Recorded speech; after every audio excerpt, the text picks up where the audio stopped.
May I ask for your assistance? A solid question, sir, but I don't have the answer.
Did you hear? Another sailor stranded on the beach.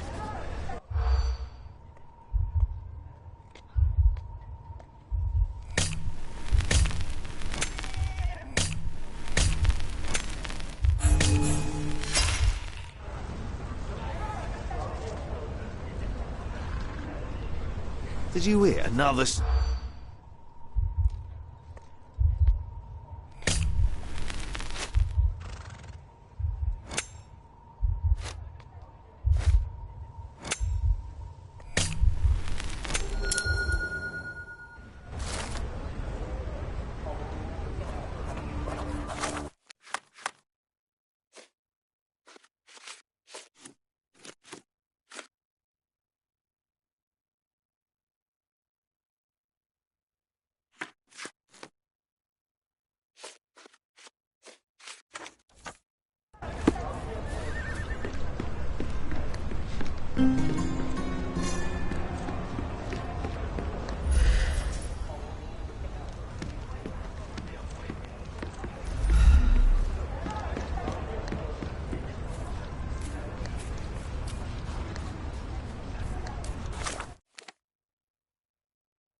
May I ask you something?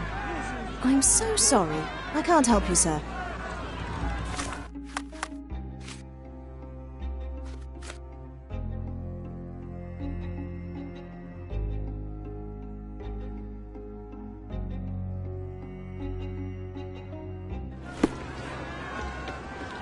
Murder! Beasts!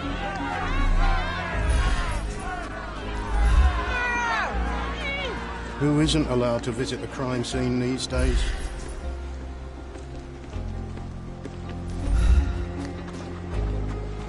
You still here?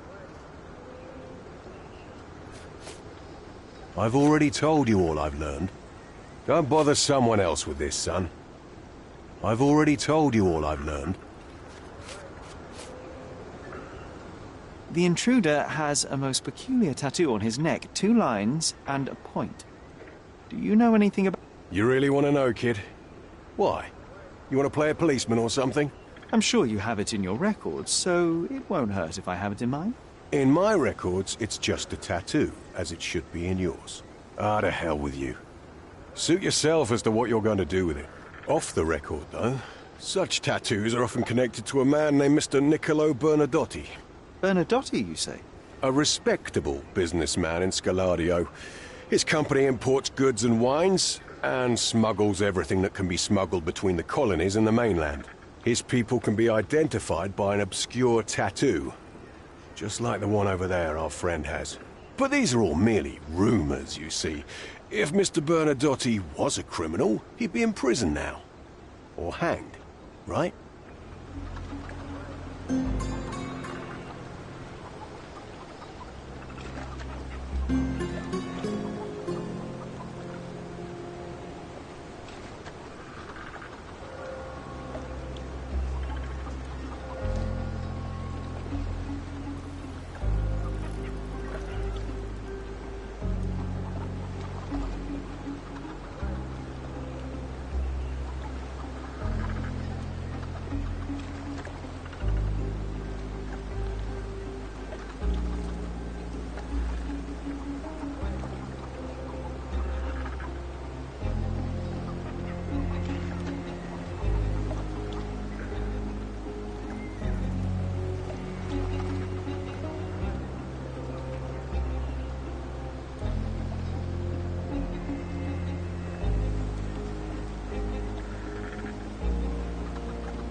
Sherry, wait. You might want to settle all the matters in the camp before leaving. You probably won't be coming back here anytime soon.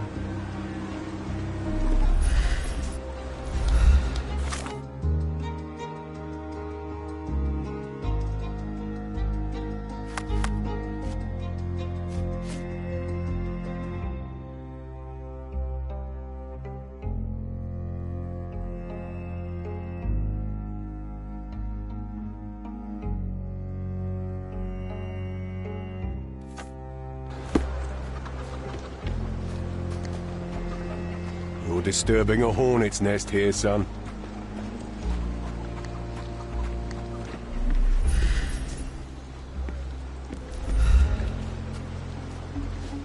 Do you know anything about this? They often take us from the camps to work. Most don't mind, though. It's the only way we get a glimpse of freedom. So there's a smuggling ring.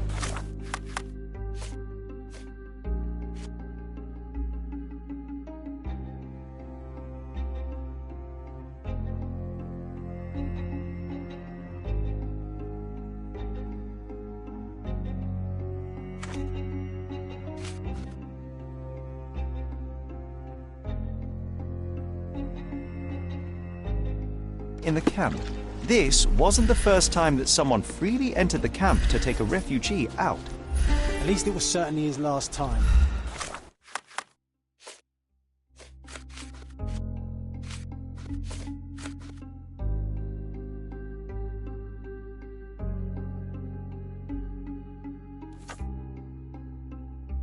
My gut tells me that we'll learn more about this ring when we find out where the thug came from.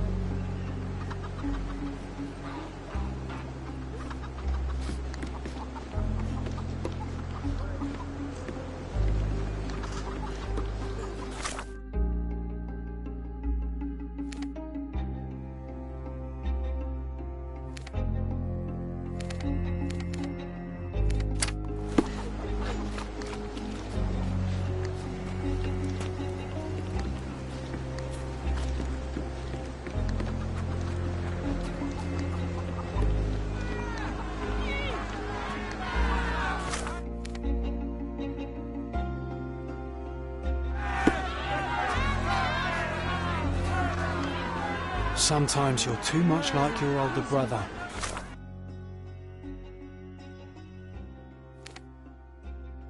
And at the most inappropriate times and places.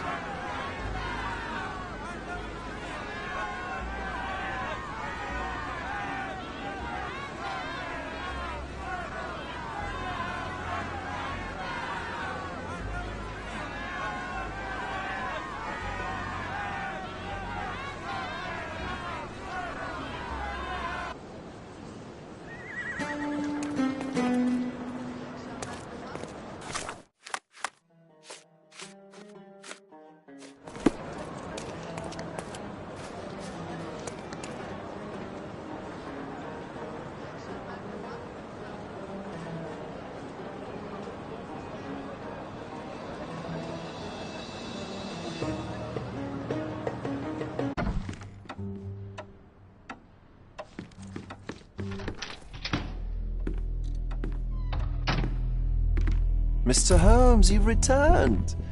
Have you uncovered anything new about the theft?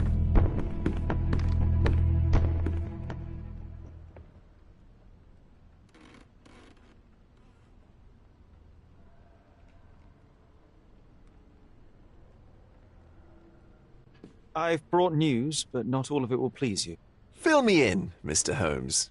I won't shoot the messenger.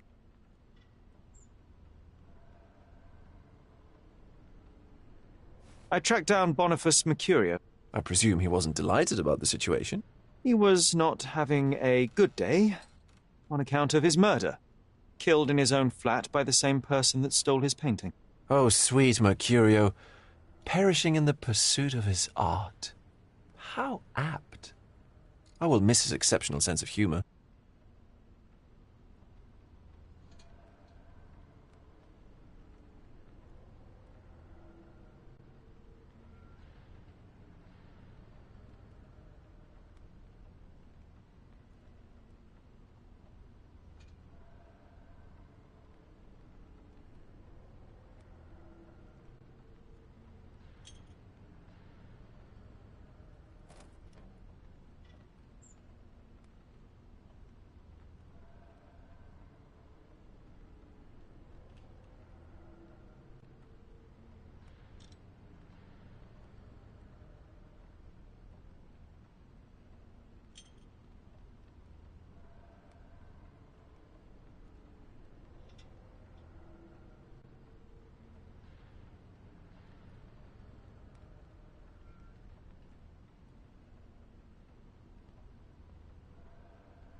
I located the thief, but found him rather cold.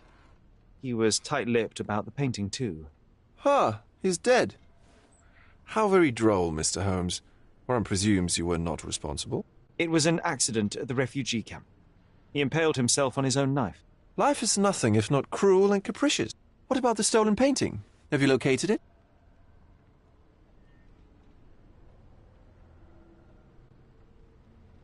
I found the source of Mercurio's artistic inspiration. A photograph. What troubled me was that the sexual act captured was non-consensual. She was violated? Dear God, how despicable. Her abuser was in fact the British envoy. Mercurio took a picture of him committing the atrocity and then used it as artistic inspiration. I had no idea a mere break-in would eventually expose such barbarity. Unfortunately, I could not locate the missing painting. Oh, Mr. Holmes, such disappointing news. Not even a shred of information? The slightest lead? I'm afraid the case has gone cold. I suppose if you were unable to find it, no one else could. What a pity. Oh, but I can tell. You learned something else, didn't you? Mr. Vogel, I want you to make everything public, including the photograph. I'm sure you have a connection at the Cordona Chronicle. Mr. Holmes, loyal to your own truth till the end. Yes, I'm acquainted with the staff of the Chronicle. The story is sensational, and will surely draw attention to the gallery. But you must be aware that exposing the scandal will further hurt the victim. Does that not bother you? No matter what one does, the truth tends to come out, as well it should. I won't be the one to stand in its way. Though it's only your subjective truth being exposed. Not that I'm judging. It's perfectly reasonable for everyone to have their own views. When you called me, you knew exactly what you would get. Oh, but I'm not like you, Mr. Holmes. I cannot be sure of anything. Regardless, I must thank you, for art's sake. Well, now that we've resolved all of our outstanding matters, I have a gift for you.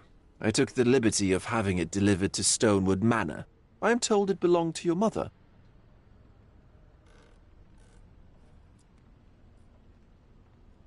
Thank you, Mr. Vogel. I am curious to see what you have procured. I think I'll leave the exhibition in its current state for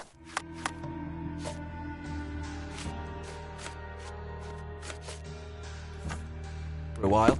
I'll call it The Art of Vandalism.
Mr. Sherlock Holmes, I presume? Correct. With whom do I have the pleasure? Emilio Estevez. Happy to make your acquaintance. I am here on behalf of Mycroft, your brother. He is on his way to Cordona. In the meantime, he requests your assistance with a sensitive matter. My orders are to provide you with the details.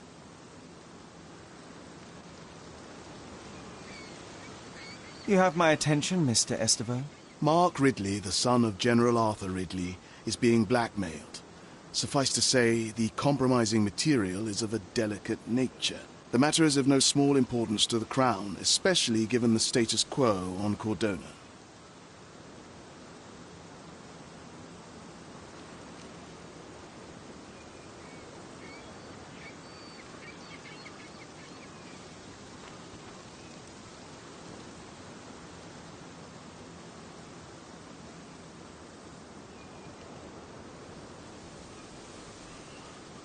What does Mycroft want me to do? Retrieve the blackmail material? No, sir, nothing of the sort. Mark Ridley is meeting the blackmailer atop the old city bridge tower. You shall observe from a distance, then establish the blackmailer's identity. Do not attempt to arrest him. We'll handle it from there. Saving the best for yourself? Fine. There is a cafe just over the bridge that provides a good vantage point. Please report to me when you are done. I'll be waiting for you here, and remember, discretion is of the essence.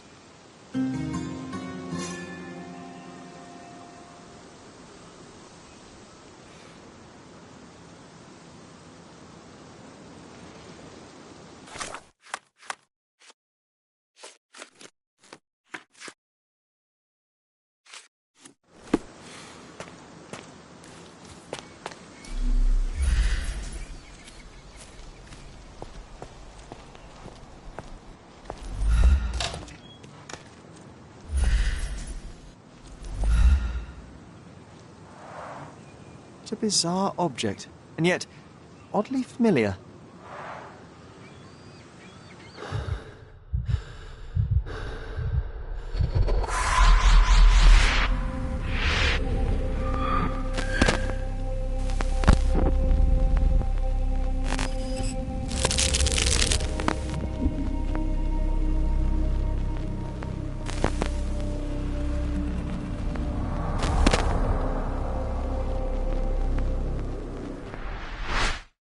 Did you just remember something?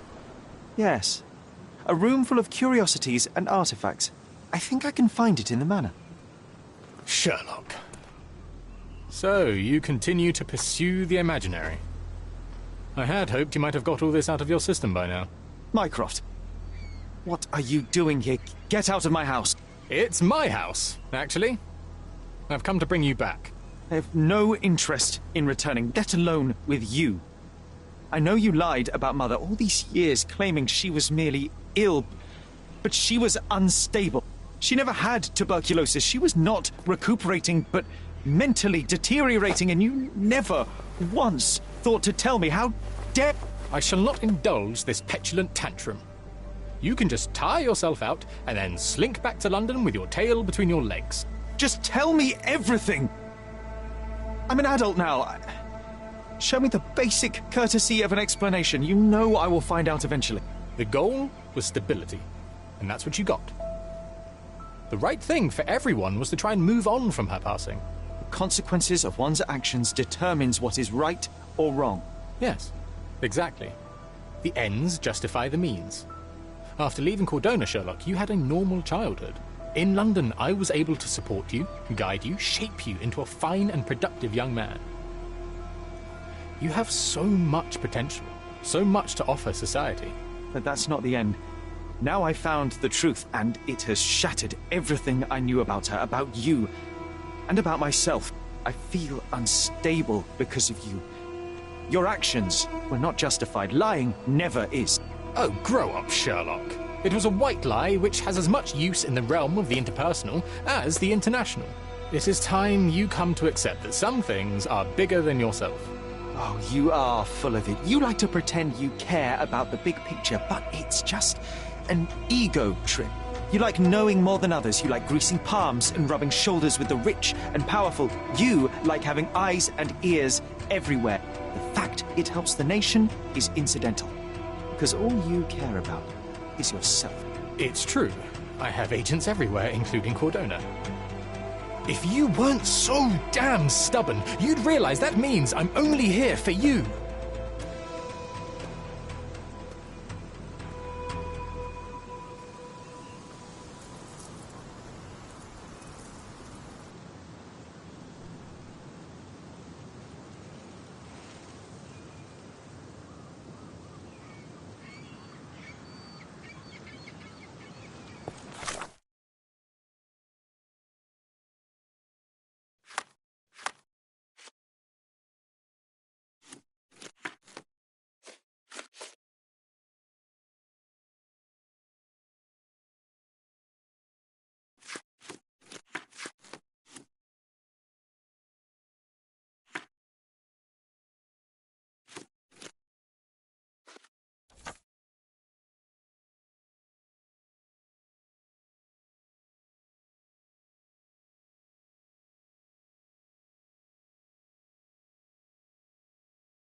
Treasure maps from the governor. Find 8 and come back for more. Help me, please. Mr. Fancy Clothes won't find any answers here.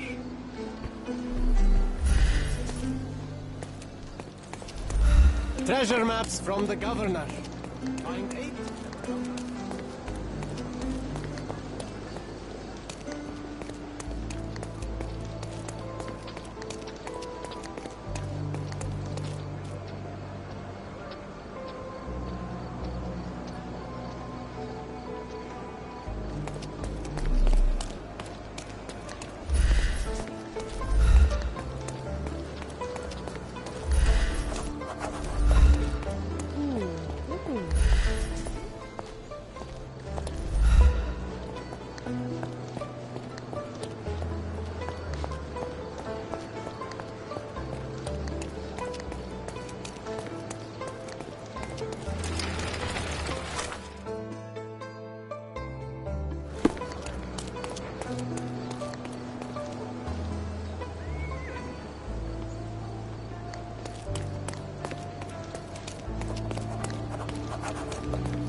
Here, grab a seat. May I ask you something? Sorry, but I never heard of this.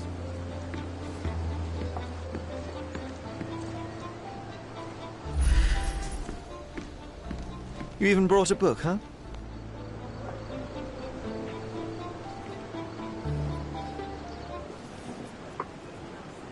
May I have... Same as always. You just don't give up, do you? Oh, come on, let's get closer. We can't see anything from here. No, too early. So we're just going to sit here all day? Patience, John. I have a feeling this is more than simple blackmail. We'll be close when the blackmailer leaves, and then... Go!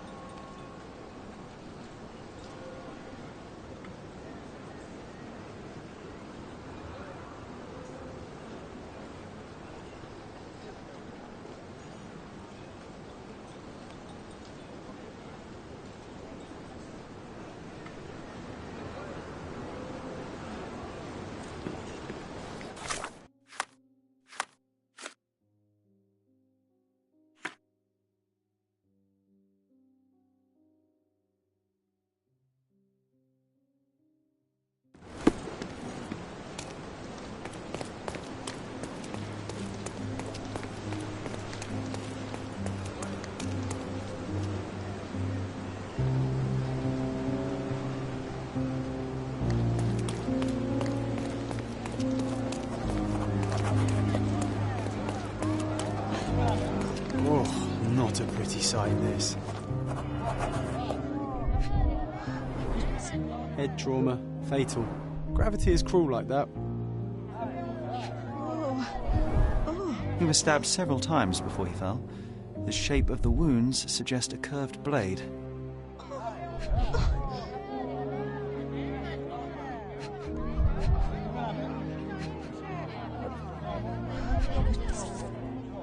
Who's it? A key, and where there's a key, there's a lock.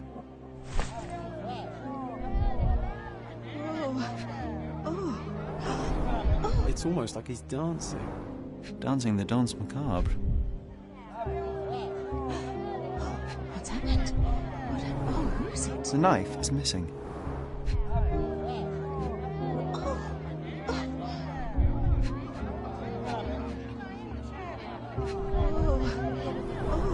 A rather frivolous accessory for a military man. Shame it's all bloody now. No signs of life, no pulse. I'm declaring Corporal Ridley dead.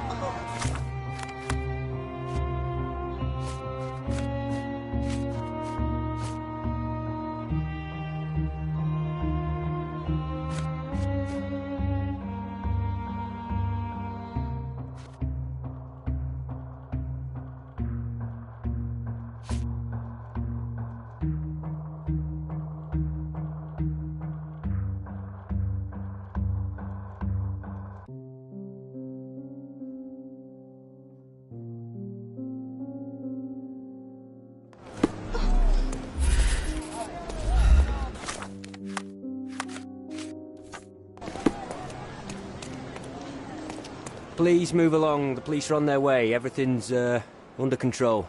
Is it now? The General's own son has fallen out of the tower, and not without help, it seems. I need to inspect the scene, and quickly. The Corporal? He ordered me not to let anyone inside without telling him. But now... Wait, are you saying it's a murder?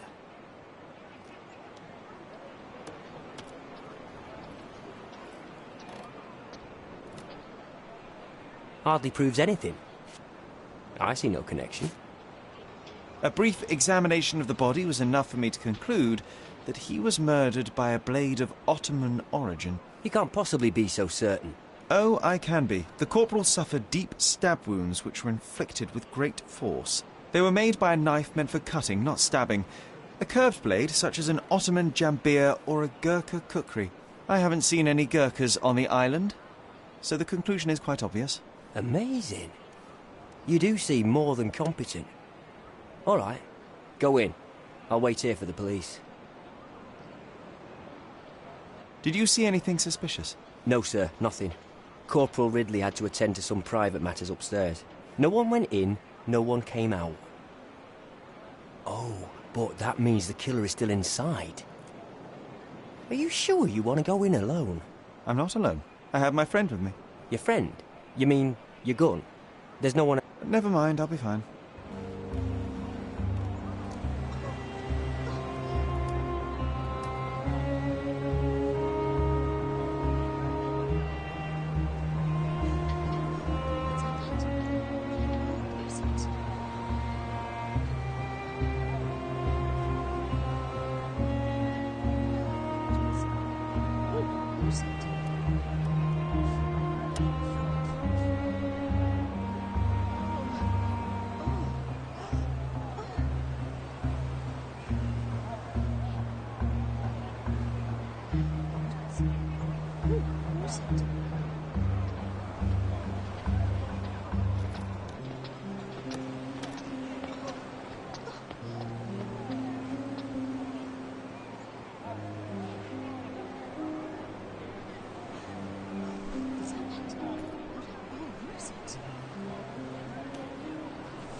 Killer's gone, vanished into thin air.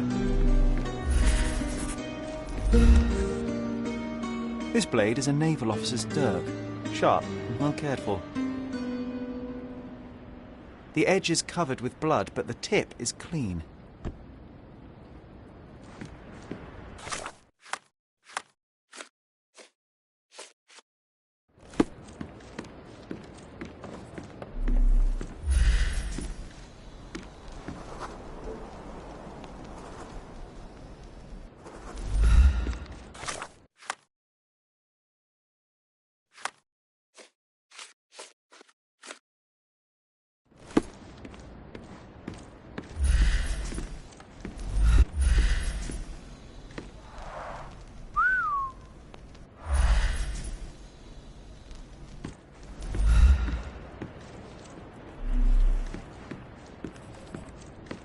This cigarette is still smouldering.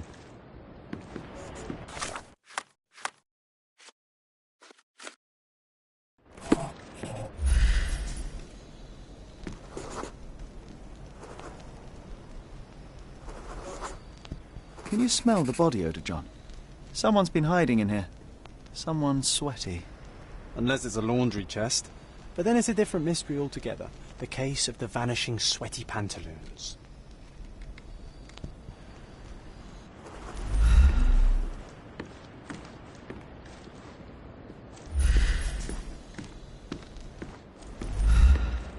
Gonna join the Navy after all. That made Mycroft so happy.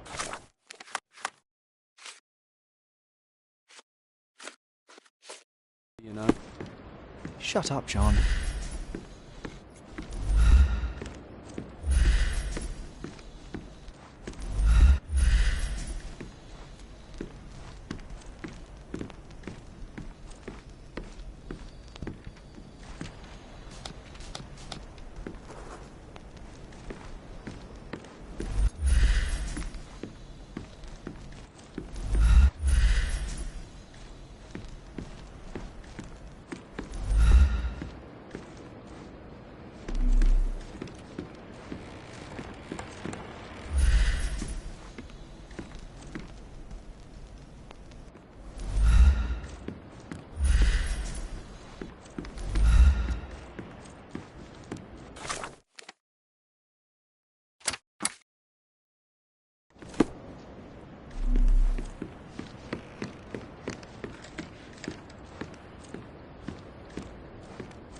There's a nice view from here, don't you think?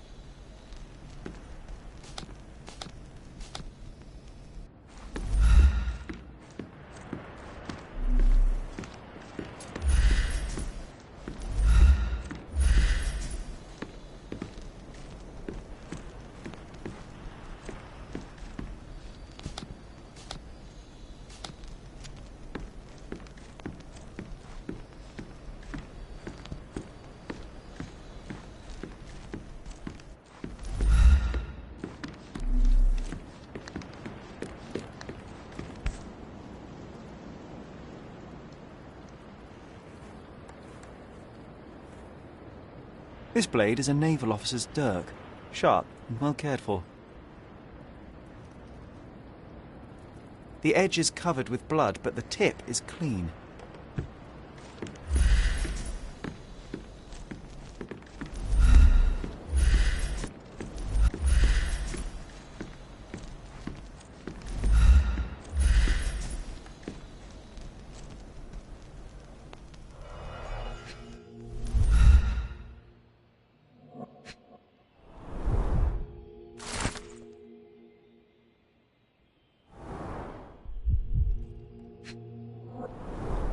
Exactly 100 mangears.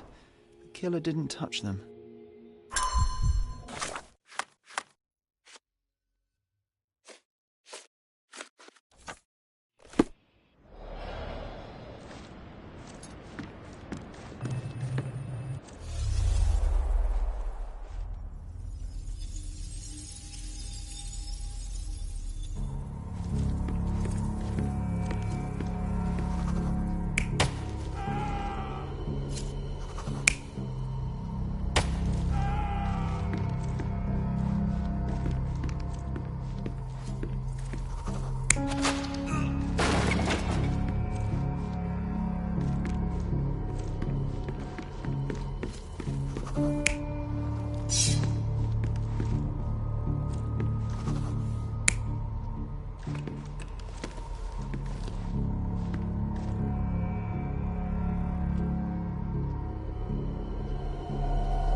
Ridley was attacked by his blackmailer, but before being pushed out the window, Ridley managed to wound him. The killer must still be bleeding.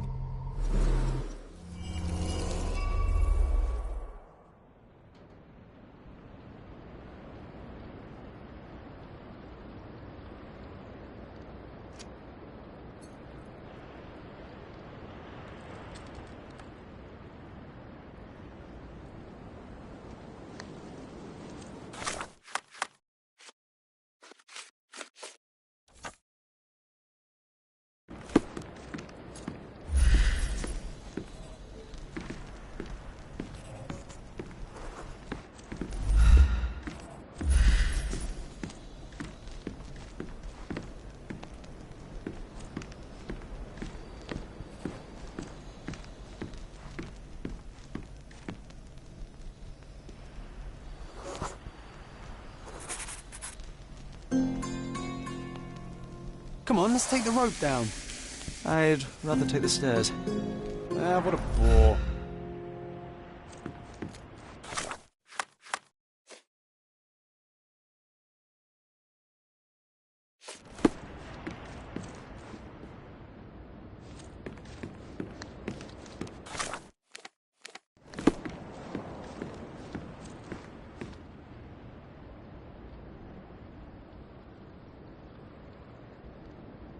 So what happened? Was there anyone upstairs? No, the killer escaped. We're dealing with a carefully planned assassination.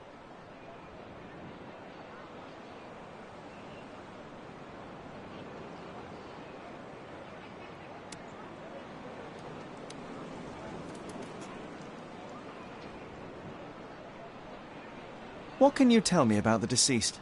We were from the same unit, stationed together at the barracks by the bridge, but I can't say I knew him well. Maybe someone at the barracks could tell you more.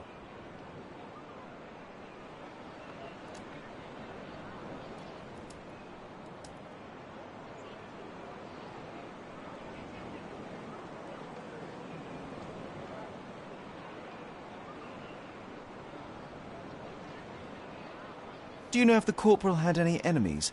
Someone who would want him dead? No, none that I know of. But then again, there's always the Ottomans. They'd want all of us soldiers dead, I reckon.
That was a rough landing.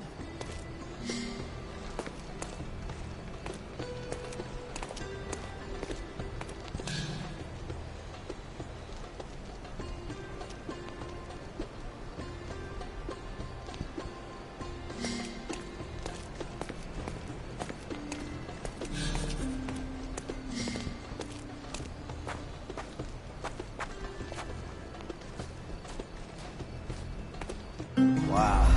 Amazing, right? Disturbing is more like it.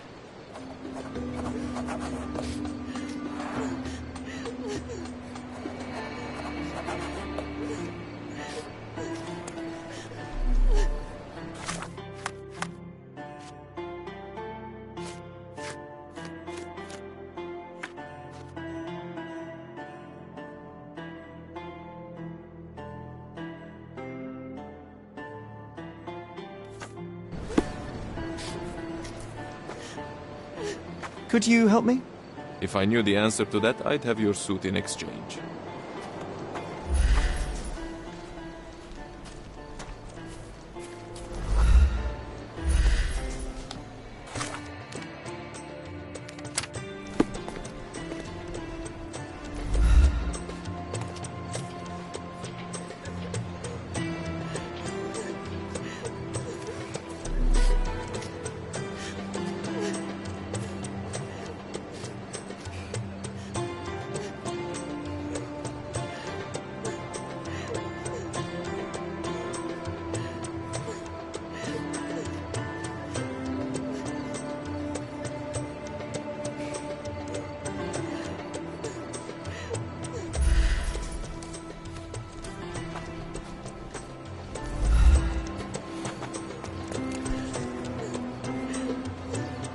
Aha!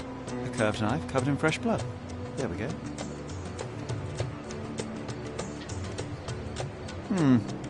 Doubt that this eagle is purely ornamental. Careful, Sherry. Locals aren't too happy with what you're doing. Infidel! I'd better...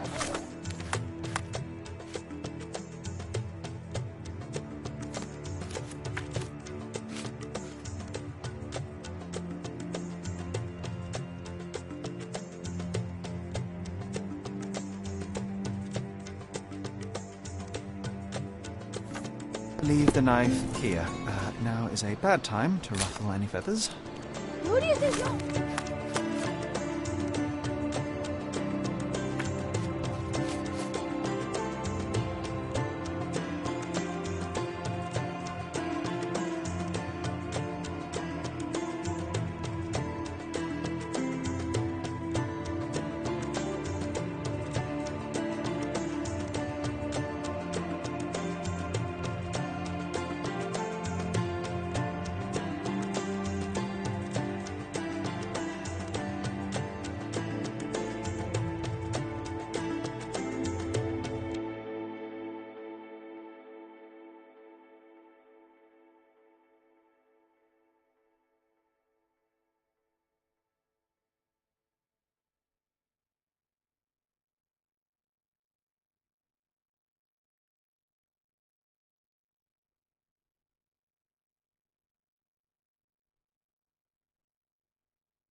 Go away!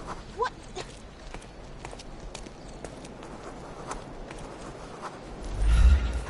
Don't! No! What?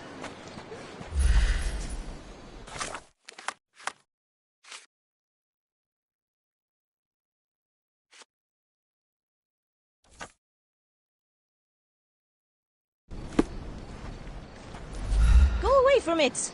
Can I ask you a question? I don't know, but you got me curious. That's sacred! Leave it! Stop that! Don't touch those!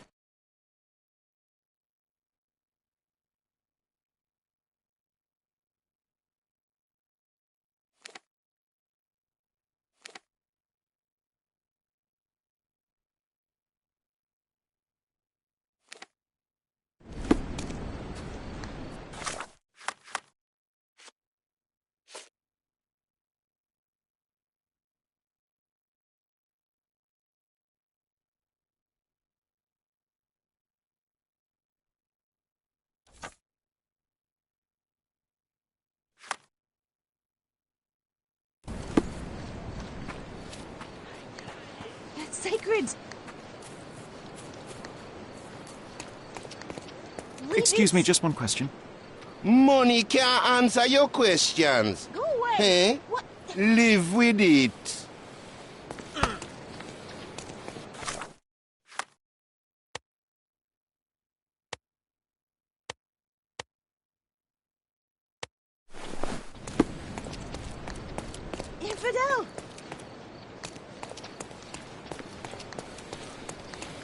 from it. The barracks are off limit to civilians.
Don't miss out on my unique clothes.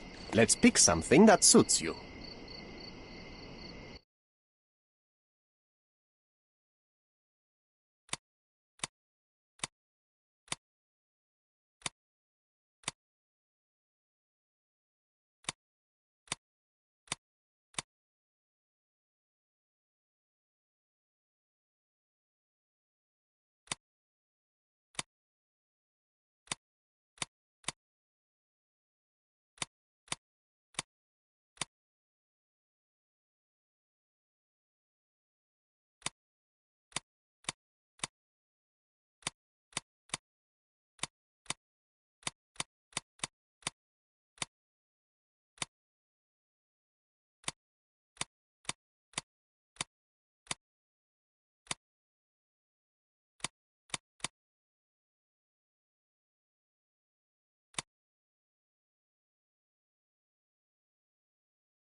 A good choice. A good choice indeed.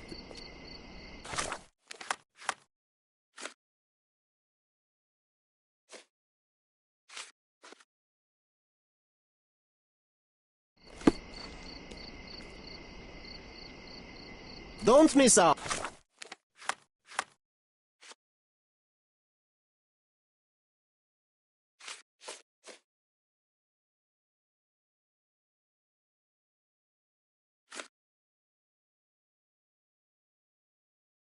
Out on my unique clothes.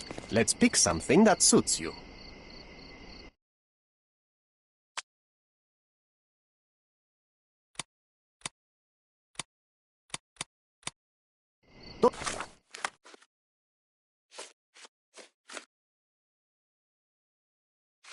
Don't leave. Take one more look. Let's pick something that suits you.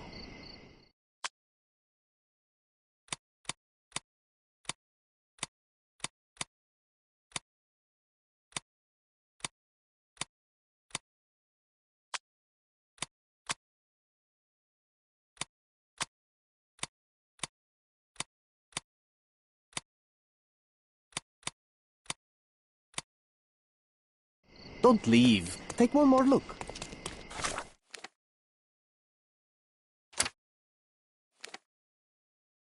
Don't pass by. Welcome, welcome.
May I ask for your assistance?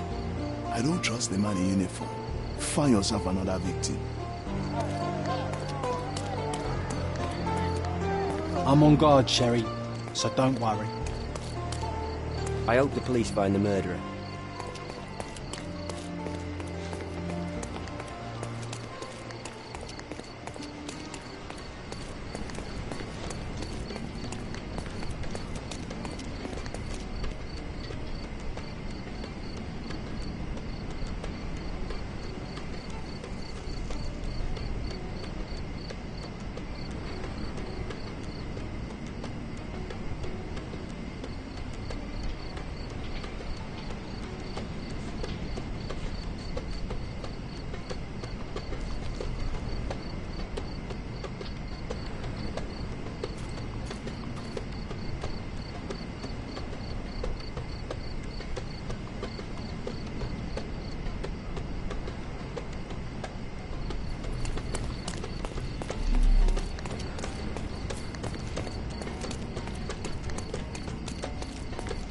You aren't here to relieve me from duty, are you? Oh, well.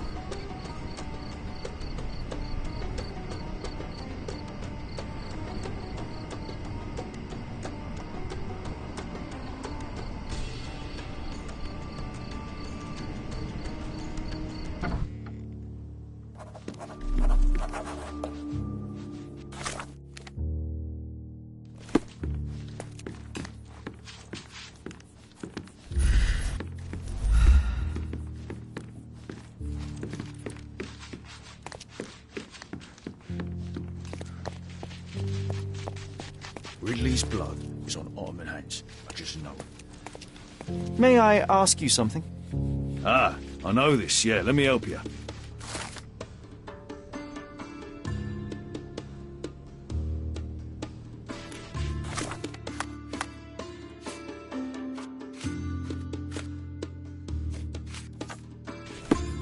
Help me, please. Ah, I know this, yeah. Let me help you.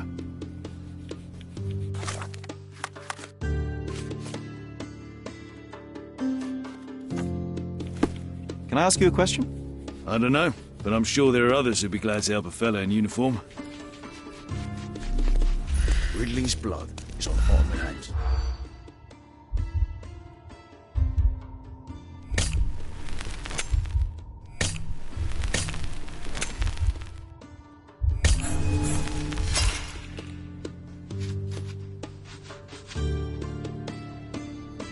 Ridley's blood.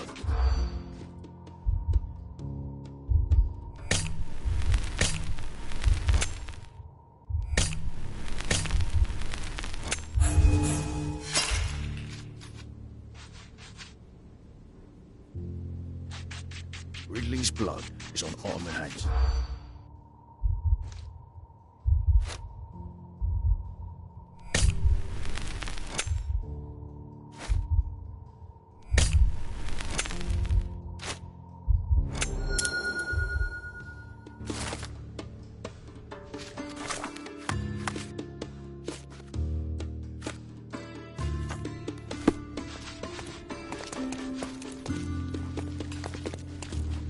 Do you know anything about this? I don't know, but I'm sure there are others who'd be glad to help a fella in uniform.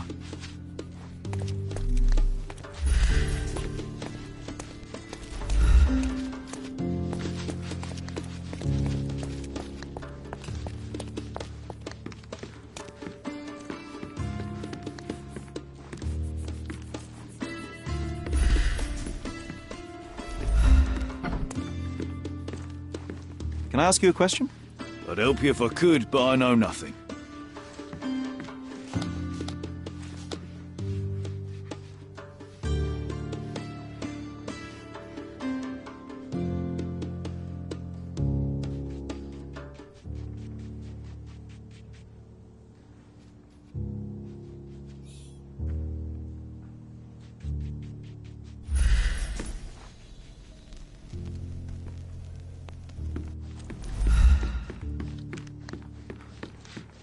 Nice room after my own heart. A little austere for my taste. There are scratches on the floor. The locker was moved.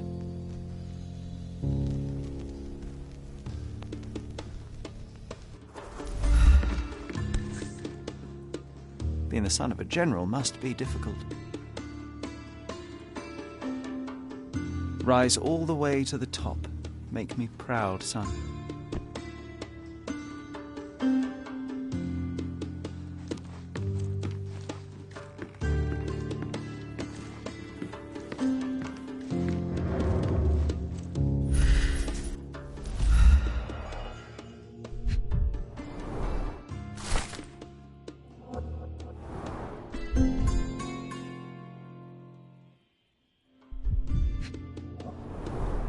That's quite a hefty sum. Enough to start a new life.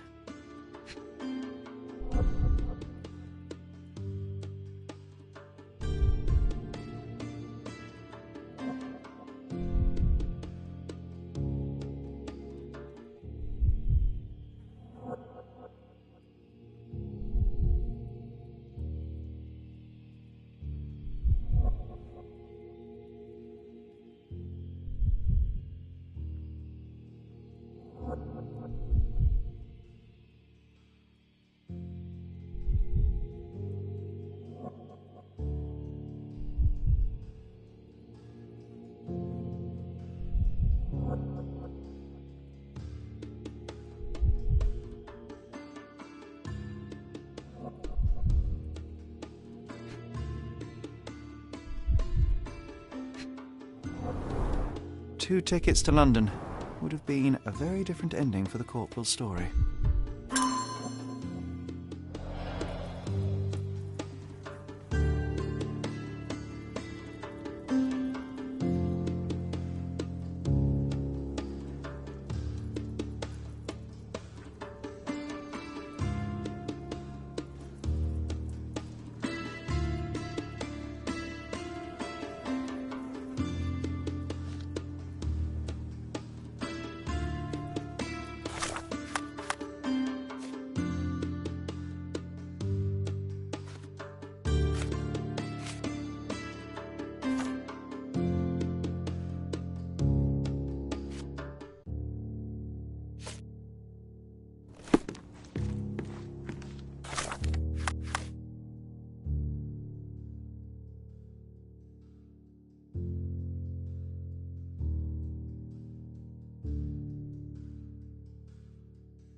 May I ask for your assistance?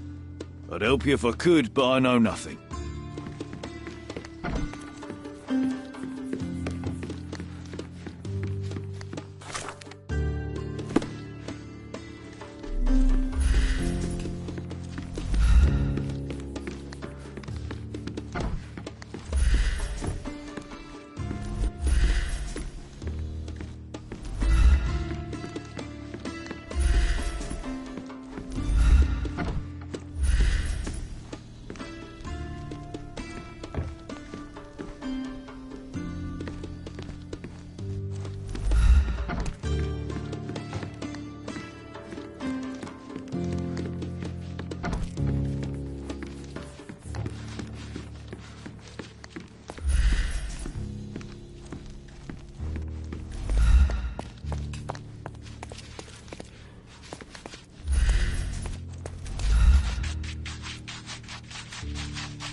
May I ask for your assistance?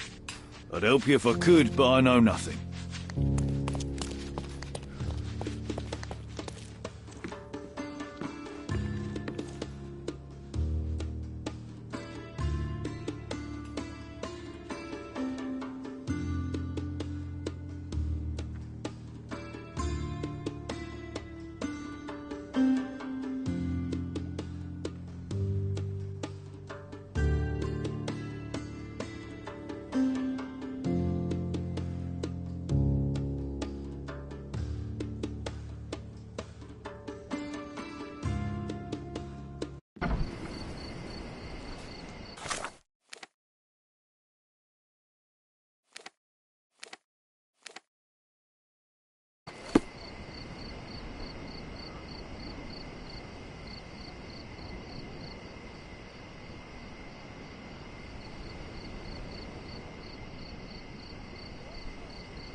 Don't miss out on my unique clothes.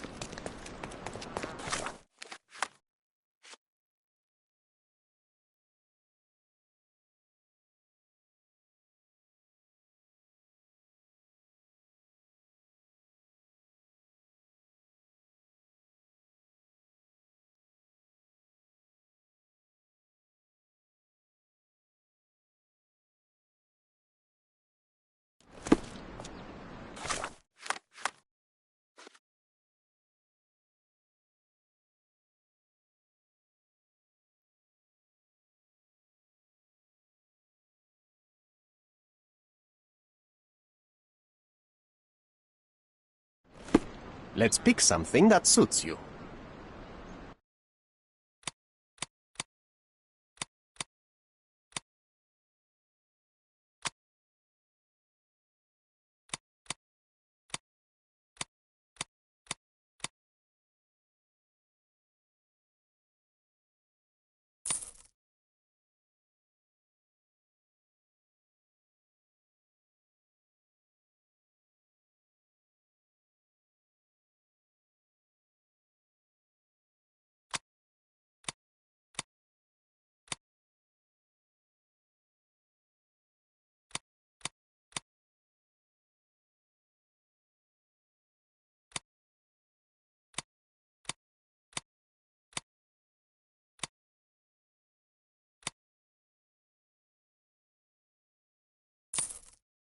A good choice. A good choice indeed. Let's pick something that suits you.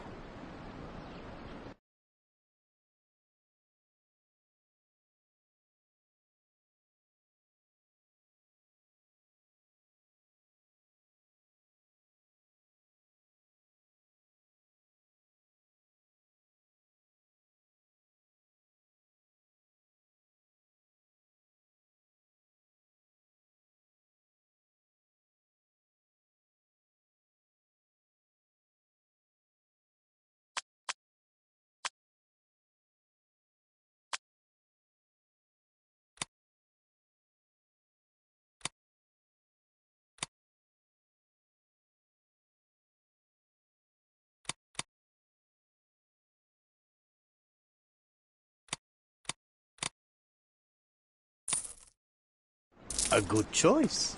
A good choice indeed.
Do you know anything about this?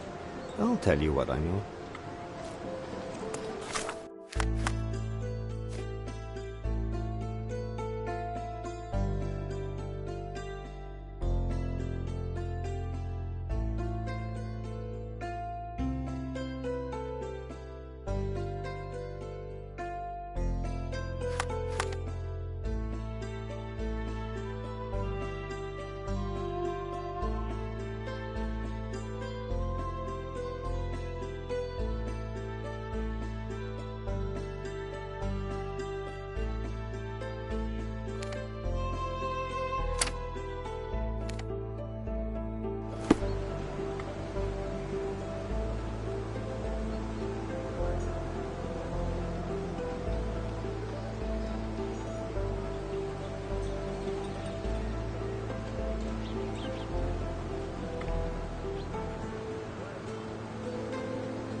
Don't miss out on my unique Decorate your clothes. house in Oriental style.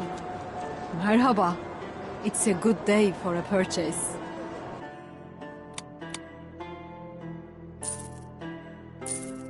May your purchase bring you joy. Excuse me, just one question. No, I don't know about that. But would you like some tea?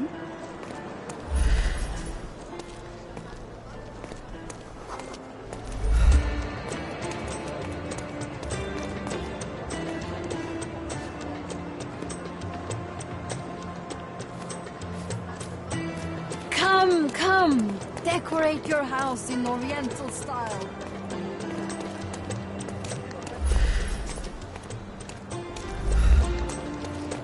Another knife in the pillar.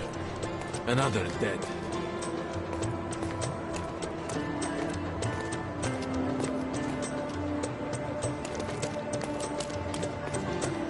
Another knife in the pillar. Another.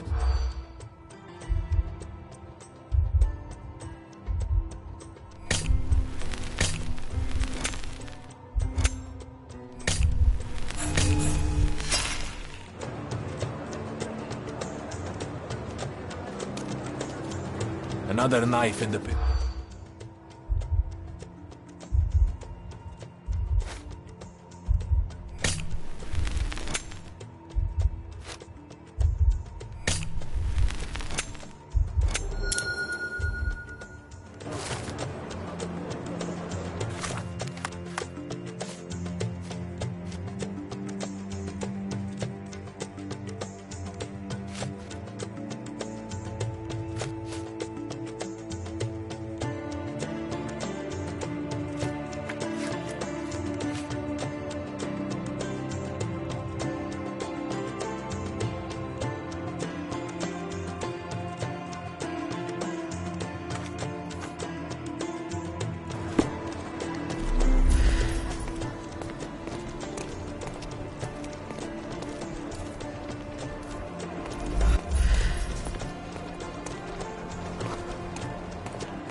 Help me, please.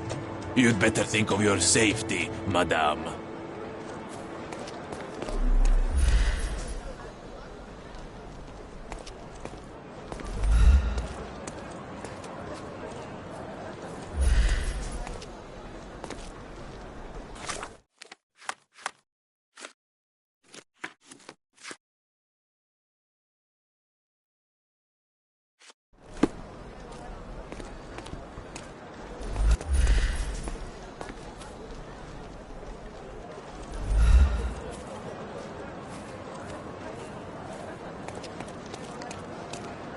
Do you know anything about this?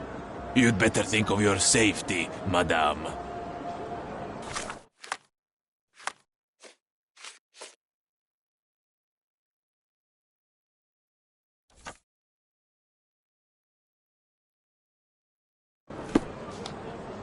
May I ask you something? You'd better think of your safety, madame. This isn't working. You might need a different tack.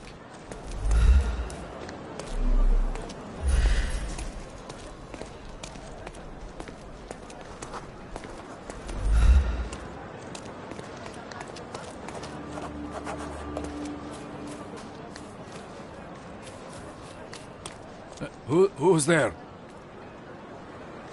Who's there? Who's there? Who's there?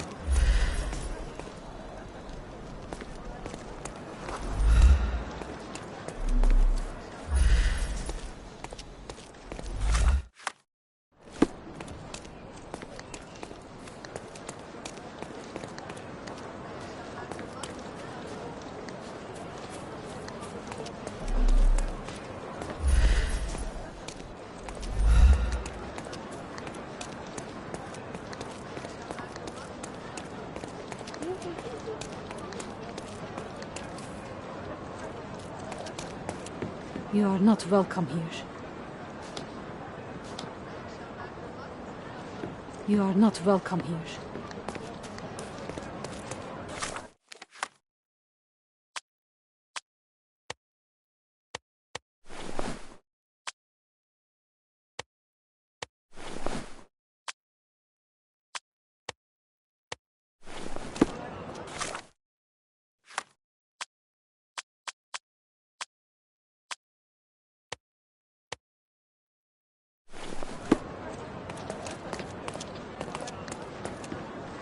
You are not welcome here.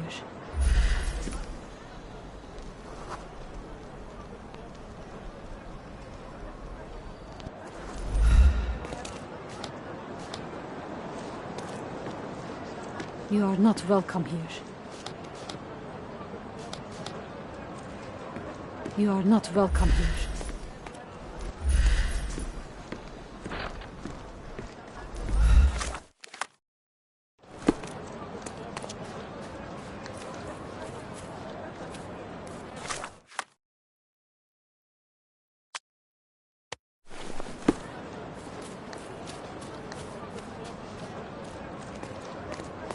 You are not welcome here.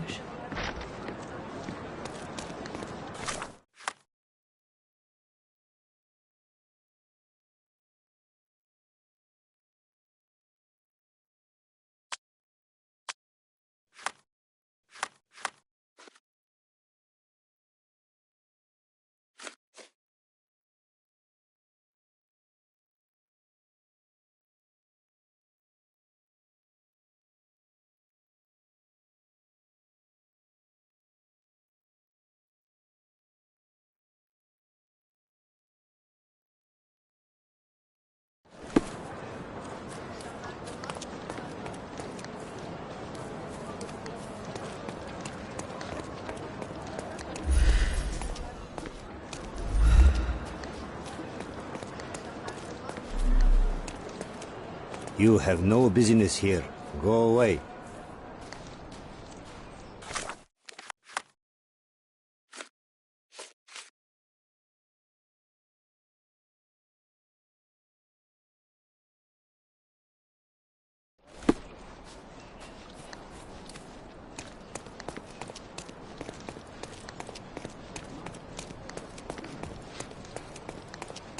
Who's there?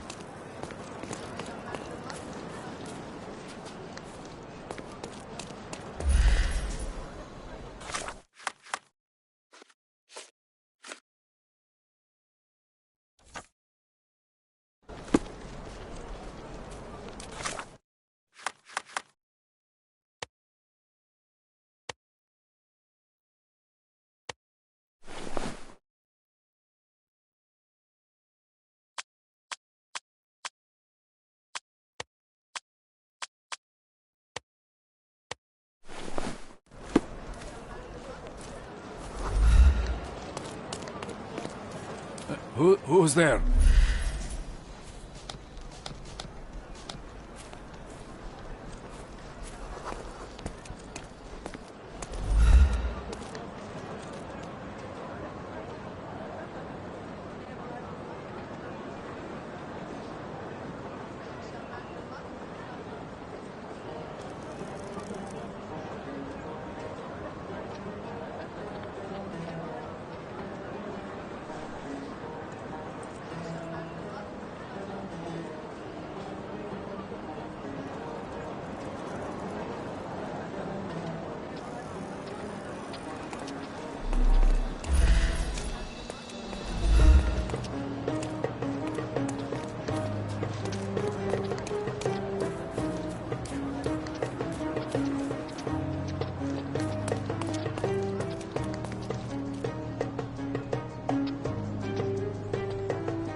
Who's there?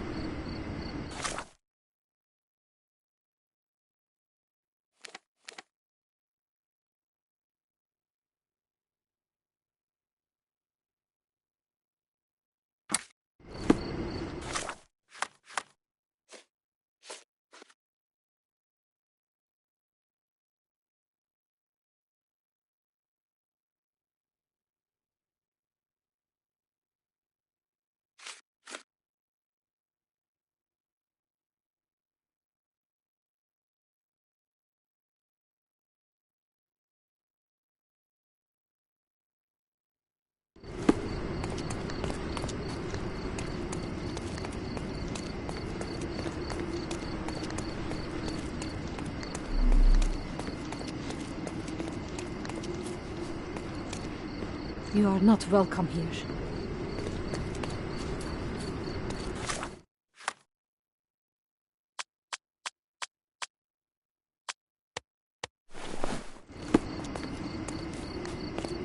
You are not welcome here.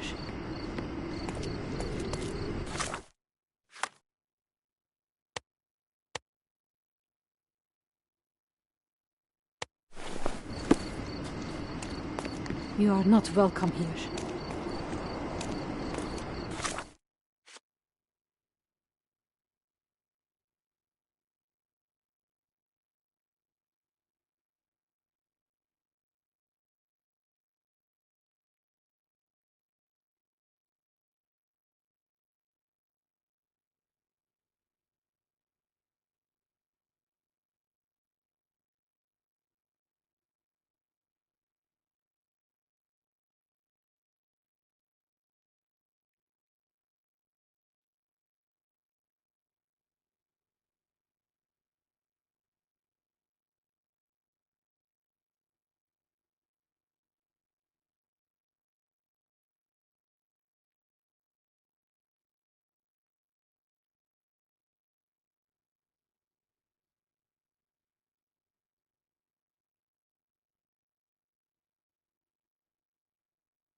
You are expected. Quickly, coming.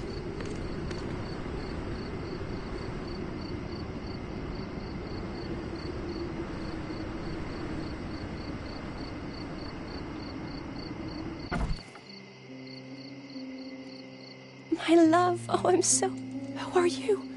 Where's Mark? Answer me or I'll call for help. You will do no such thing, Jalen. We both know it. How do you know my name? And why are you wearing this scarf? What has happened? A flood of questions, but I only have one answer.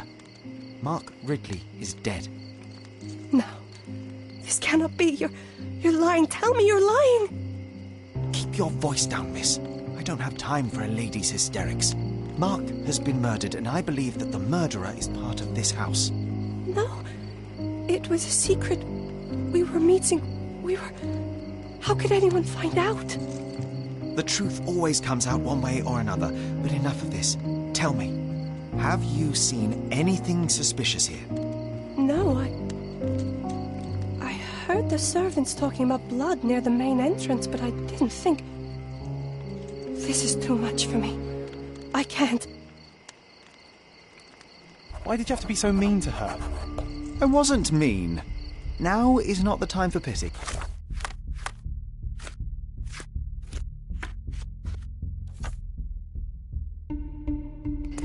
Is that you or your reptilian brain talking?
A bloody trail.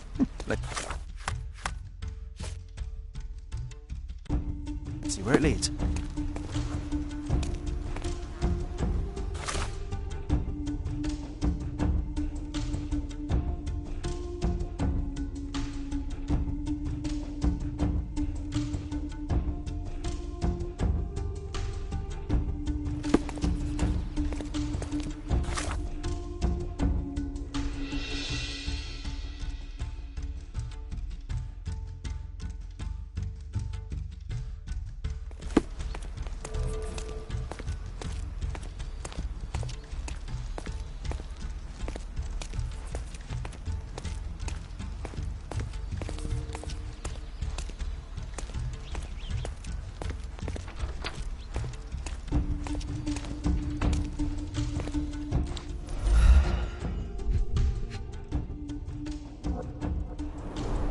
A pile of fresh clothes. How convenient.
All soaked in blood. Well, a fresh shirt is as good a lead as any. So, think you can identify the killer on the first try? Huh. Do you doubt me?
What are you staring at, you crazy woman?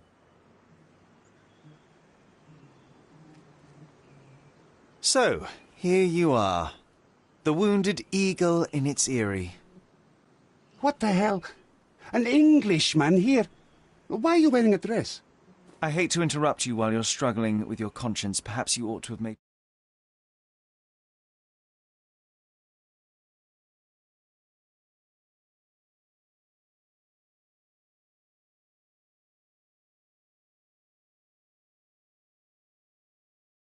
and wounded, but let me explain. I am Osai, son of Hassan. You are on my father's property, and you better stop all this jabbering nonsense. My name is Sherlock Holmes. I have every reason to believe that you were involved in the murder of Mark Ridley. Are you accusing me?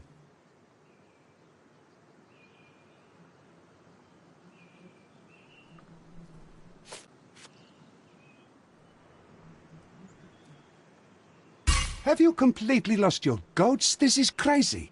Ha! Certainly no crazier than the callow where you ambushed the corporal.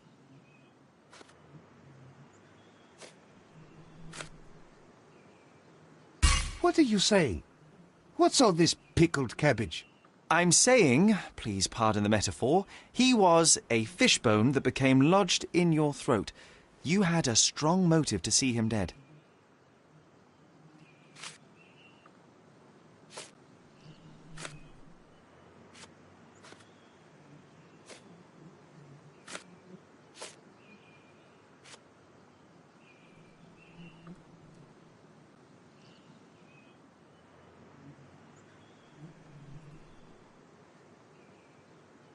All right, that's enough. First you sneak into my house, and now this? We'll put you down like the rabid dog you are.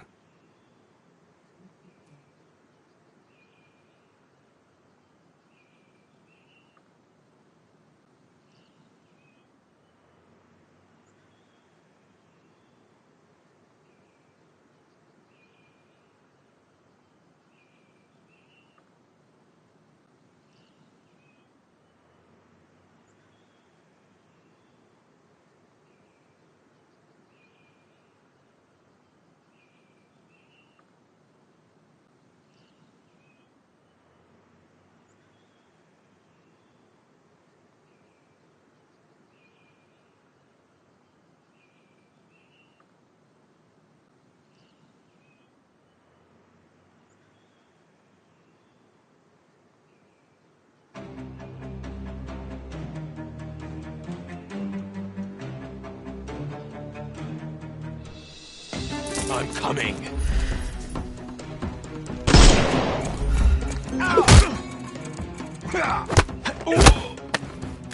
No more crime for you until next month.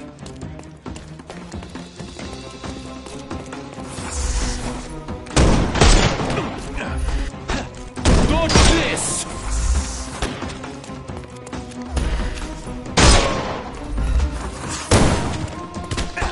Get ready for some pain.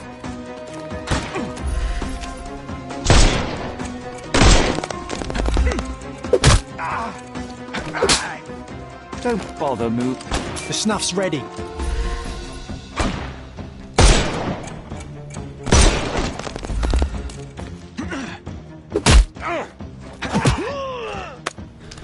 Don't cry. Give him the pepper snuff.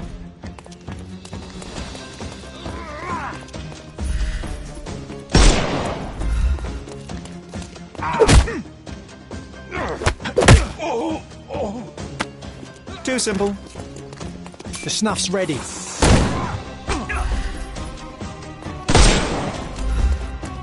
I couldn't miss the party. Take a rest, my friend. Give him the pepper snuff.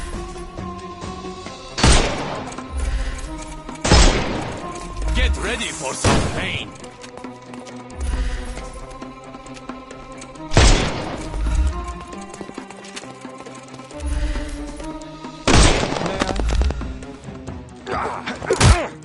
No more crime for you until next month. The snuff's ready.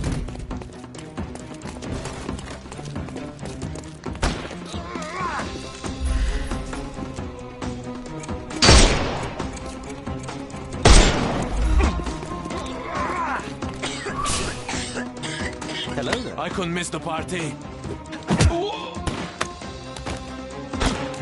Just die. I'm coming for you.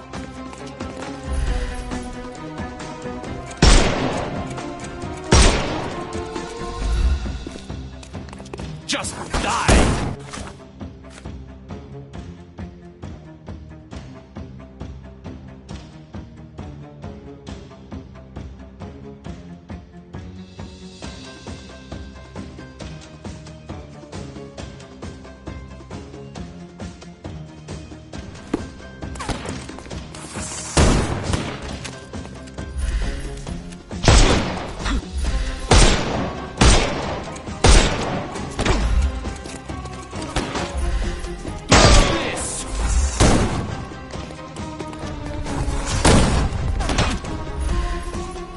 Oh, you kid!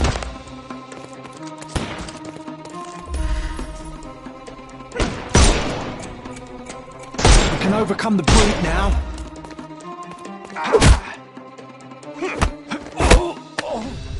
Don't bother.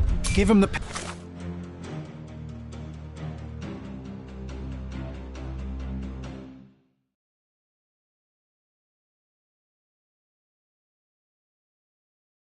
pepper snuff. It's time for you to go to prison, Azai. Come with...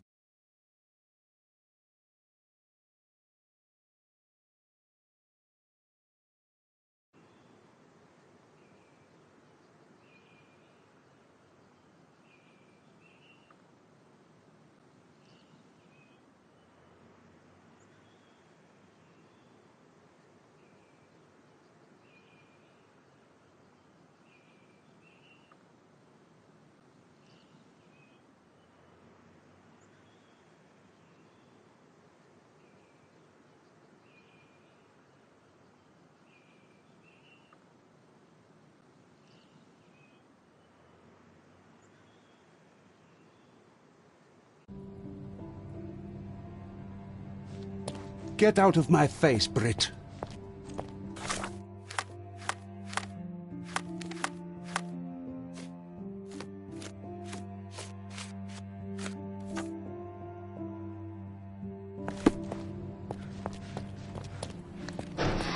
Mr. Holmes, I am in no position to reprimand you, but you should know that your unwarranted intervention will cost us dearly. I did what I had to do. The killer was brought to justice. I didn't expect you to be so narrow-minded.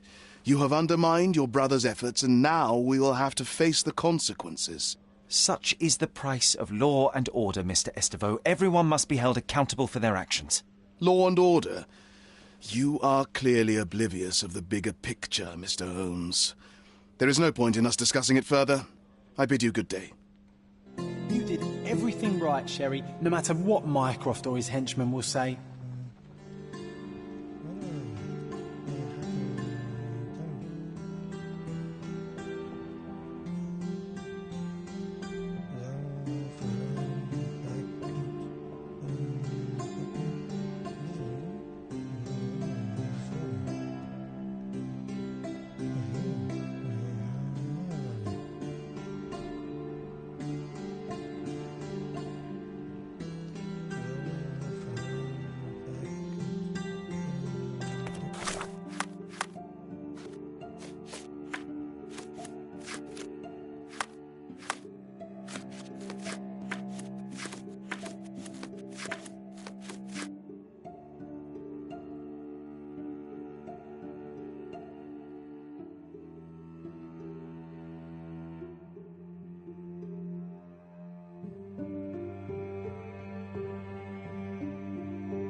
Did you hear Basilio Capello is in jail?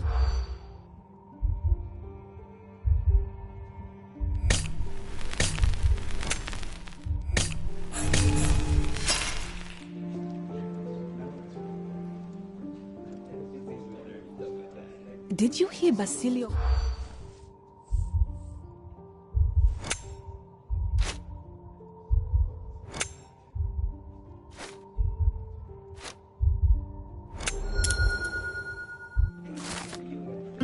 In the police.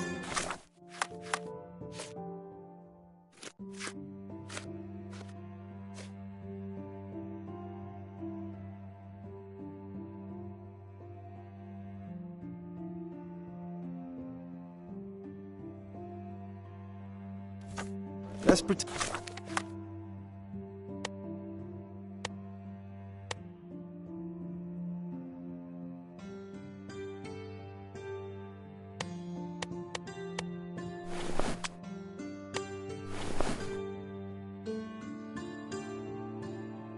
Pretend to be cops, eh? We could just...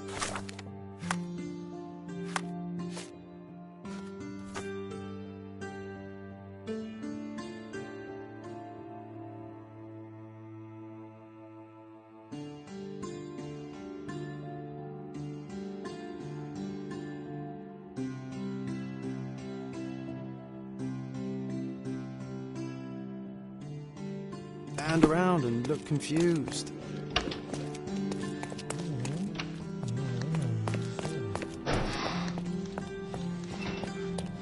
Oh, what a long day.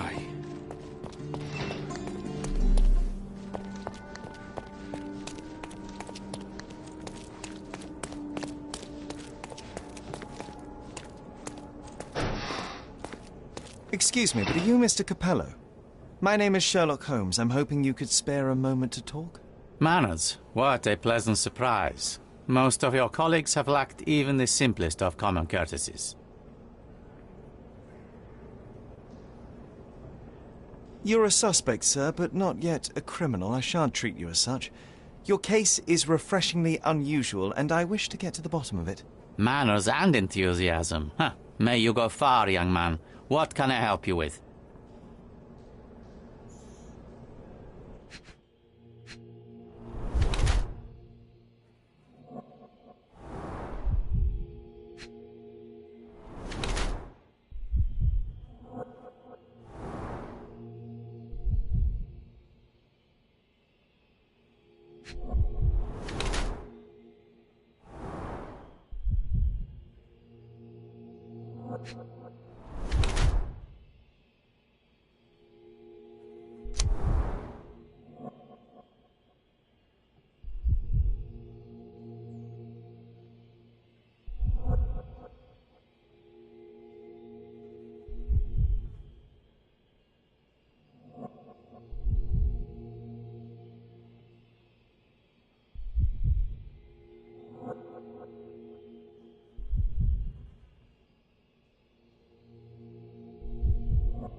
You are surprisingly composed for a man accused of murder.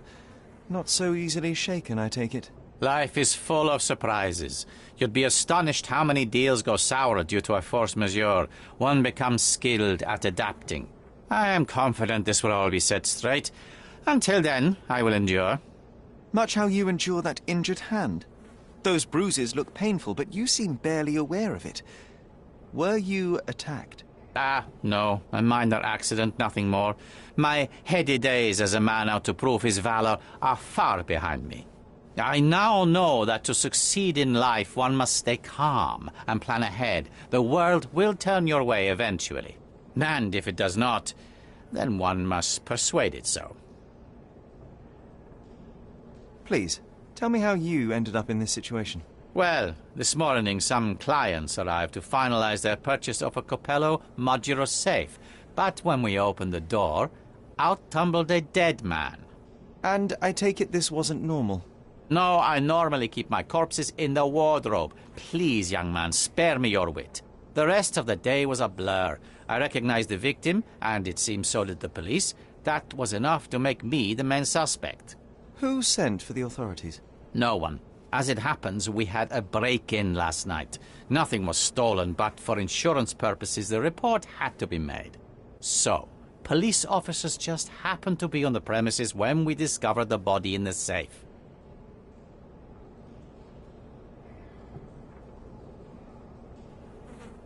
You say you became the suspect when the police identified the victim.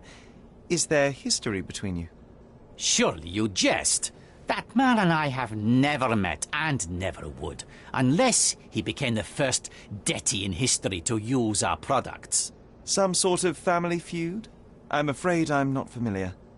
You must be new to Cordona. It's an old tale. Back in Italy, generations ago, the deities tried to ruin our family business. They nearly succeeded. The Capellos rightfully struck back, but there has been bad blood ever since. And does that blood flow in you too? I told you, sir, it's an old story, or it was. I fear this horrible event portends worse to come. My wife may be in danger as we speak.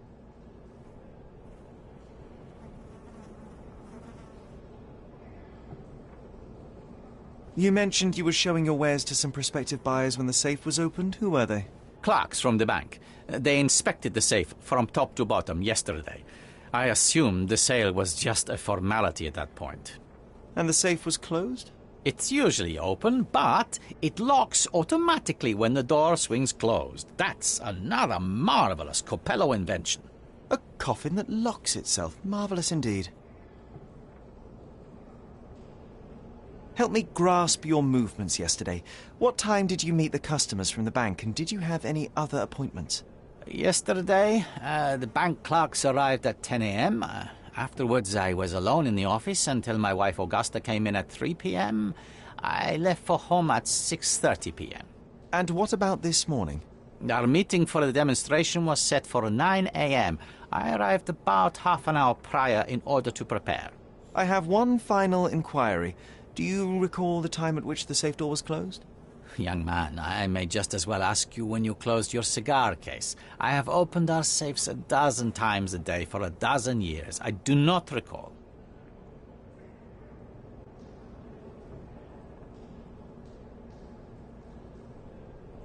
I'd like to inquire about the burglary.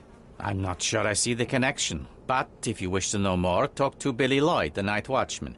He scared off the thief. Was it also Billy that discovered the burglar? No, my wife did. She had stayed late yesterday. Poor Augusta. At least she's safer with the police than at home alone. Well, Mr. Capello, I think that's all I need from you at present. Where can I find your office? Here, take my card. Billy should be on site to assist with the investigation. And please, sir, would you check on my wife before you depart? Thank you. I will endeavour to speak with her before I leave the station. Please, treat her gently. Women lack our resilience when it comes to ordeals like this. I shall eagerly await your return. After all, there's little else I can do.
Mrs. Capello, please wait in the office. The inspector will be here soon.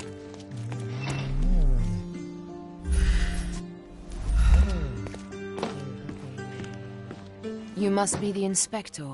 Would you be Augusta Capello? Must I really repeat myself to every baby-faced man in uniform that strides in? Forgive me, I am not the inspector, but I am working on your husband's case. Then I have nothing to say to you. Come back with the inspector in charge so that we may dispense with the endless repetition.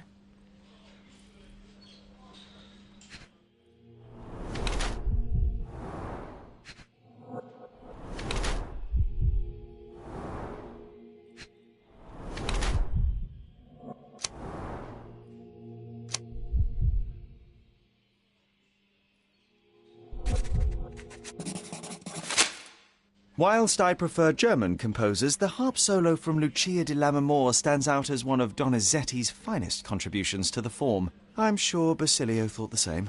He did. How? Did he tell you how we met? Oh, there was no need. It is trivial to observe how much you value your memories of playing harp in the orchestra, and even an amateur Italian harpist would be familiar with Donizetti's finest work. Yes. Music is a balm in these uncertain times. It is nice to meet another who appreciates it. Much as I appreciate the truth. Please, Mrs. Capello, let me help you and your husband. I am not unappreciative, sir. But I'm afraid I presently lack the strength. Basilio tells me you were present during the burglary yesterday. What can you tell me about it? Oh, it gave me such a fright. I fainted, fell to the floor. I wish I could help you, but, I'm just utterly useless. Please, I want to rest before the inspector arrives.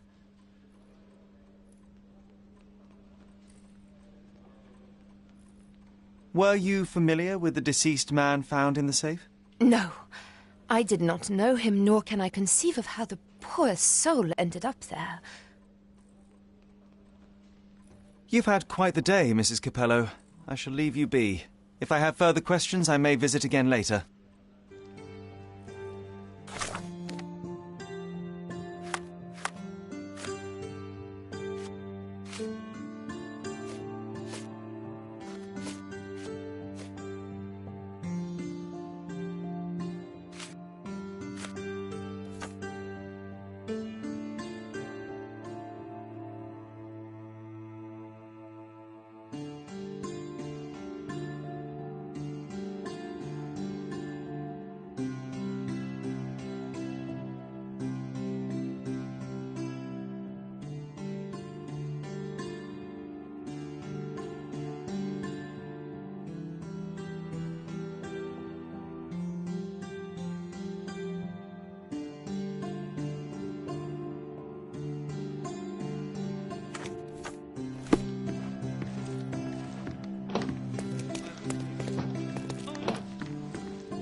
Could you help me? I'm sorry, but I can't help, officer.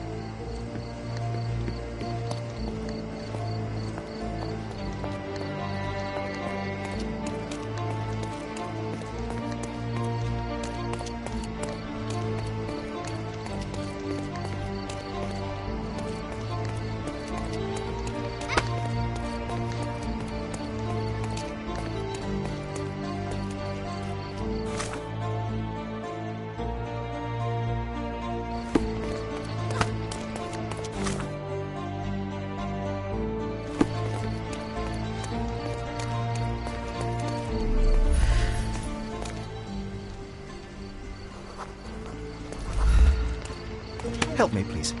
I've not heard a thing about this.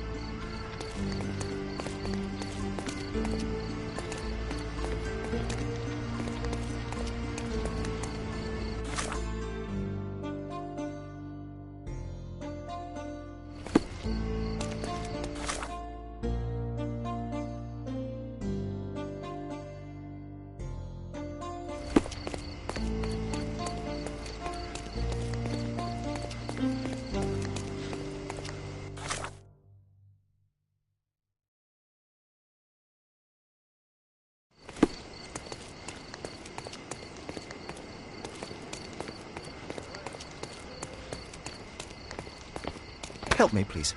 I can't help you with this investigation. Sorry.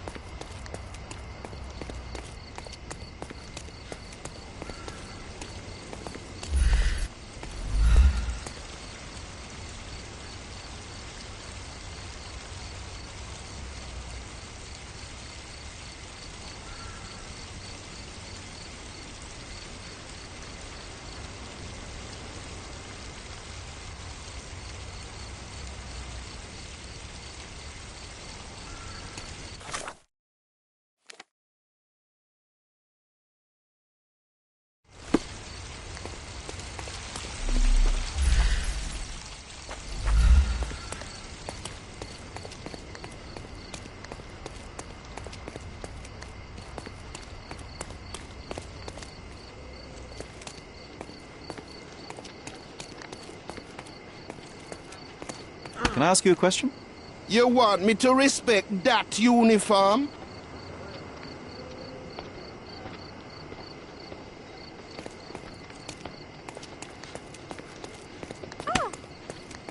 Hey.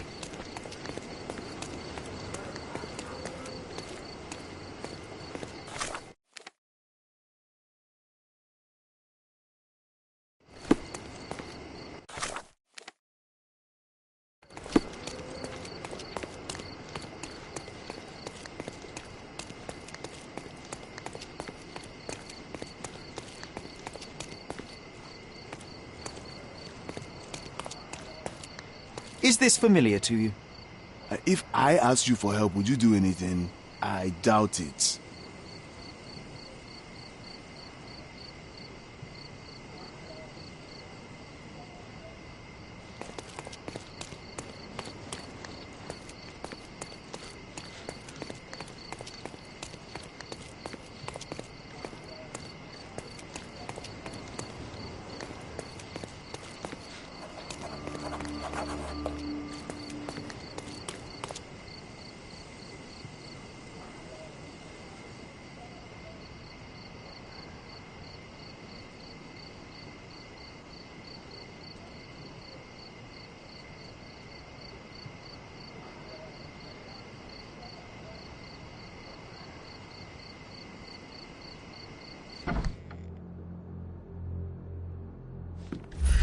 Hello there.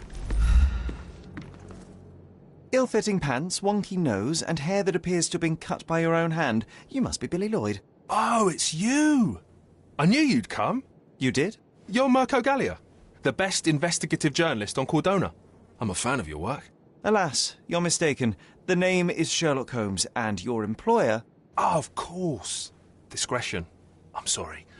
I doubt the policeman upstairs heard me, though, so your secret is safe with me, Sherlock.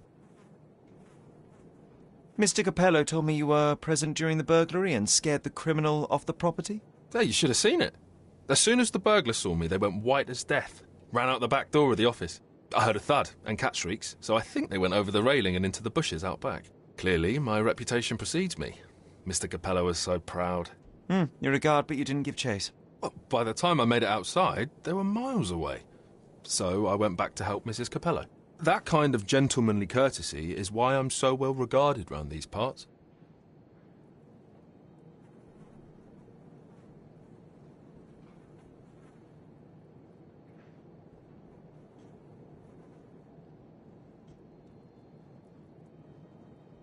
What did the thief look like? Shorter than me, mid-20s, a huge scar across the right cheek going from the eye. Short hair.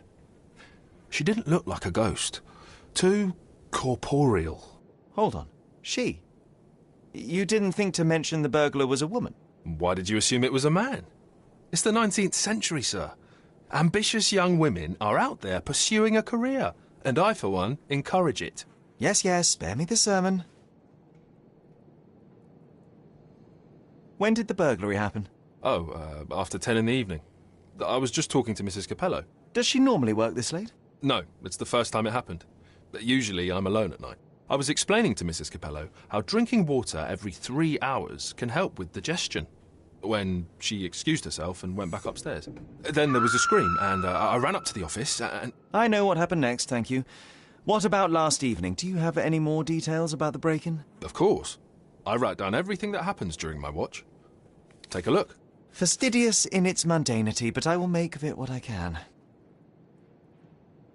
I must go and inspect the crime scene. If I have further questions, Mr. Lloyd, I will find you. Oh, don't worry. I won't be able to keep away. Right.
Strength, security, peace of mind. Tacky. Well, you know, that's your opinion, good sir.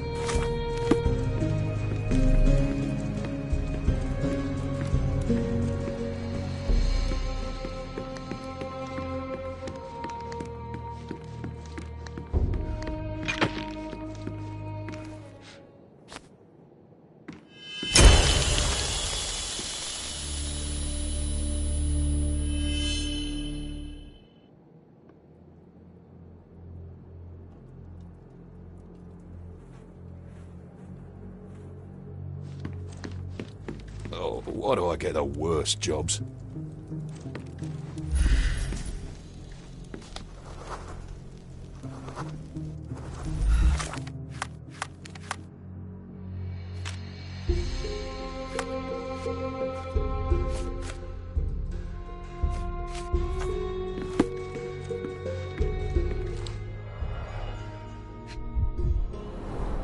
Bulging veins, cyanosis, bloodshot eyes, odd foaming in the mouth. Clear indications of blunt trauma, possibly inflicted before the victim was in the safe. Bruises, torn nails, bleeding was severe and continued at length.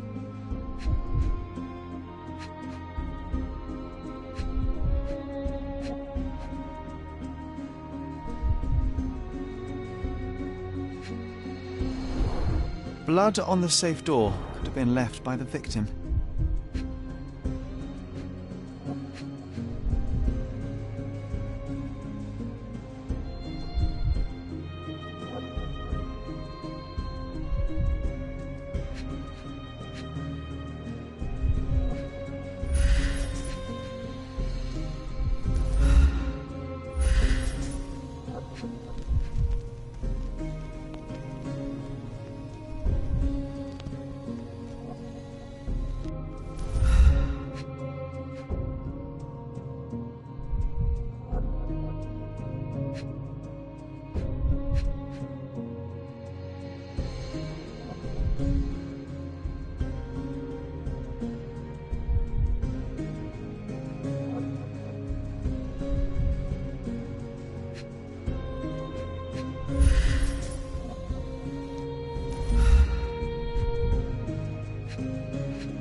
Clothes are not fully buttoned. Was the victim dressing or undressing? What a rotten way to die. Yeah, what a shame.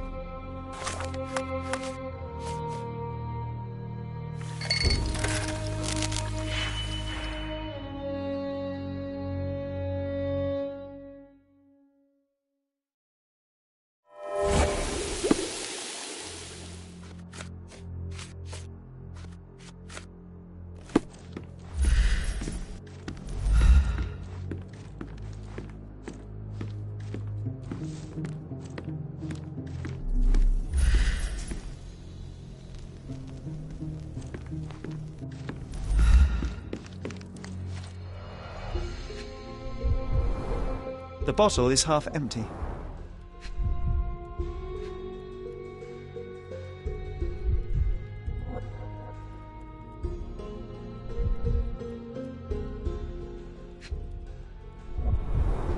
A wine, well enjoyed.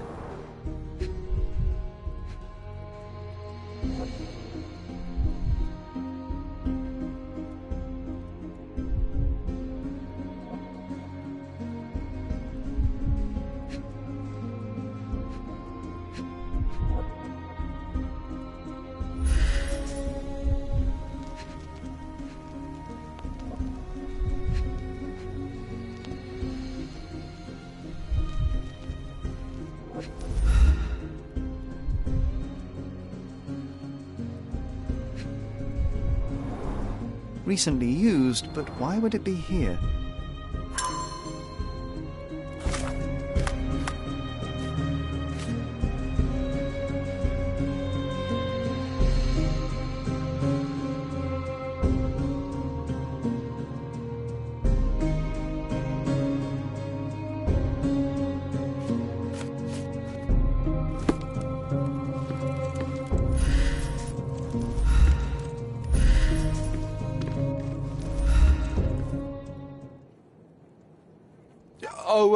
Actually...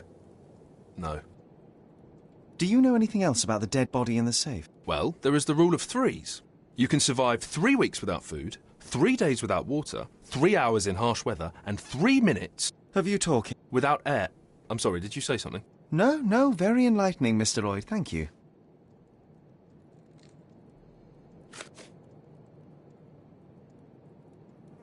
I don't know.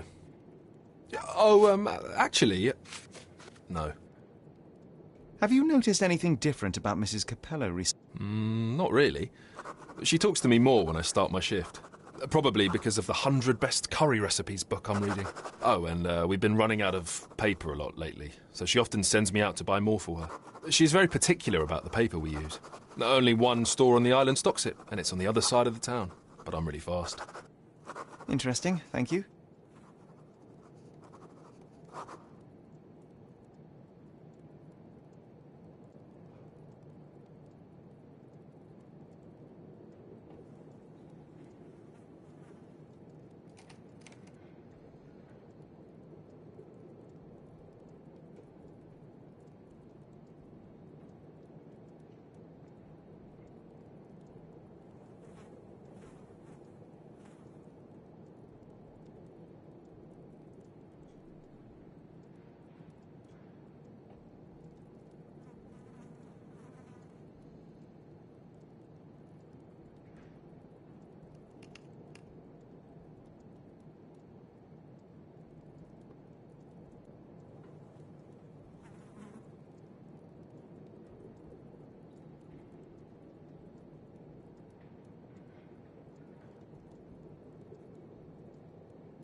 What can you tell me about Mr. Capello? He's a good employer, but very focused on work, and very serious about security, of course, since he employed a night watch of my caliber.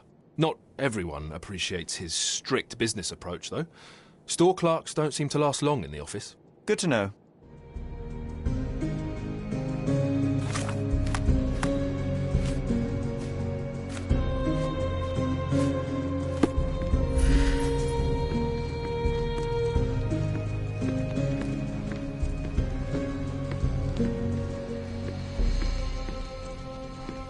Wouldn't want to be in his shoes. I'm a bit claustrophobic. Oh, why do I get the worst jobs?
He clearly needs a better work-life balance.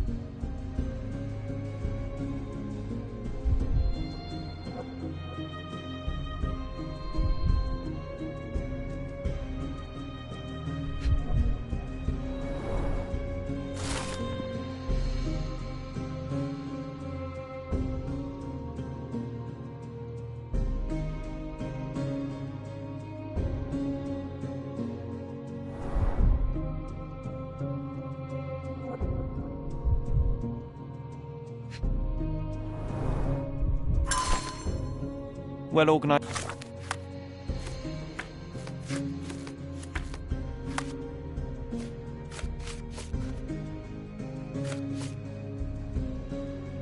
Workplace? Mr. Capello is the best. Okay, this chap is seriously creepy.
The letter F is inscribed within a 4-leaf clover pattern.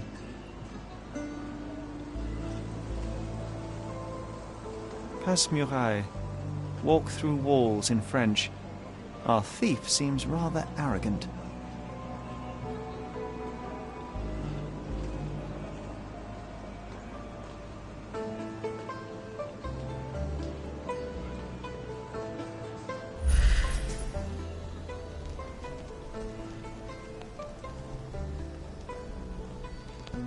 A comprehensive set of lockpicks, recently cleaned, with no fresh scratches.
A concert programme from 7 years ago. An Augusta La Duca is listed as a harpist in the orchestra.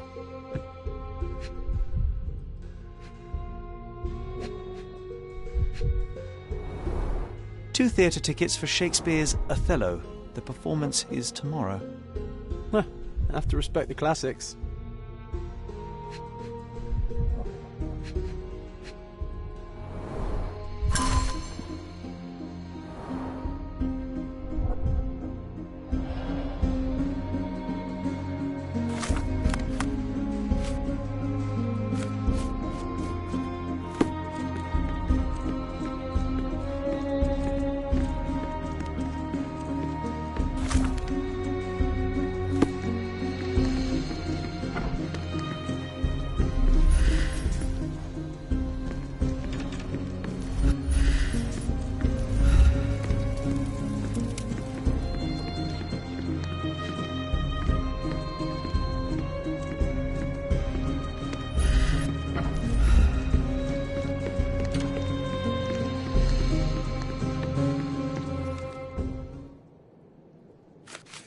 Do you know whose keys these are? Probably Mr. Capello's. Police took him so suddenly. I have the same set, but it's more efficient. Has fewer keys. So you don't have access to the entire office? No. Only Mr. and Mrs. Capello have the key to the back door.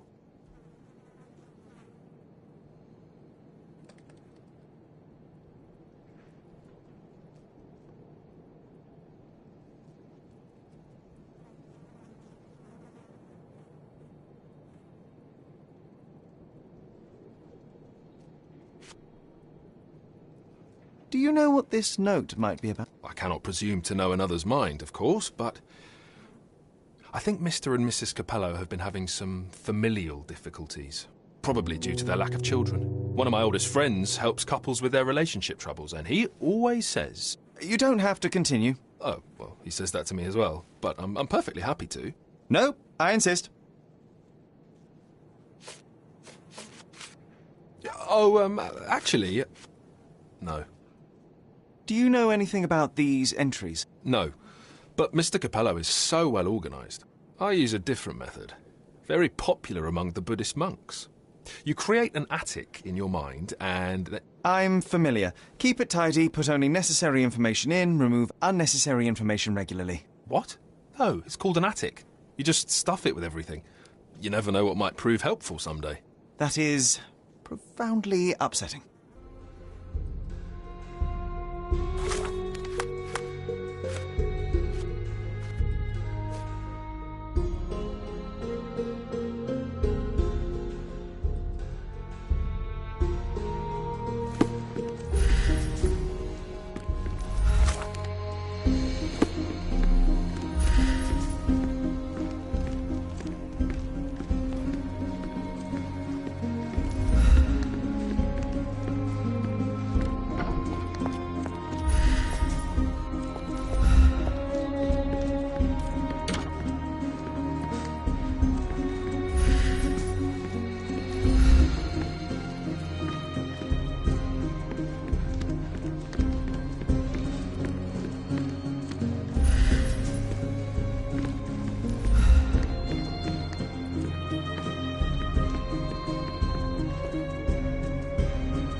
I'm just so exhausted, sir.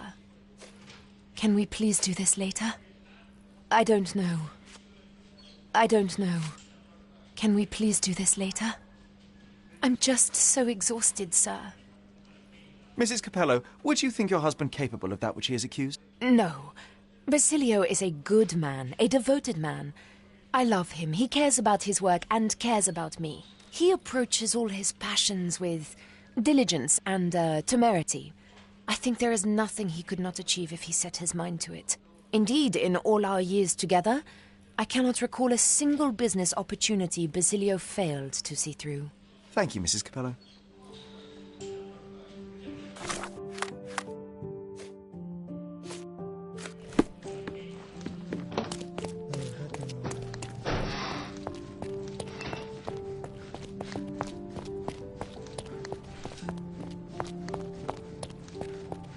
What a long day.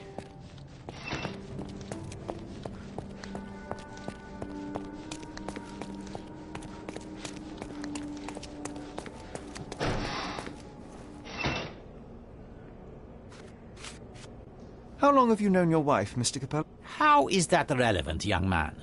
Please, I need a complete picture of all the parties involved. Consider, perhaps, the possibility that the burglar was targeting your wife. It seems unlikely, though if a Detti was out to threaten my wife... We met 7 years ago. Augusta was a harpist with an Italian orchestra. The passion in her eyes back then. I am glad she still has some of it now. And you and your wife get along well? I love her most dearly, and I know Augusta loves me. I fear someday she may be bored at work, but I try to give her all she wants. I'm afraid I have nothing to add to this. Another question? What was your intent behind this note? This is private, young man, and hardly relevant. Its relevance, as it were, remains to be seen. My wife Augusta joined me in business half a year ago, but works late hours. I worry because I love her. What else do you need to know? I appreciate your candor. I'm afraid I have nothing to add to this. Not much to say. I'm sorry. I'm interested in some entries in your diary that may prove important. Could you elaborate on these ones here? Bene. I won't name the detective, but rest assured that is unrelated to the investigation. It is just one of our clients. And those safe entries are about an interested party who was going to purchase the product. We met yesterday, and today were to finalize the transaction. Alas, that opportunity is no more. You've been a good help.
maybe it would be...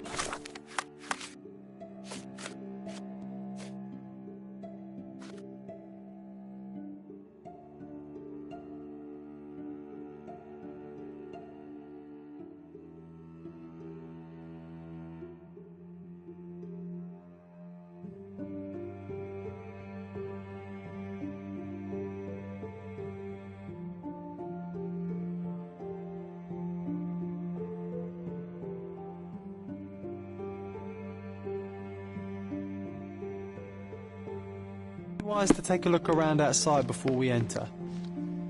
Just a thought.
Is this familiar to you?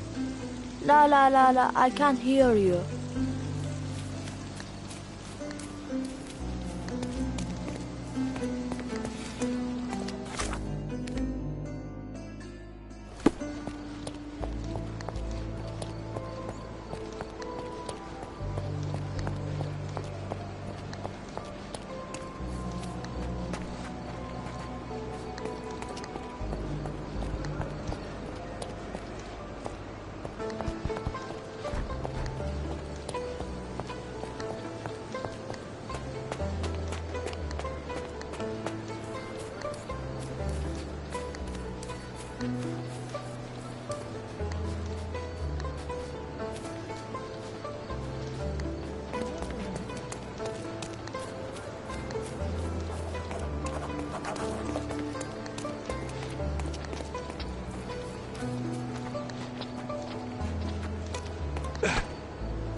Other gangs are planning an attack on the backyard, boys.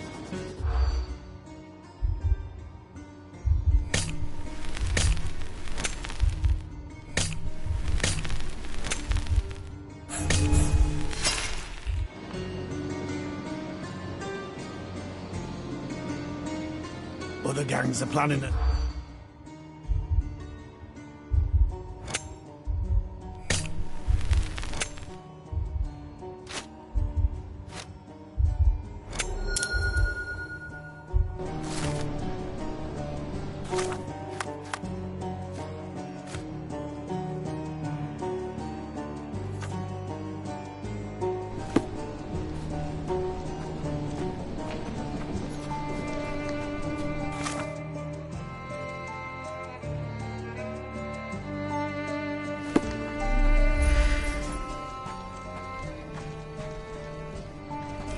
Can I ask you a question? No answers from me, you understand?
stubborn.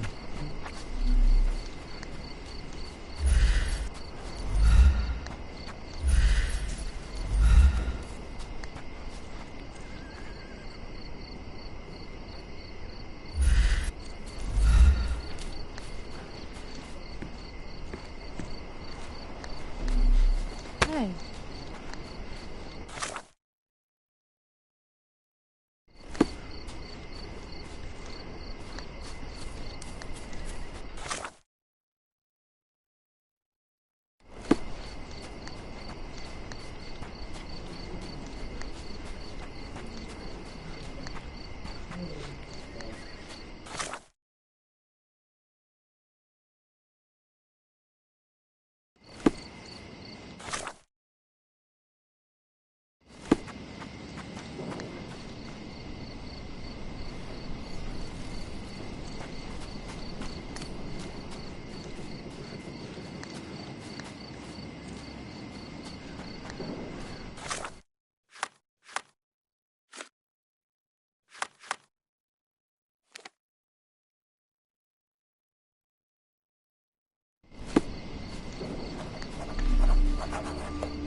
Too simple. Coming for you.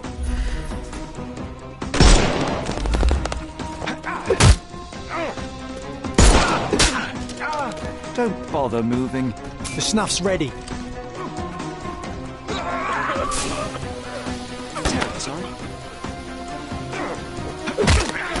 Take a rest, my friend.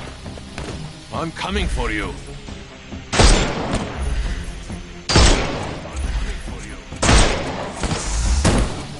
I will end you.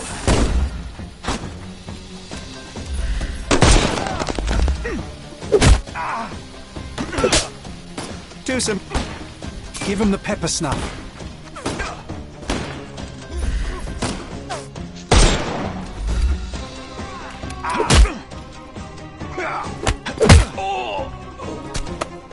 No more crime for... The snuff's ready. You can overcome the brute now.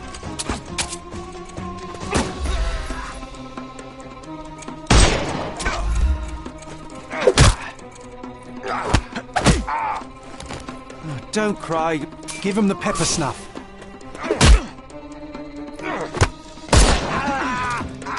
No more crime for you until next month.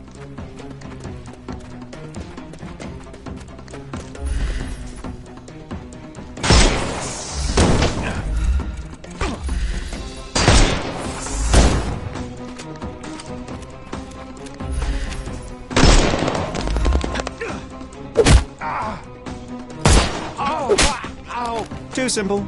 The snuff's ready.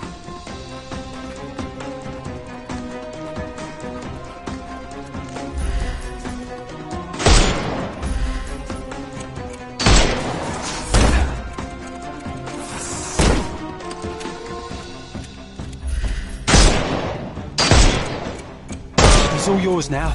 Go for it.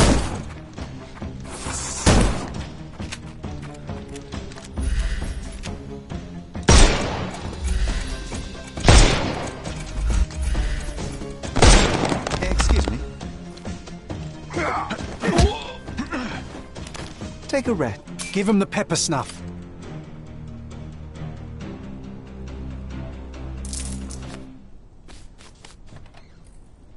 Okay, I give up.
And here we are, Miss Sevigny.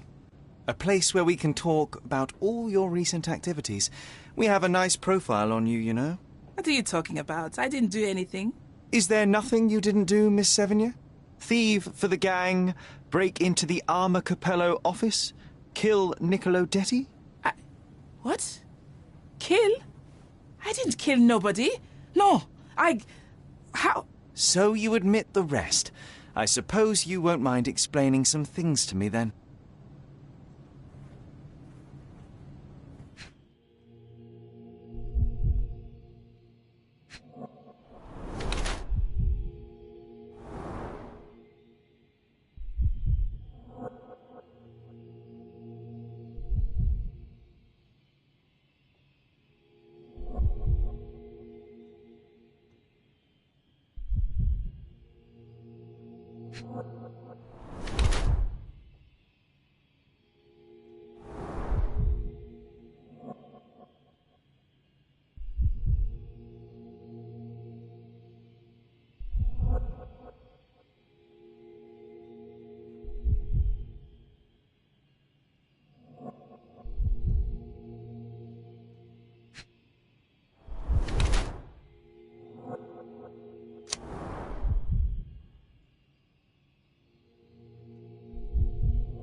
You were in the Armor Capello office yesterday evening, Miss Sevigny. The same place that Niccolo Detti was found dead today. What happened? How would you know? You can't prove anything? It's written all over you, Miss Sevigny. I presume you did not intend your evening to end with a fall over the railing and a fracas with felines? Need I continue? Zut alors! It was just a job, nothing else. I was asked to come. Here, see for yourself. I don't know who hired me, but I think they wanted to pin the crime on me. Poor Niccolo.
You knew Mr. Detty, how?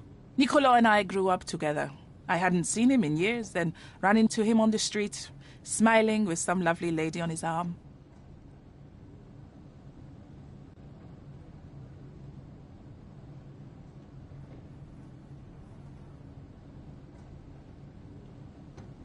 And that was the last time you saw him alive? Wait, until I found him dead yesterday. That same woman was there, too. It can't be coincidence. You saw a woman in the office? Mm-hmm. She started screaming, so I slammed the safe door and ran when I saw a guard coming. When were you offered this job? Ah, mon Dieu. I don't remember precisely. I think the letter arrived around 9:30 in the evening. It sounded tricky, but the money was good. And you arrived at the office? Perhaps 45 minutes later. I am very good, sir. I was in and out in 5 minutes. I don't like lies. No, wait. Okay. It took 15 minutes. All right? Still impressive, no?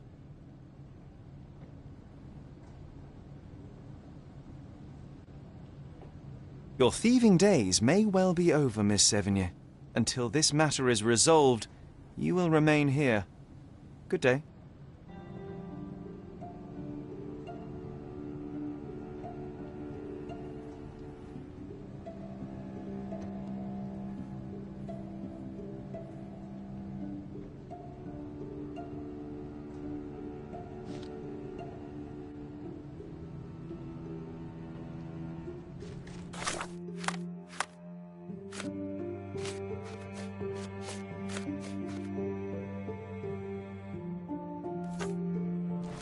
I didn't do a thing.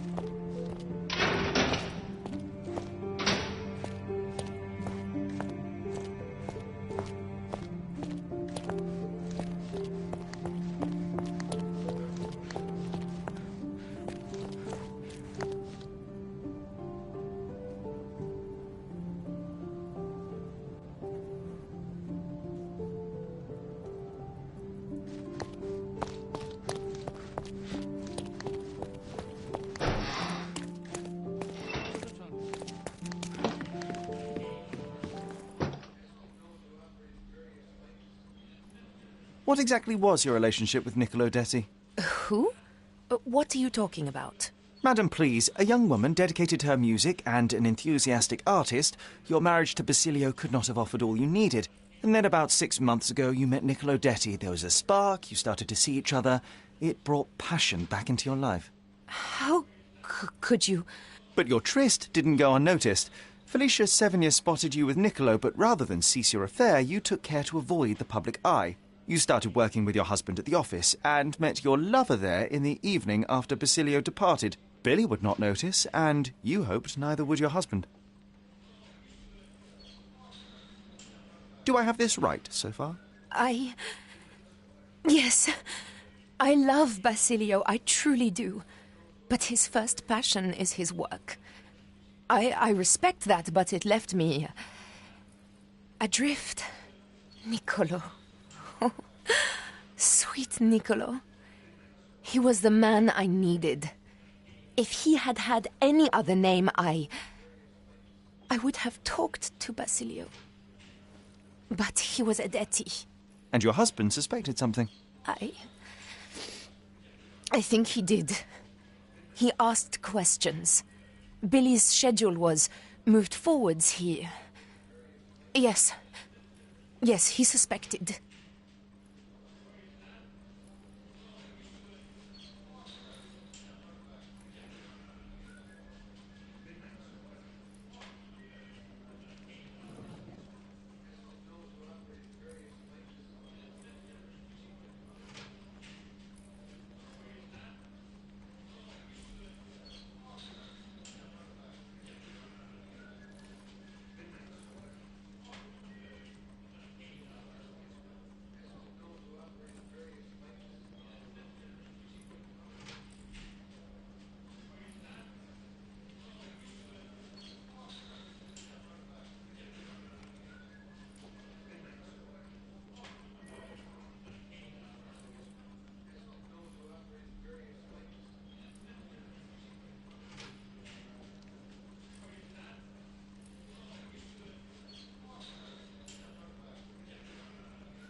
And thus we arrive at the heart of the matter. How did Mr. Detty end up deceased in the safe?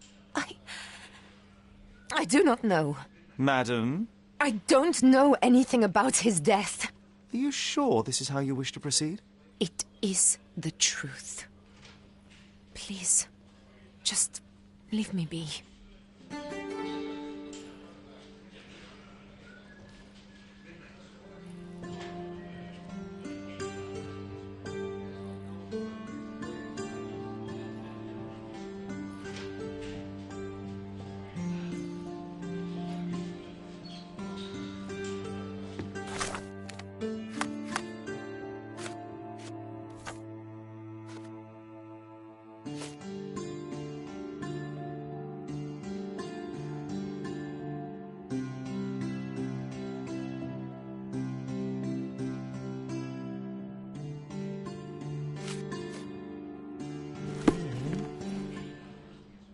It is a shame it has come to this, but it is patently obvious that you are responsible for Niccolo Detti's death. How dare you?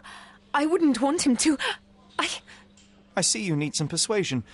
I know that Niccolo Detty went to the office to meet you.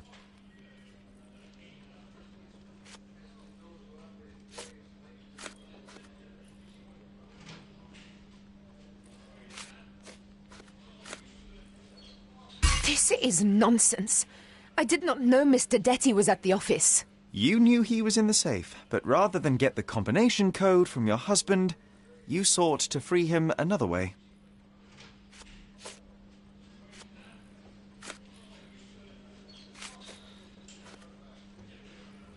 I don't follow you. The fact remains you chose to risk Niccolo's life rather than call for your husband, and I know why.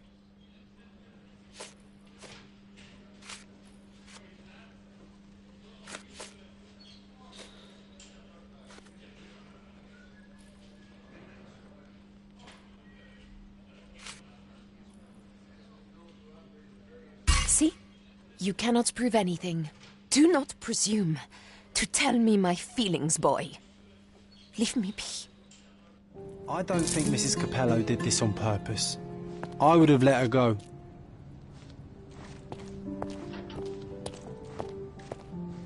Come on, Sherry. Say, I am the law.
nice affordable clothes. Step Merhaba. right up. It's a good day for a purchase.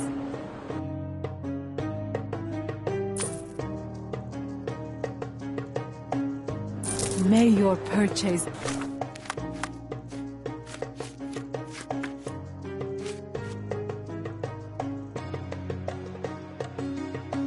bring you joy.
Well done, Sherry. The hall now looks much as it did in our youth. Brings back fond memories.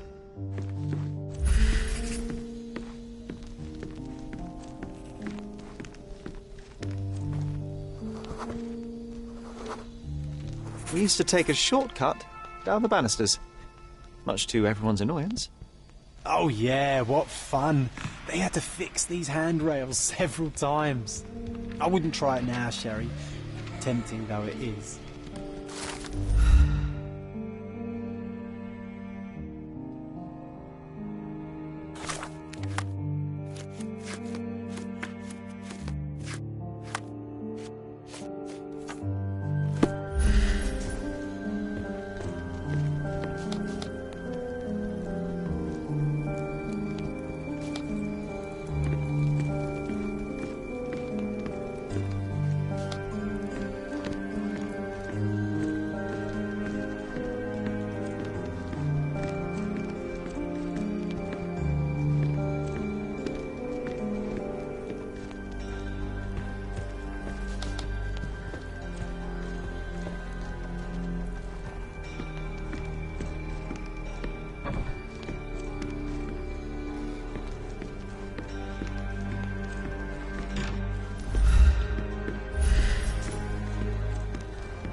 another one.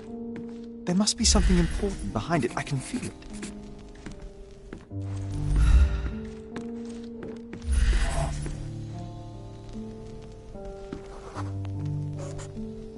I remember returning home with a pair of perfect sticks.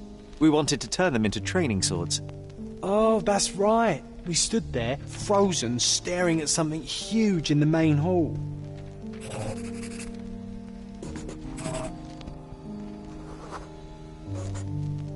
It was a giant aquarium with a living mermaid in it. Impossible. It must have been something else.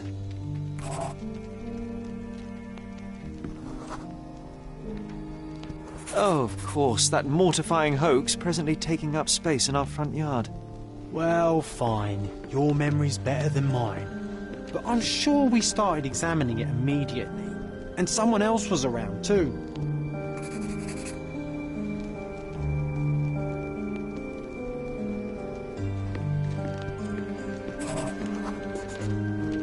It was my mother. She asked what I thought of the artifact. You were really concentrating and holding something in your hand. I inspected it with a magnifying glass and was able to confirm it was made of two different skeletons. The mermaid was a fake. And so it was time to smash the thing. Your mother took a hammer and... Slow down, John. That's not how it happened. I remember other people joined us.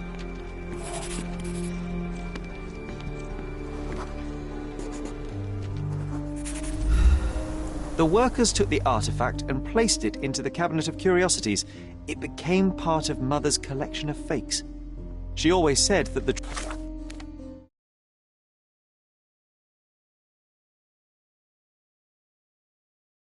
truth lies in the details. This mermaid helped me to learn that.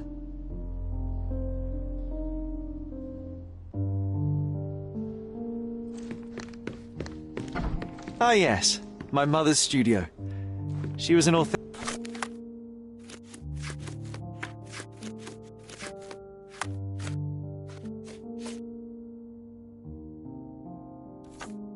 authenticator, and this was her Cabinet of Curiosities. I never saw the point.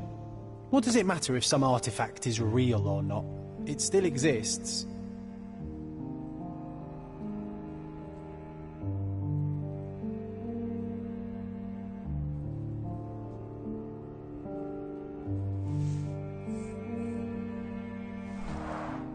One of the most ridiculous fakes I ever saw. Its owner insisted it was a polar bear. He thought the white paint on the brown fur wasn't noticeable.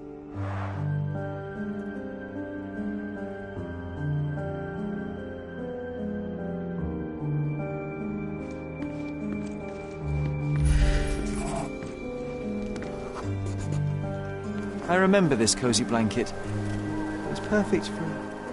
Wigwam! Oh, that was a joy to build them. Imagining ourselves as wayfarers on the other side of the world.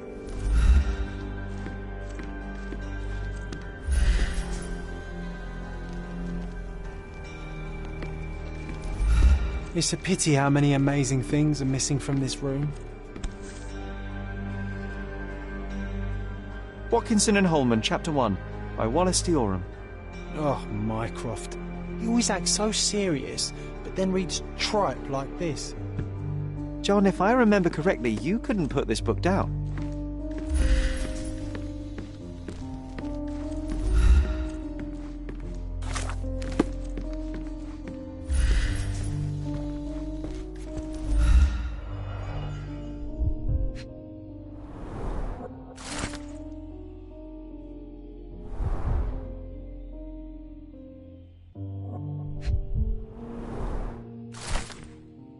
Clearly, it was deliberately torn. I wonder why someone would do that.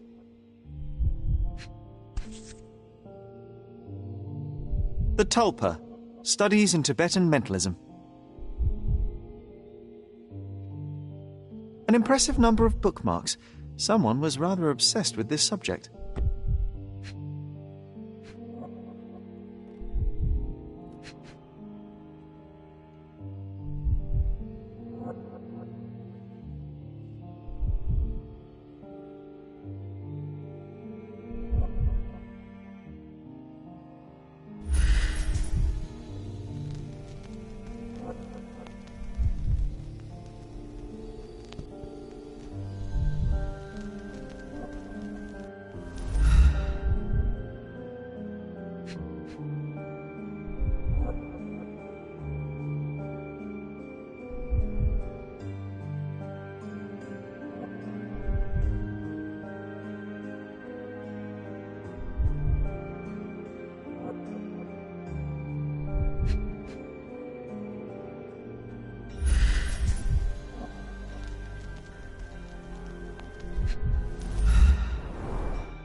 And this one was brought from a German museum. They claimed it belonged to Vikings. Nonsense, of course. Vikings never... The so-called mummy of a Persian princess. The defrauders did good work, but missed one small detail. It's the mummy of a man.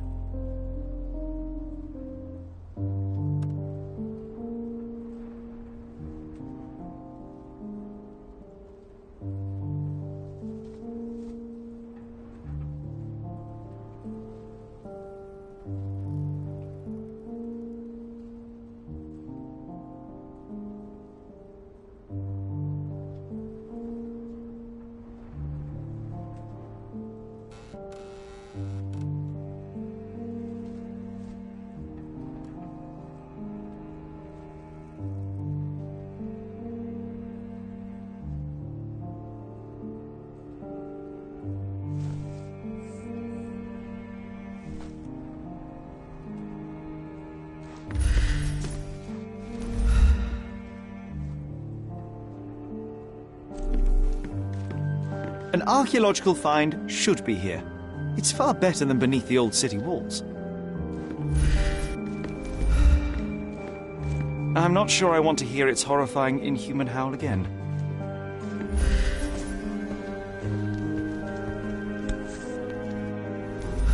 (1852), Bingley, West Yorkshire.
This photo caused a lot of fuss. My mother spent some time to prove it was a fake.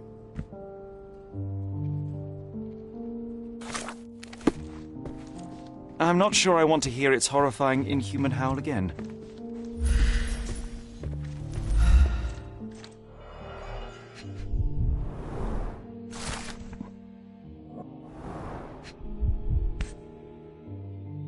Carefully opened. Dated 24th of April, 1869.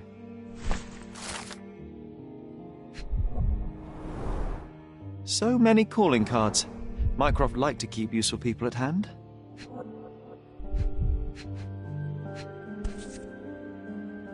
Reliable and driven. I recognise Mycroft's handwriting.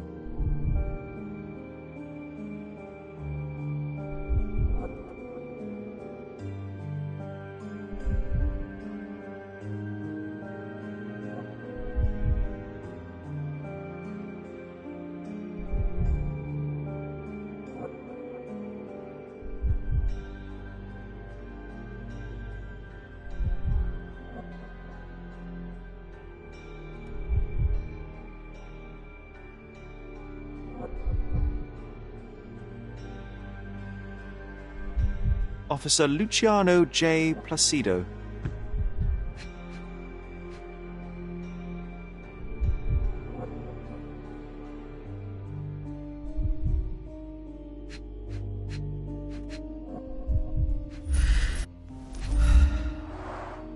This drawer was always closed.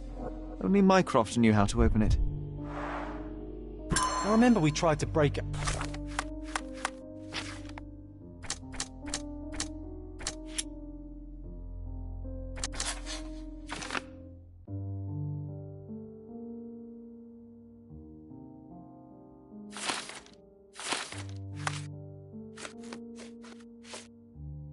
Open and spy on him, but alas, had no success.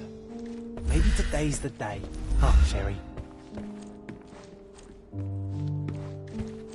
Oh, I remember these. We used them to spar together until Mycroft found out and forbade us from using real weapons.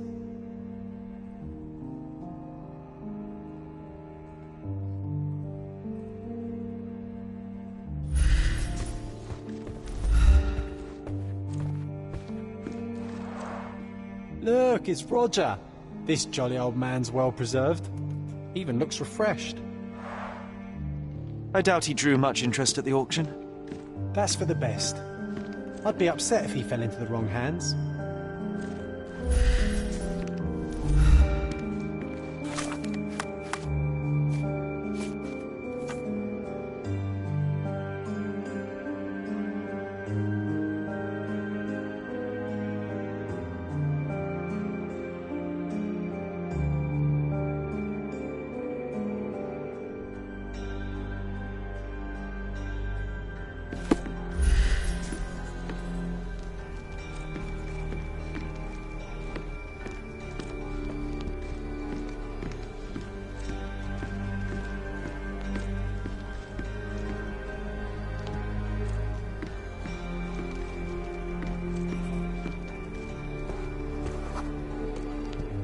Ah, the memory comes back. We snuck about watching him. He closed the drawer and went to the hall. We were like two shadows crawling behind him.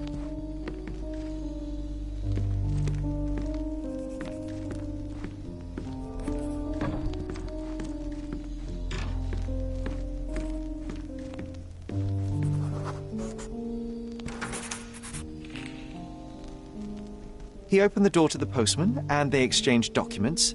If it was a real postman, of course.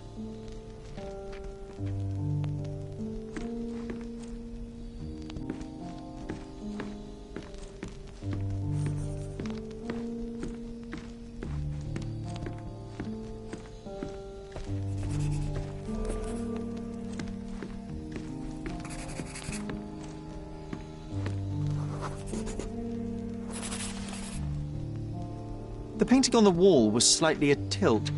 He stopped and straightened it.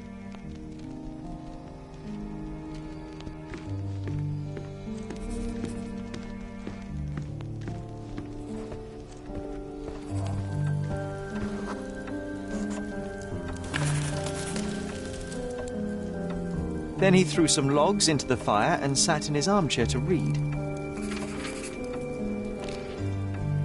It's as boring now as it was then. I'm sorry, Sherry, but I think that's it.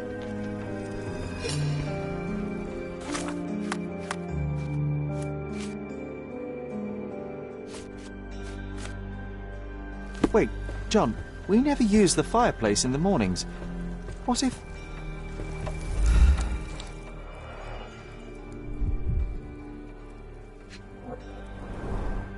A bit of juniper in the fireplace created a soothing atmosphere. It's the little... I think this is what we're looking for.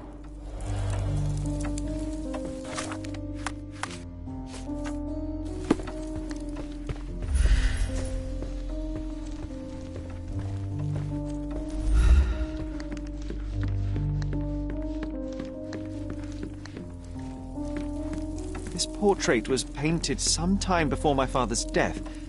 I would guess it's the only depiction of him that remains.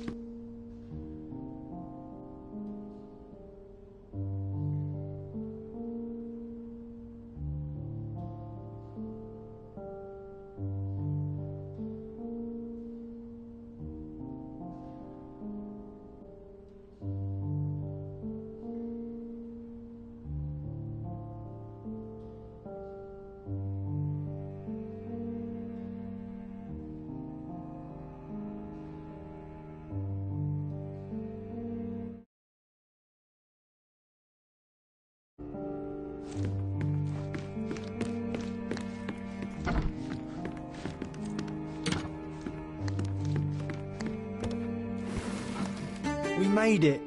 So what's there?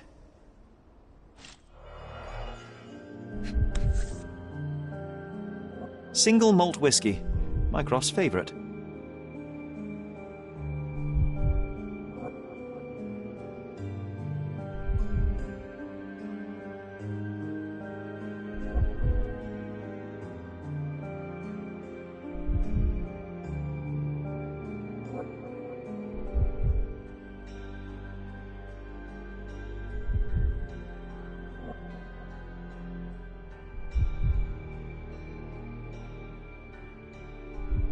gifted by Queen Victoria herself.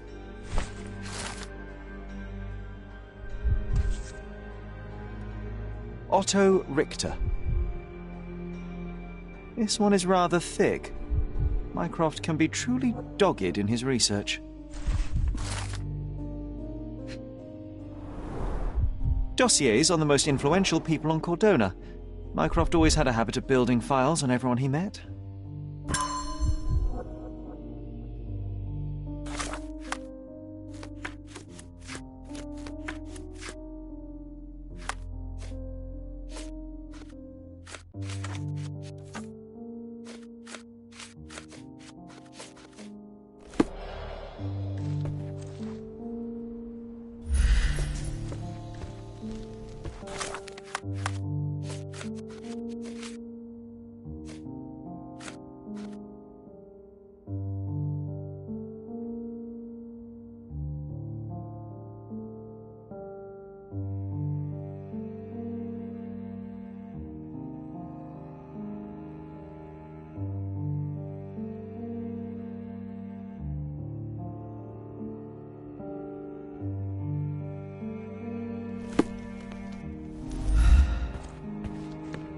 It's a pity how many amazing things are missing from this room. Mother said this was among the hunting trophies of a Scottish Viscount. So he tried to persuade everyone that his forest was inhabited by these beasts. It would have been thrilling if it were actually true.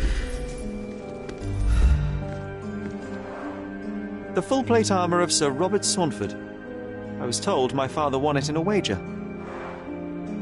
Armour is armour, but look at his sword. Oh, how badly I wanted to wield the blade. Maybe you take it instead of your pistol. I'm starting to remember something.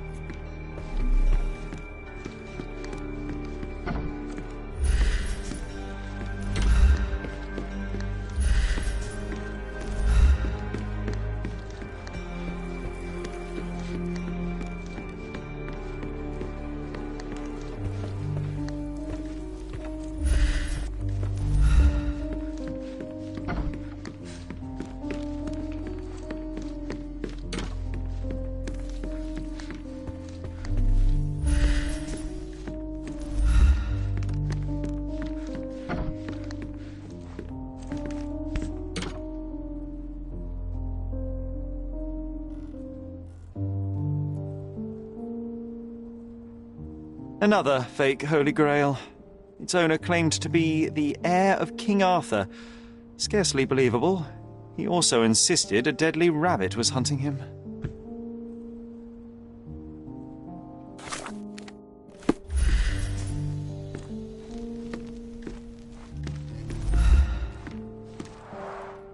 One of the most ridiculous fakes I ever saw. Its owner insisted it was a polar bear.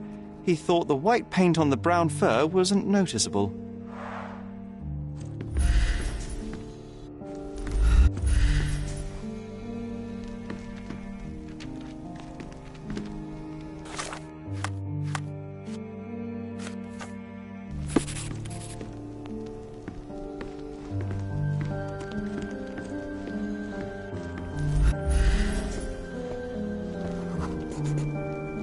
I used this ladder to look at the top shelf, right?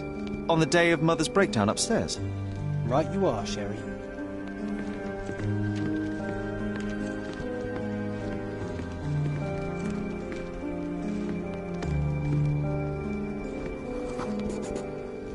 We heard a noise. I can't recall of exactly what. And we didn't have a great view from behind the statue.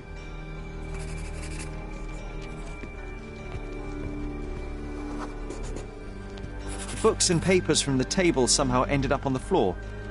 Now it's coming to the surface. I feel it.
You're not even trying, Sherry. Concentrate.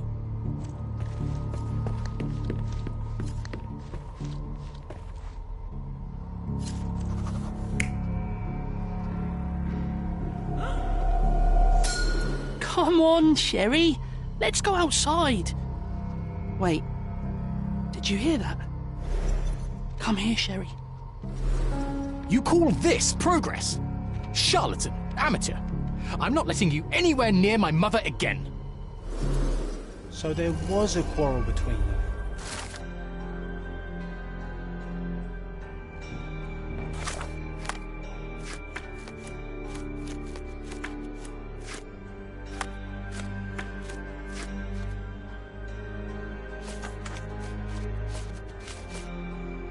I heard a noise in the hall. Let's check it out.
Sherry, look!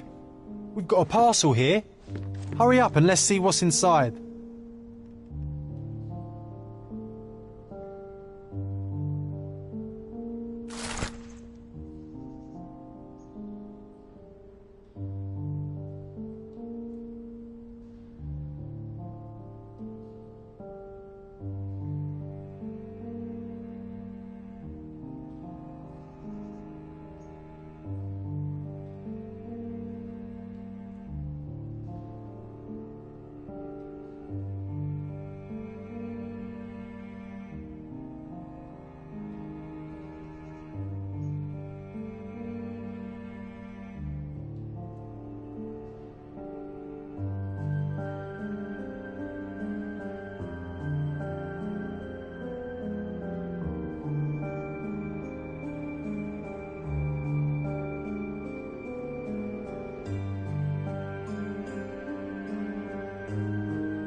An invitation that comes with...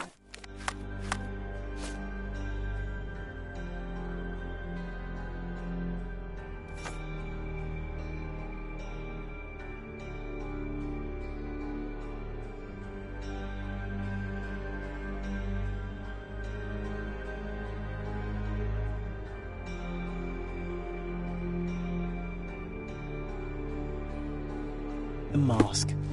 We can't miss this, Sherry.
Welcome to the Manchios mansion.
I'm so sorry, but this is a costume party.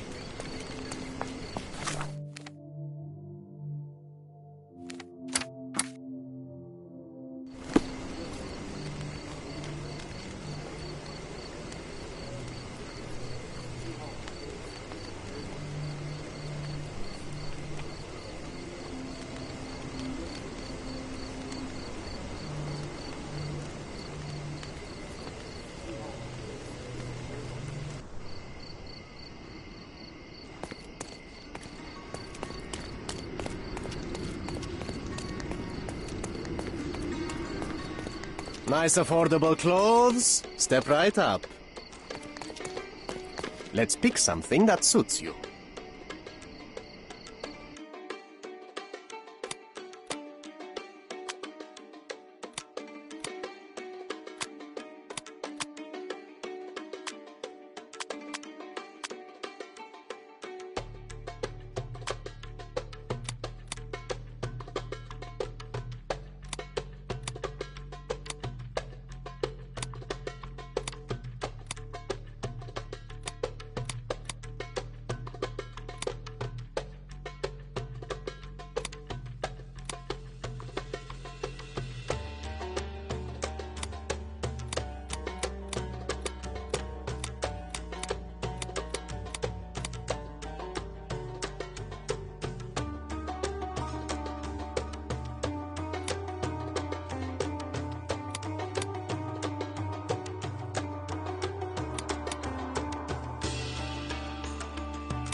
Don't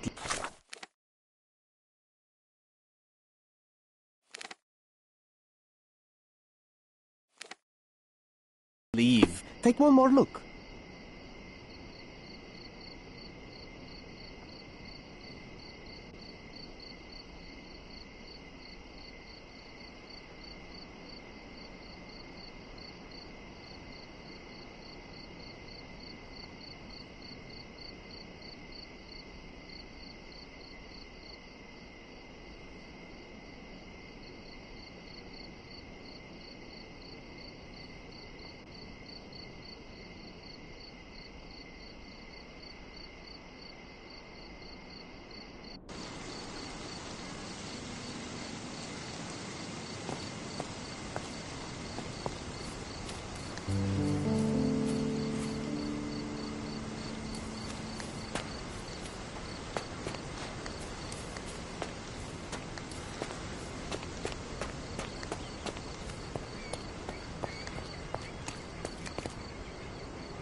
Mycroft's umbrella, the only outgoing thing in his wardrobe.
Welcome, sir. I do hope you enjoy yourself.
Enjoy the evening, sir.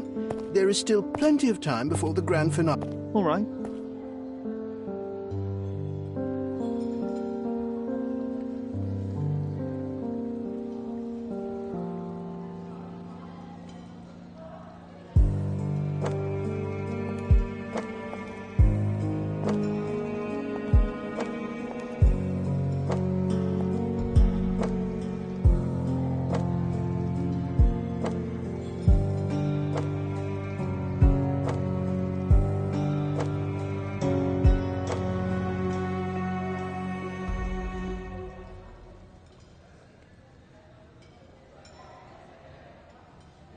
What if I write an article about these people here?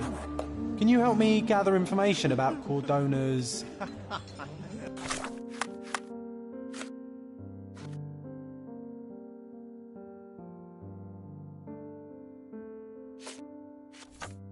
elite?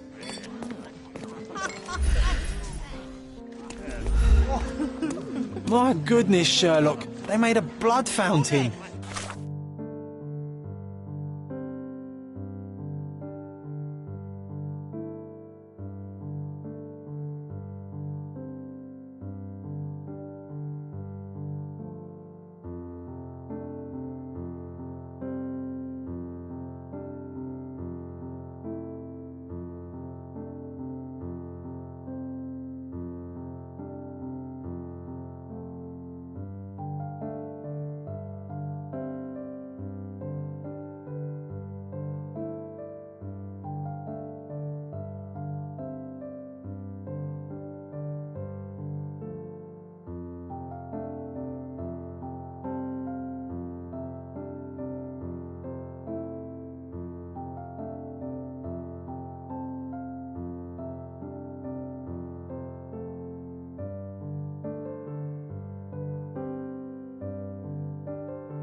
No, John, it's definitely not blood, just wine.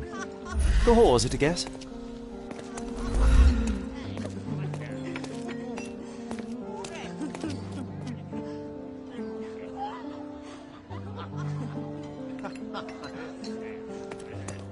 Curtains do not guarantee...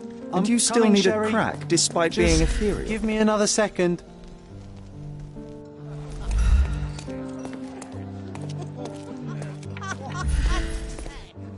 Do not distract me. It's not easy to play blindfolded.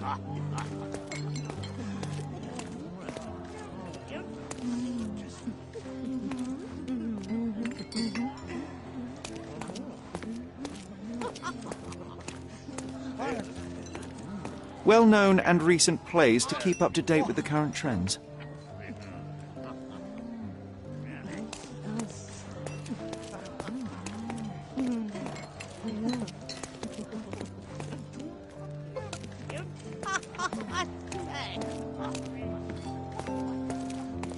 These medieval botany and chemistry books look even more satanic than the occult ones.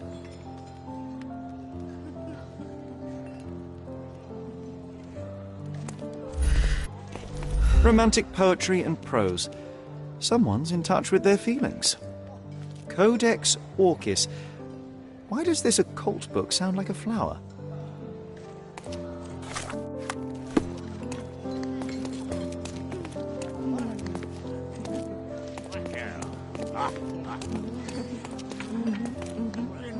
Excuse me, just one question. I have nothing to hide, sir, but I've never heard of this.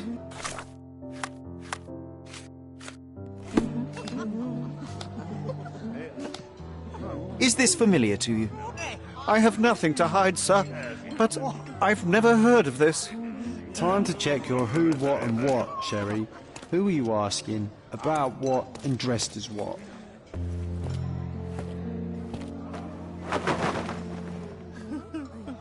Sherlock! Friend! I wasn't sure you'd come.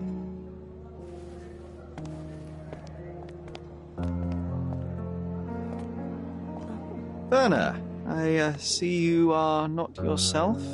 The more time you spend here in Cordona, the more I feel it my duty to bring you into our world and show you all we have to offer.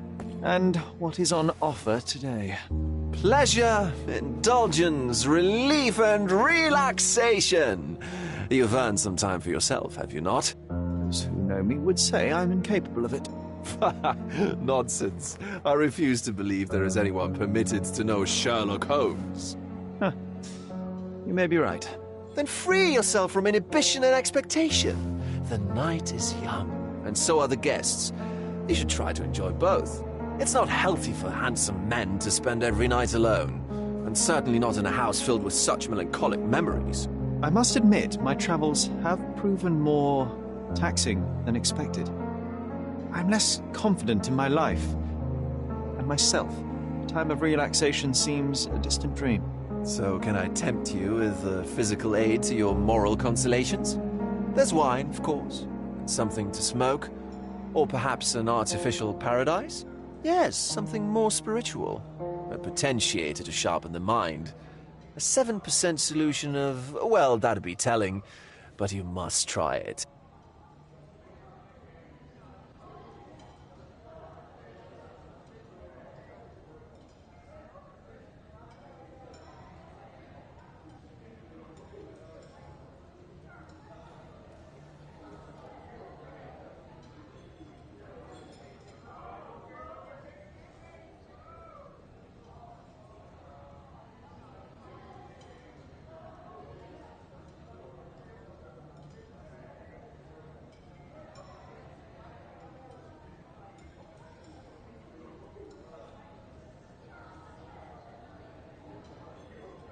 My mind is my most valuable asset, and a finely tuned instrument I will not risk impeding its function.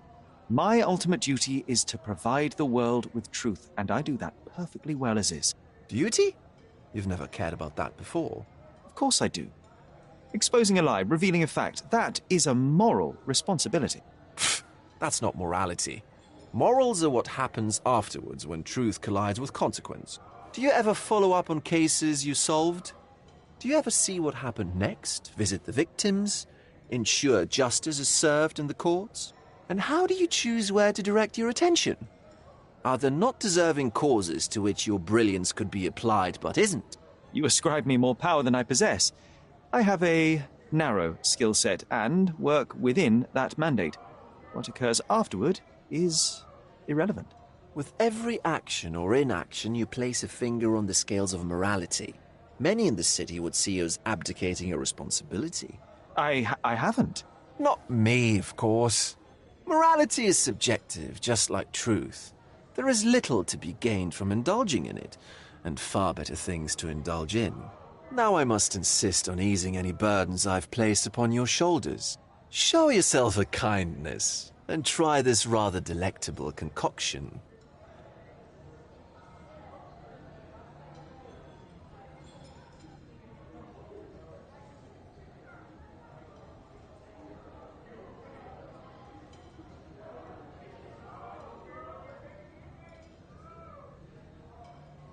If this solution truly does assist with thinking, then well, perhaps it would be puerile to overlook an opportunity to study it. I'll take it with me. Yes, Sherlock. Very good. And now, our evening begins in earnest. I just remembered. I'm sorry, Sherlock. My mind's delightfully impaired. Please take this key. It opens the altar room, past the library. Pardon? Altar room? What now, Werner? Go quickly and find our Fabio. Only you can make him talk. I'll join you in a minute.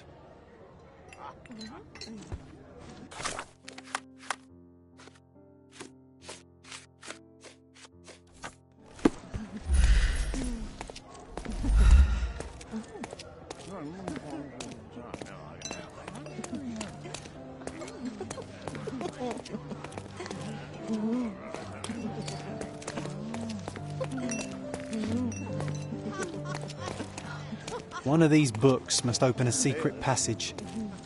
I know it. Well-known and recent plays to keep up to date with the current trends.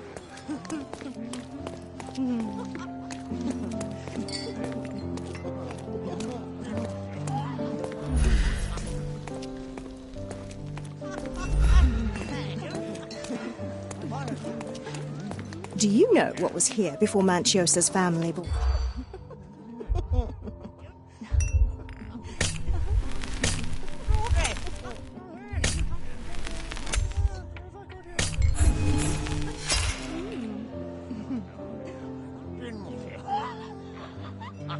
Do you know what was here?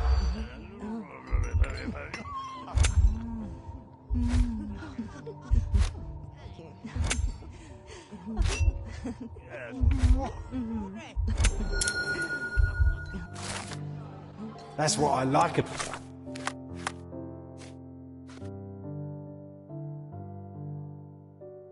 about this party.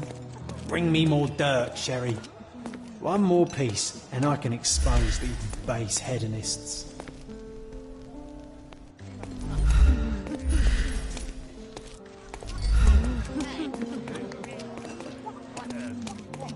Bogle's gallery has a backer, I see.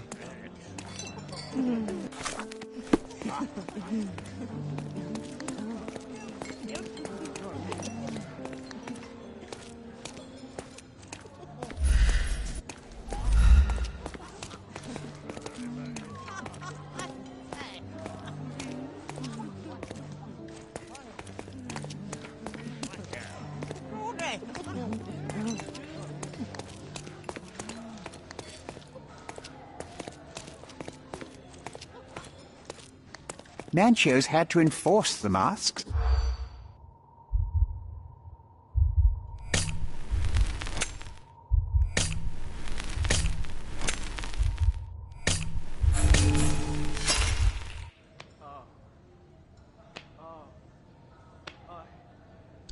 Manchio's had to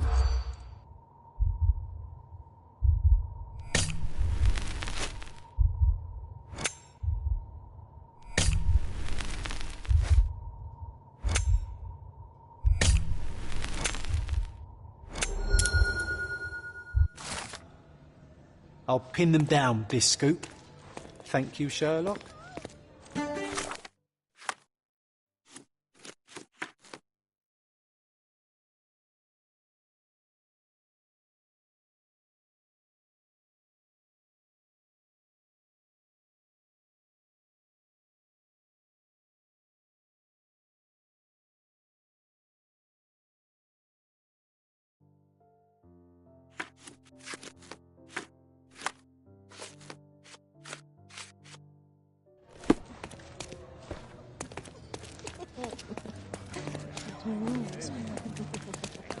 Look, I'm an outlaw. Let me know if you need anything, sir.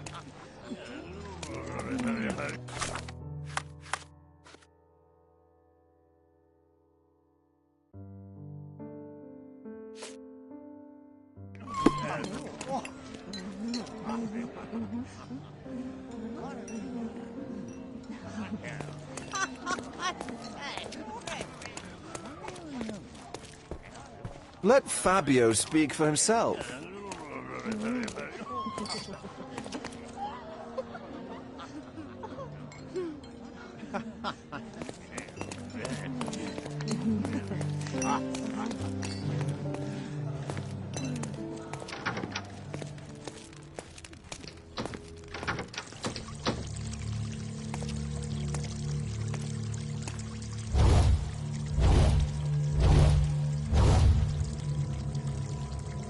My God. Was he here this whole time?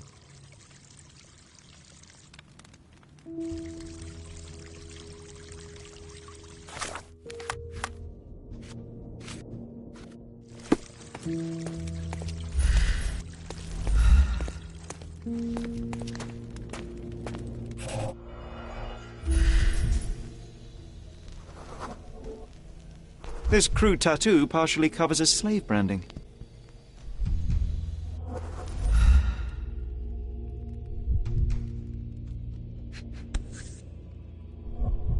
The dagger is heavy and sharp, but lacks balance.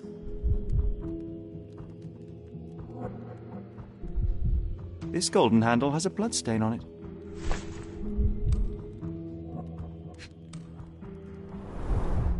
A blunt-force trauma may have suffered an internal hemorrhage.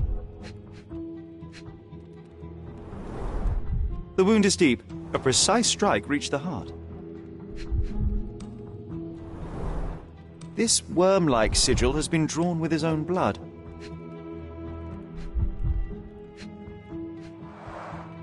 The victim has clenched the fabric so firmly in his fist that it's nigh impossible to remove it. He died right here.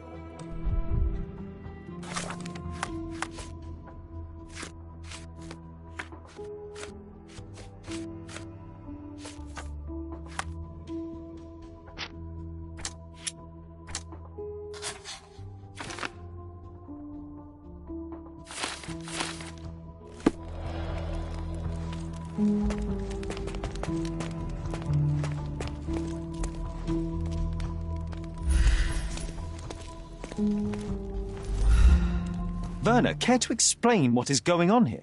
On nights like these, it's not unusual for some attendees to get a little exuberant. It's part of the appeal. Unfortunately, it appears things have gotten out of hand. Yes, some are more prone to bend the rules of morality. That's murder. I doubt there's anything left to bend. Why did you not tell me immediately? We were chatting about trivial matters for some time. If I'm completely honest, Sherlock, I've consumed a rather potent cocktail of substances. My attention slips and drifts. But I'm glad I thought to call for you. You sent me a disguise. Oh dear, did I? Well, since I found the body, Mr. Manchios has agreed that you can investigate the matter. I promise my mind will behave itself going forward. All right. Pull yourself together, Werner.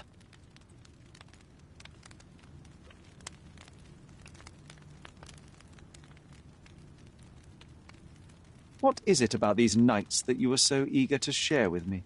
Well, they're not always in the evenings, but they are in the shadows. People gather to test their boundaries in a safe and consensual atmosphere. Often with more stains than your typical crime scene.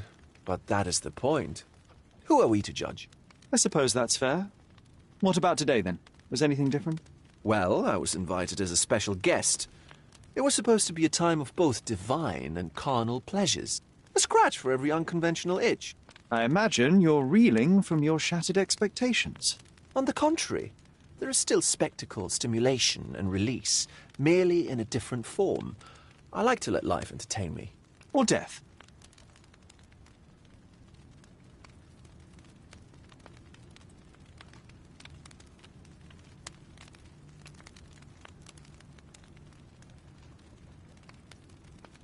Mr. Manchios is the owner of the manor, yes? And the host of Cordona's most memorable parties. He promises even the ugliest guest a partner for the night. And for the ones with more unconventional tastes, Mr. Manchios provides other services. What a caring person. You cannot begin to imagine. The police remain unaware of this tragic event? Some of them may be hiding behind their masks. They conceal many things. But we didn't want the authorities to create more problems. Besides, after a few cocktails, their incompetence will have soared to new heights. How do you know I even want the case? I promised you relaxation. If there's one thing I know about you, Sherlock, it's that nothing soothes you more than a good mystery.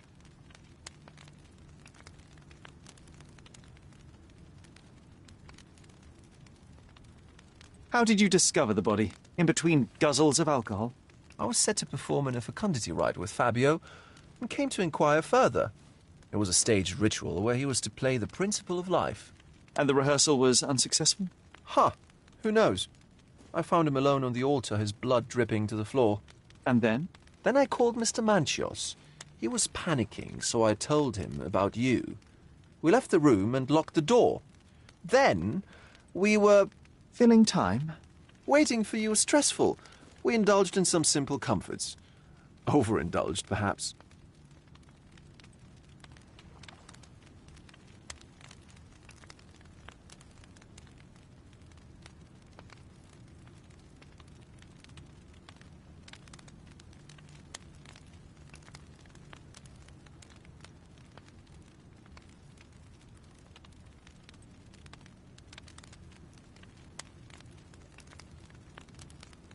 Were you well acquainted with Fabio, the victim? Everyone knew Fabio, or wanted to. His beauty was the talk of the island. Too handsome to go unnoticed. He was magnetic. Fat wallets fought for the privilege of having him. He offered the pleasures of performance, and more.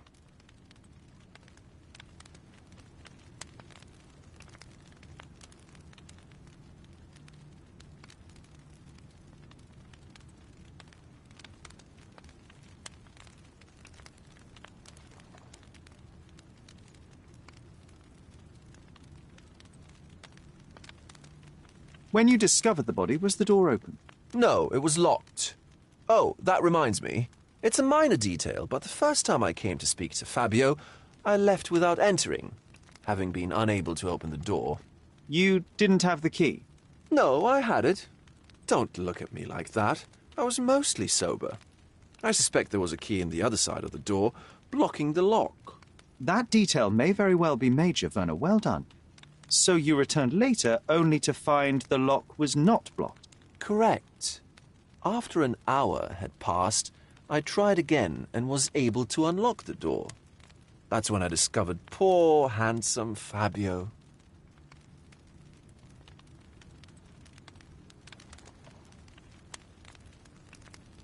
What about the fertility ritual? There was something about Fabio being a principle of life. Fabio was supposed to portray the beauty of life's origin. Flowers, oil... Not this travesty that seems straight out of the Inquisition. So this ritual is not the fertility rite. What was it meant to look like? It begins with a woman lying naked in a flower bed on the altar. She represents Gaia, the earth. As I cover her in oils, we chant for the principle. As our calls reach a climax, Fabio enters and copulates with her. After he finishes, I stab her with a dagger. That part's just pretend, of course. But the intercourse is not? I did not expect you to be such a prude. Are you a virgin? It is nothing to be ashamed of, but it would explain the color of your cheeks. The fertility rite marks the start of our festivities. The principle of life is beautiful, intimate, essential. It must not be stopped. Yet it appears that someone did stop it. What about the naked woman? Can you tell me anything about her? Oh, yes, Matista. She's one of Fabio's compatriots and a performer, too. I haven't seen her today, actually.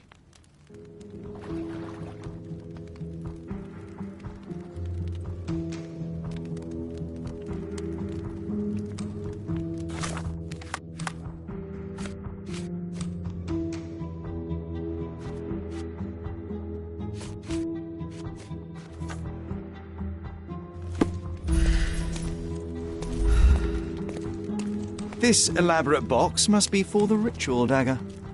The herbs here are Salvia divinorum. They have a slight hallucinogenic effect to emphasize the ceremony. This oil has a slight aroma of flowers and olive. The ointment smells mouse-like. I presume it is an aphrodisiac prepared from a Spanish fly.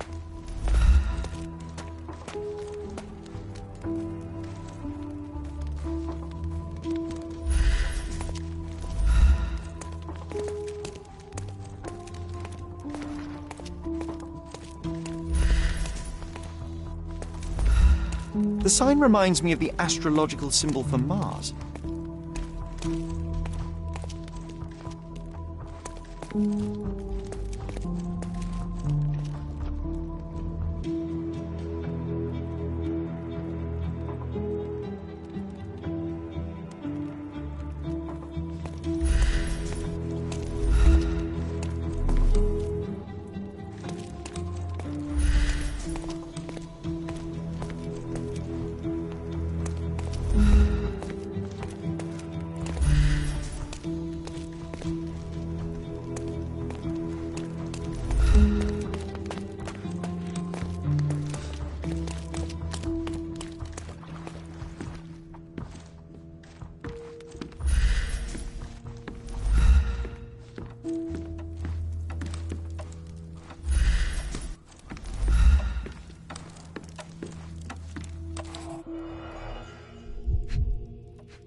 An open wound spoiled the carpet. Enough cigars to burn down the entire mansion.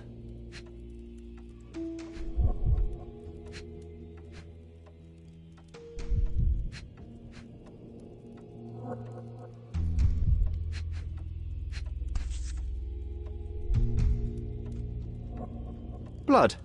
A sturdy bottle met a not-so-sturdy human. It didn't break only because it was unopened.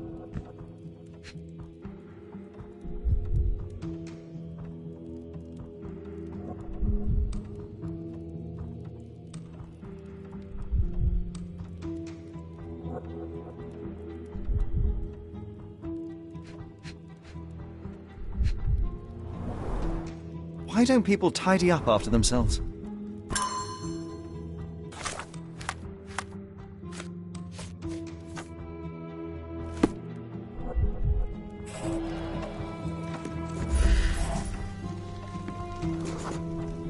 The wounded person was here for some time. A bloody handprint on an armchair.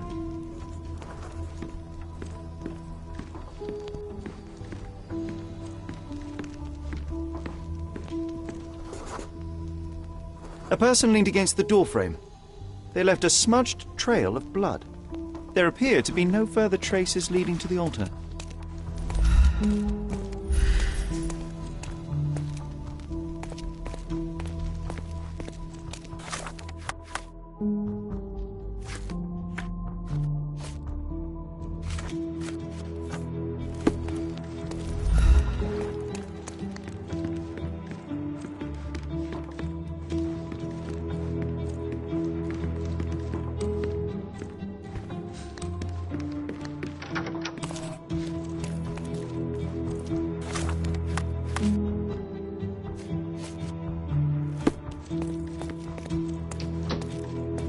Props, decorations, and tools for a more detailed set.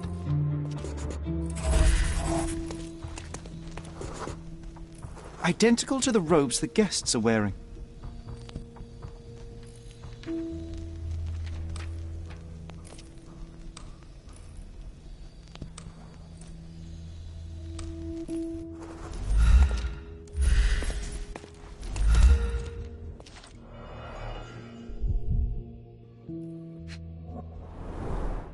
The pitcher is empty, but with puddles around it.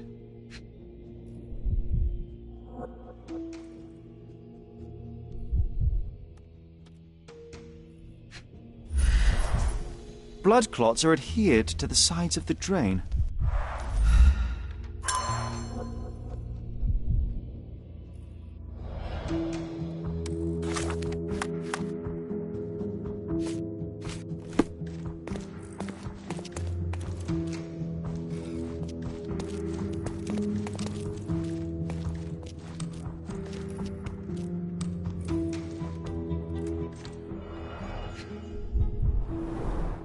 This is a different ritual.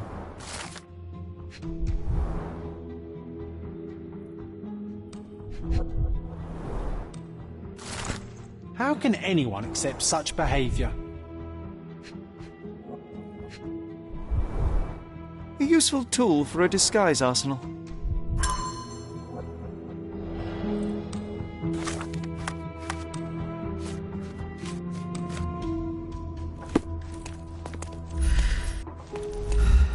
Props, decorations, and tools for a more detailed set. Handcrafted and luxurious cufflinks. There's also a note. For my Fabio, Manchos.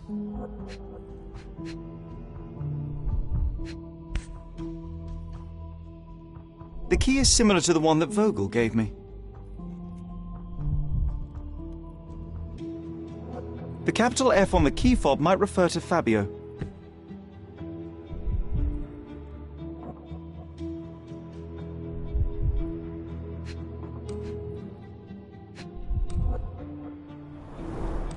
Would you recognise me in one of these? I suppose not.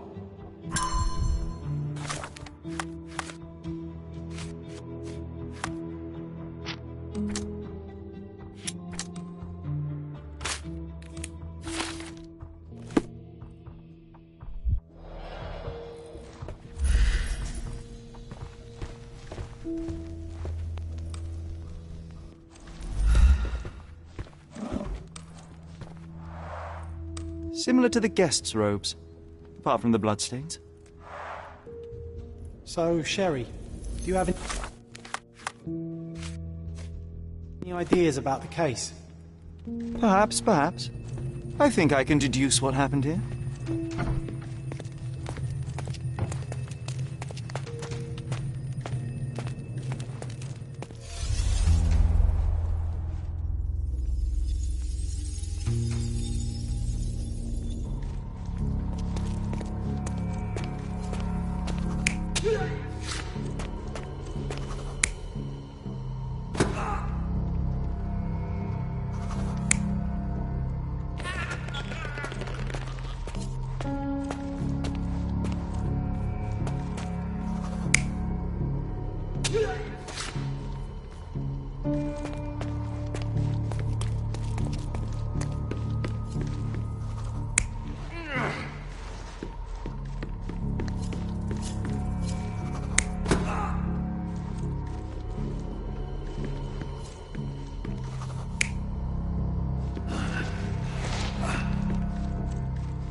You're not even trying, Sherry.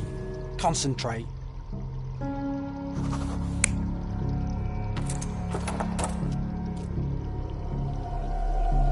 You're not even trying, Sherry. Concentrate.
You're not even trying, Sherry. Concentrate.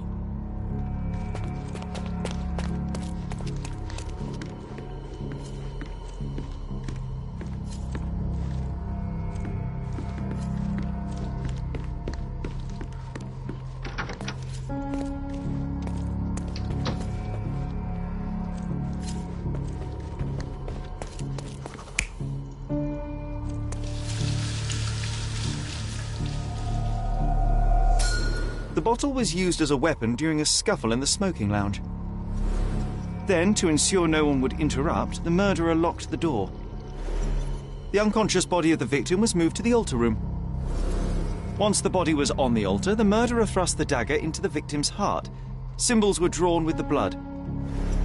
The wardrobe was used to hide the bloodied robe from anyone's eyes. The killer washed himself and took a clean robe from the hanger before leaving. Are you all right? You're on the floor, not moving. I think I know what happened here.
I'm starting to put the pieces together.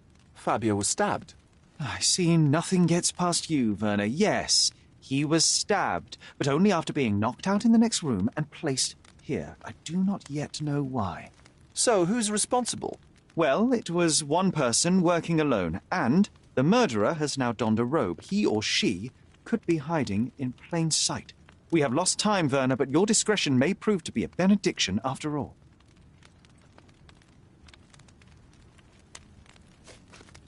The murderer had to have access to this room. After the crime, he used his own key to lock the door. So, who had the key to the altar? I'm not sure.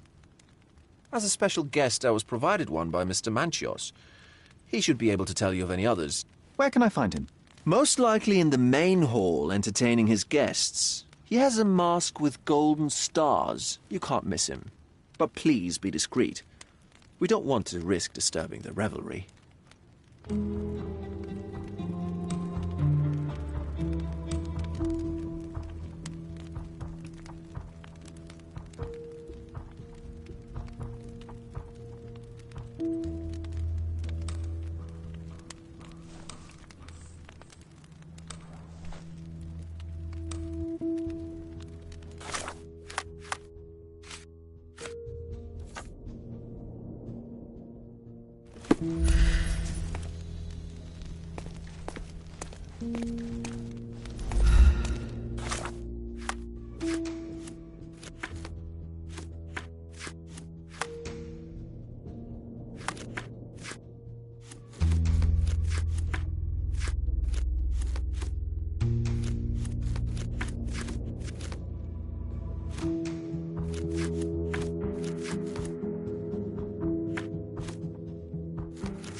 Could you help me?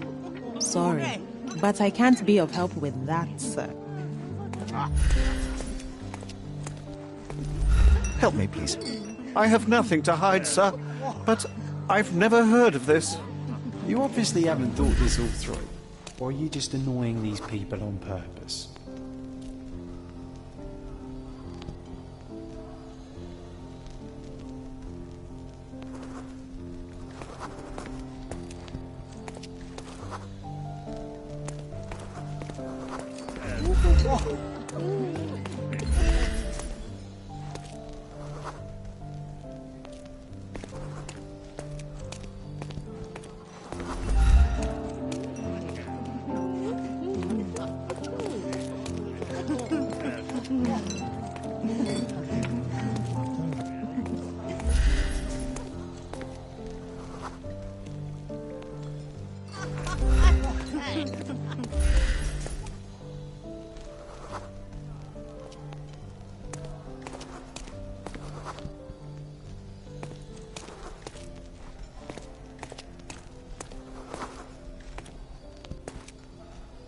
Enjoy the event, sir.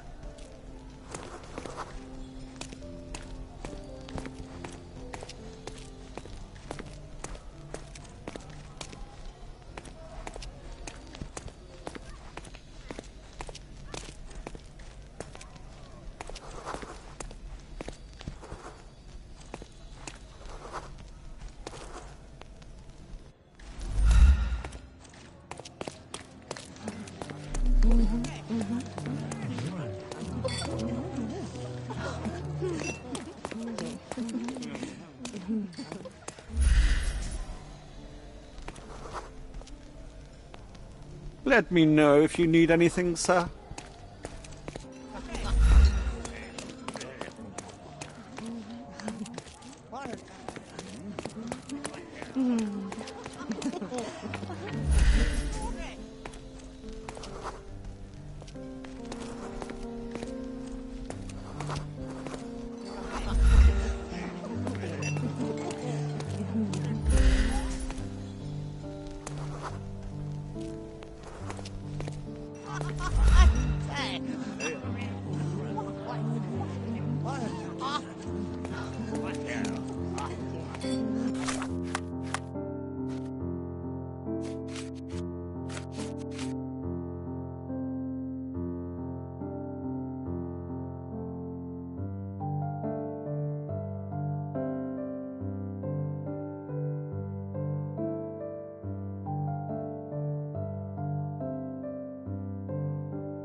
Want to go somewhere more private?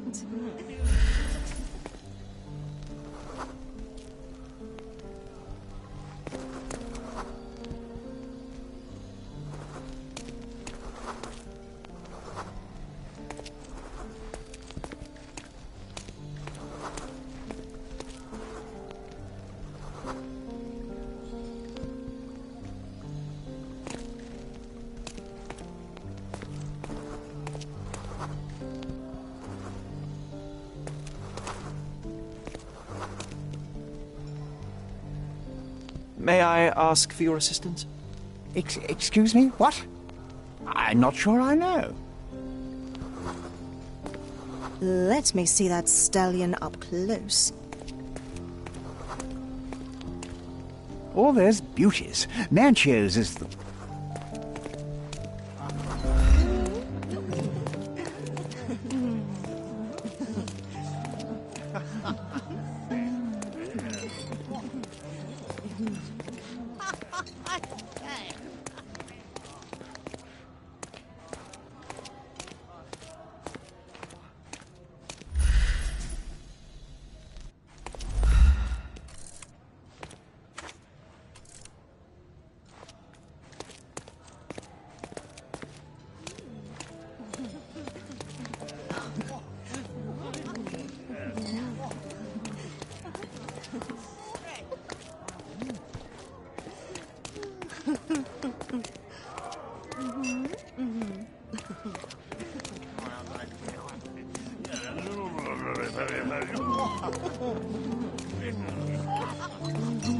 Let me see that stallion up close.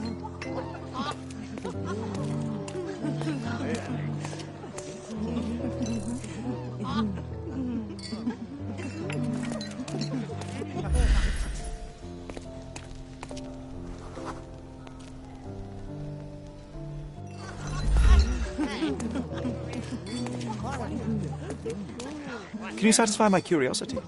I can't help you with that, sir.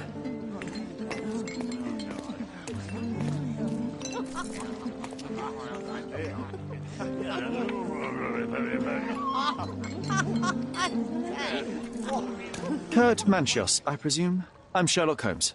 Oh, you must be the one Werner told me about. What a sweet voice you have. It must belong to a handsome young man. Can I call you Sherlock? As you wish, Mr. Manchios. Mr. Vogel asked me to help you. The body in the altar room requires answers, and quickly. I suspect the murderer to still be here. What? Lower your voice. I don't want anyone to hear us. Did you know Fabio well? People are starting to look at us, Sherlock. Change the subject. I can't believe what happened to him. To me. Such an atrocity.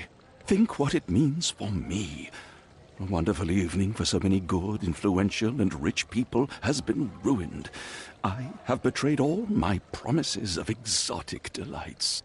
I don't understand. Surely a murder would affect your reputation to a greater extent. Please, isn't this why you are here? I thought you were a silent magician. Do your tricks and make it go away.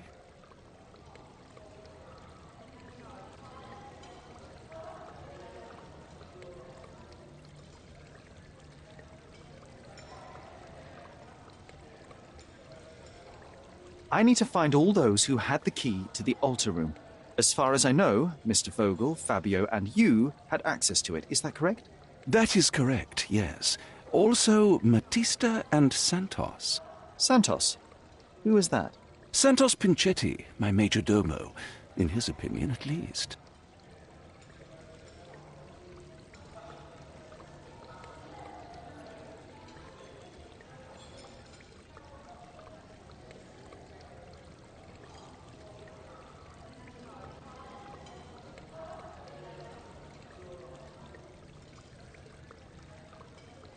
I'd like to speak to Mr. Pinchetti and Matista. Do you have somewhere I might have a private conversation with them? Of course, of course. Let me think. Matista is entertaining the guests somewhere, and Santos...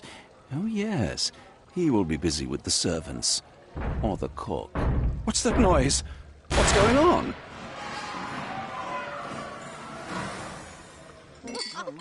Freeze, filth. You're under arrest.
Look at you. Committed a crime, and now I have to free you, kiss your hand and apologise for the inconvenience. I did tell you that Mr. Vogel and I were innocent. I emphasised it in my statement. Your statement? Thanks to some bigwigs who work for the so-called good of the country by releasing fleas like you. Thank God we have Vogel in this letter. Once I get to that goldfish, I'll... Bigwig? Oh, my wretched brother Mycroft and his long nose. Wait, did you say Mycroft? Mycroft Holmes? Are you the youngest son of Violet Holmes, rest her soul?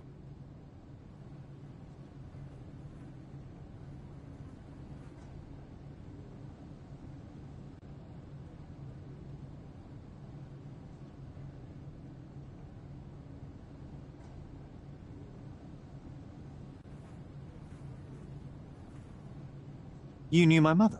Not personally, no. Not exactly. I was working on the paperwork for that case. Would you happen to remember anything of the events? Well, I didn't make the inquiry, but I remember seeing some notes. Why?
You must help me. It would mean a great deal to me if you could find any information about that day. Huh. Got you hooked, right? You know what?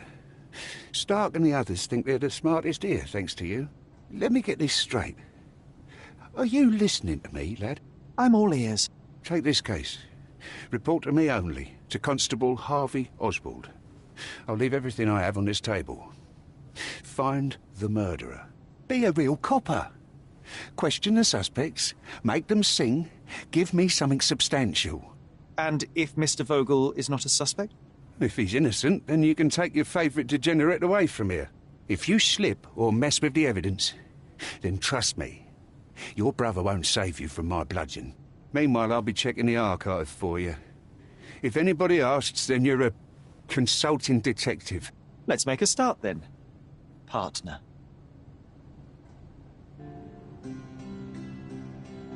I'm glad we managed to get the scoop before the raid.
back on track to solve the case.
Look, I found Werner.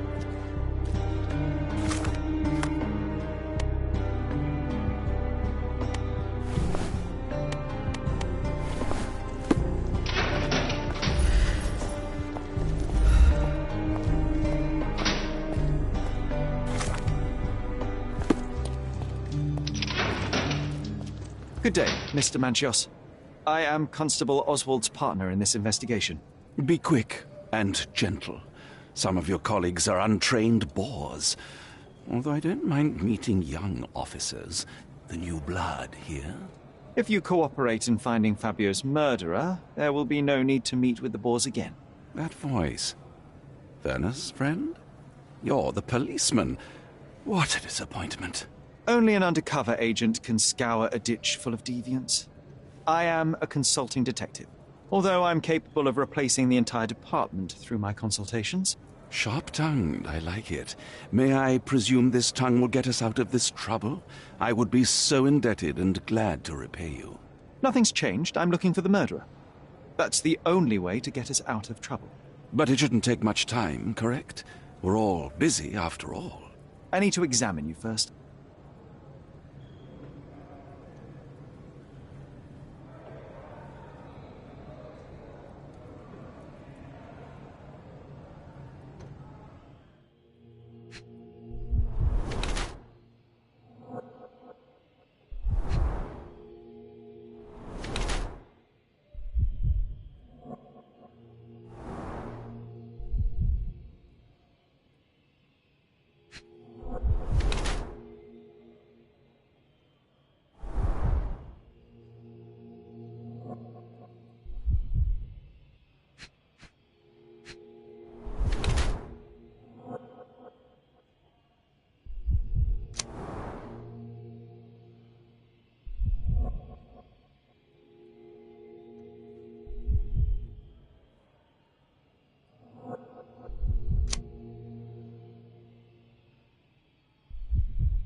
You are a little over the top with your use of makeup, Mr. Manchios. Is it so difficult for you to acknowledge your age? Well, Sherlock, that's easy for you to say to an old man when you look as though you are barely 15. But still, it shouldn't be an issue for someone of your status. For people of my age, it isn't an issue, no. But the younger ones can be so afraid of wrinkles and grey flecks. I have to adapt. Such a methodical man who cares for his body but misses the soap under his fingernails. Are you so impatient, or perhaps even impulsive? I wouldn't call myself that. Silly little details. If I missed it, it wasn't important. Or rather, it was less important than who or what I was focused on.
What was Fabio like? His personality, his habits? Anything you can tell me? He was the brightest star of my parties. Young, magnetic, and full of energy. I don't even want to mention his beauty. Otherwise, I'll be sobbing. An expensive champion, I imagine. His performances were flawless. He deserved his payment. Do you think he was murdered because of money? Possibly. What about the other guests? Were they used to opening their wallets as well? I wouldn't restrict my guests from anything. I'm sure Fabio received a few coins from others for his services.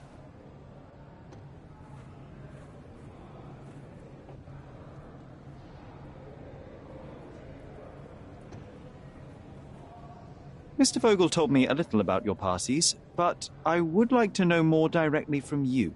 I'm all yours, Sherlock. You have me arrested and locked here with you alone.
I'd like to know who you usually invite to your parties.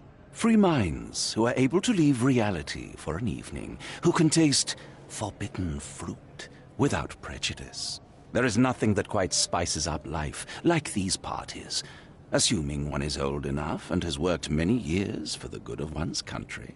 Oh, all true labourers, I see.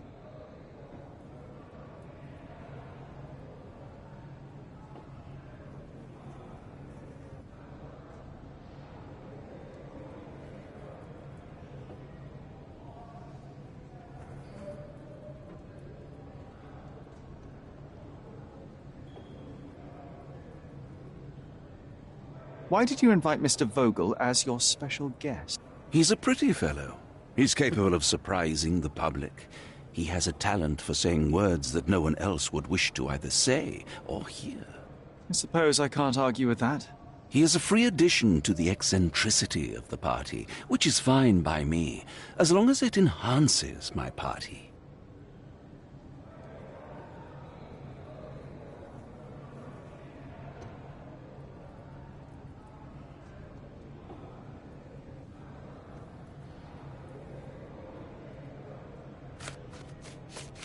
You'd better ask someone else. That's not something I know much about. I've no idea about that. I've no idea about that. That's not something I know much about. That's not something I know much about. You'd better ask someone else. I've no idea about that.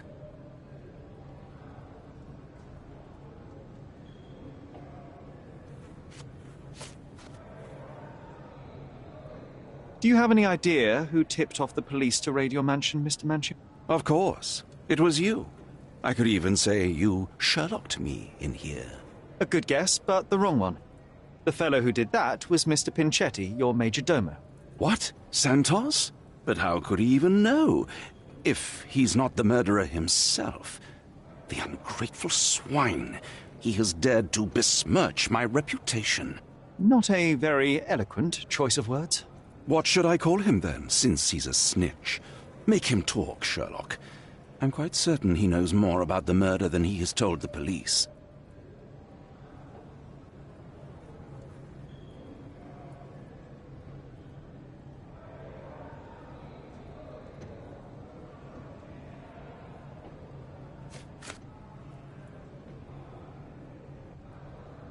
You'd better ask someone else. That's not something I know much about. You'd better ask someone else. You bought an expensive pair of cufflinks for Fabio. Were they his price? Or were they a tip for an exclusive show? It was pure business. Fabio escorted me a few times. I was merely showing my gratitude. This pair cost a small fortune. You must be extremely grateful, then. Tell me more. You've thrust a knife in an exposed nerve, Sherlock. Yes, he was my protégé, and my beacon also. With my experience and his beauty, we could have achieved anything. I had faith in him. I would have made him.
I can't wrap my head around such a tragedy at my party.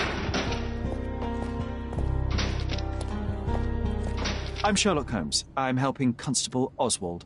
You are Matista, Fabio's friend. This body, yes, it's Matista. But it's a mere shell that will die someday. Just like Fabio.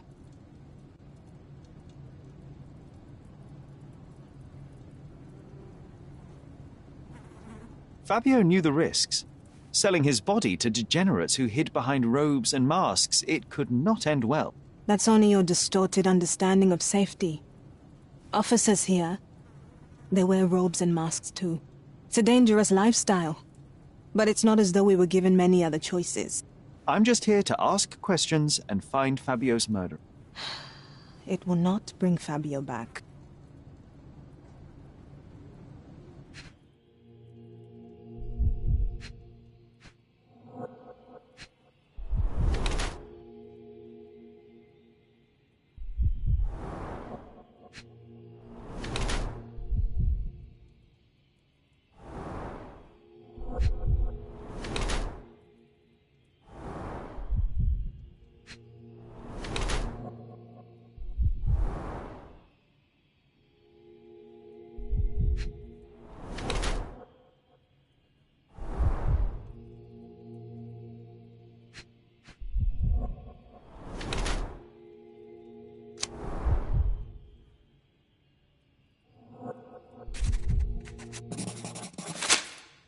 Fabio and yourself were slaves, am I correct?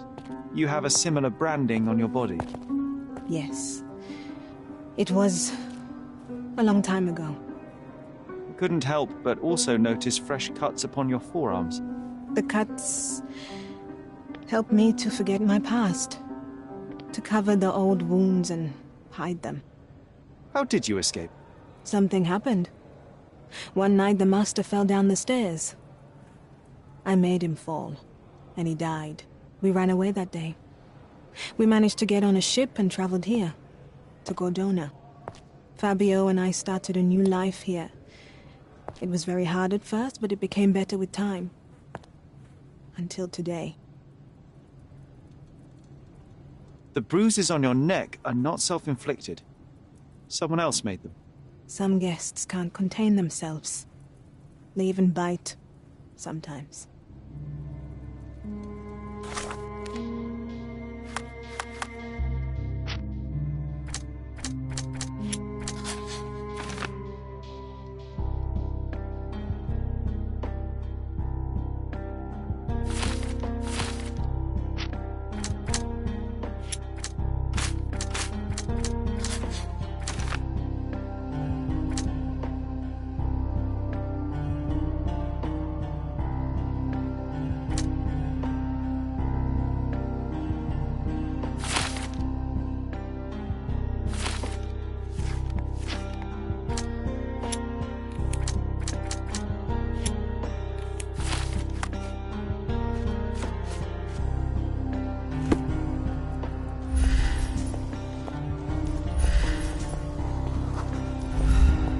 I know I can handle the news.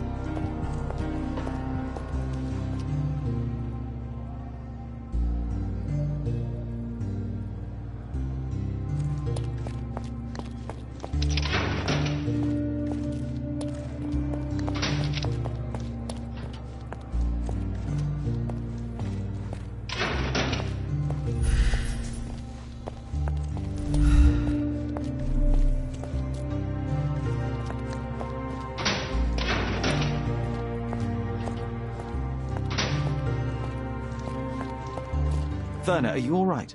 Oh, yes. Everything's fine. In fact, it's something of a family reunion. My brother spent quite some time in this place himself. You should not be here. I told the police everything I knew, but they refused to let you go. They require proof to free you. Ha! What did you expect? The mighty Sherlock Holmes swans in, tells the officers what to think, and the world obeys? Of course not. Anyway, I struck a deal with the constable, and I've got a free hand in the investigation.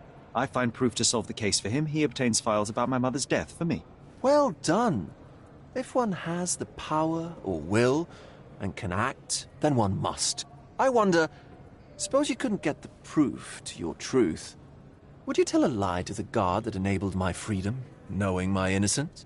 Would that not be just?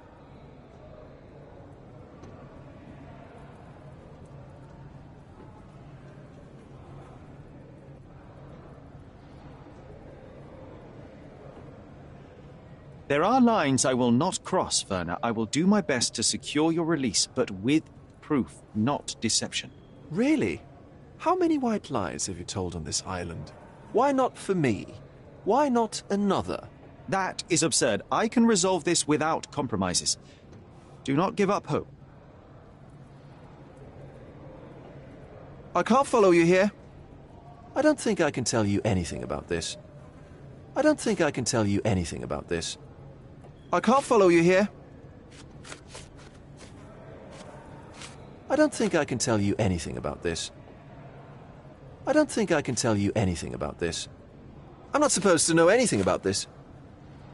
I can't follow you here. I'm not supposed to know anything about this.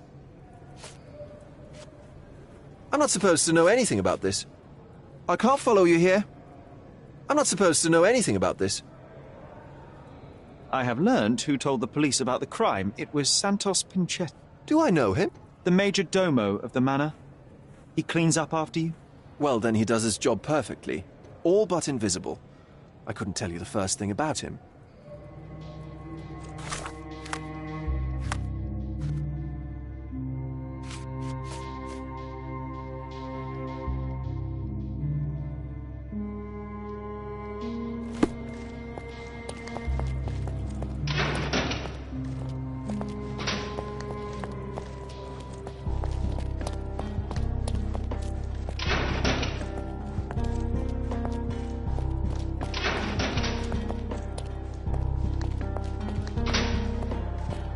This area is restricted.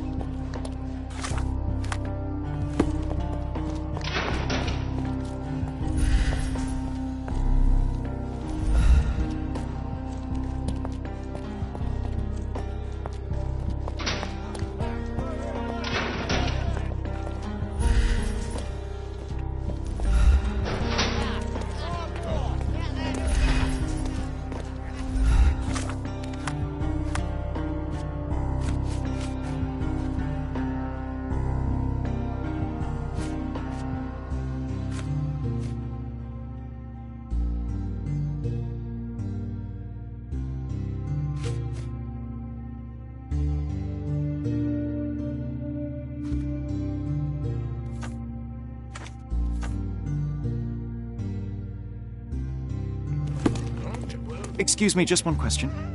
I'm not in the mood to talk to moneybags. Can you satisfy my curiosity? I can't help you with that, sir. This isn't working. You might need a different tack.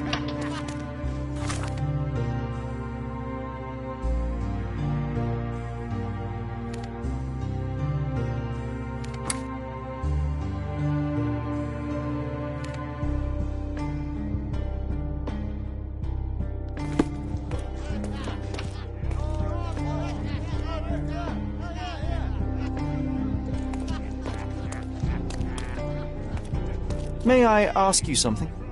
Nothing I can tell you, sir, but others might know more.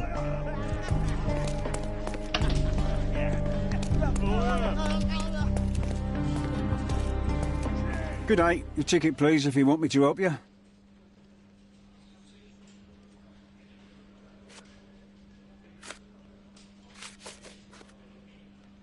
Don't waste my time. This is not a ticket. This is not a ticket. This is not a ticket. Don't waste my time. Don't waste my time. This is not a ticket. Don't you understand what a ticket is? This is not a ticket. Don't you understand what a ticket is? I'd like to check the evidence from this case. And who are you? Oswald sent me. I'm a consulting detective. His partner, then? Let me see. Ah, a ritual murder. What a bunch of degenerates. Wait a second. I'll bring it to the table.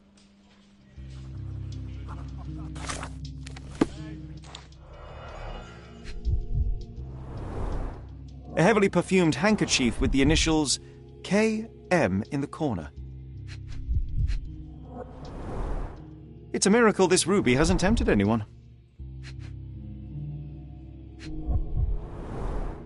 All the keys of the mansion on one golden ring. A handcrafted charm that contains hair and nail clippings.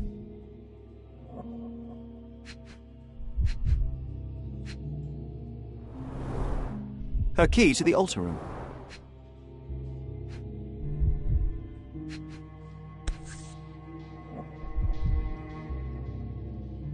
That's not for bedtime reading. This Ex Libris belongs to Manchios Library. The book describes a ritual similar to the one performed in the altar room. Not the time for privacy. Werner's personal sketchbook.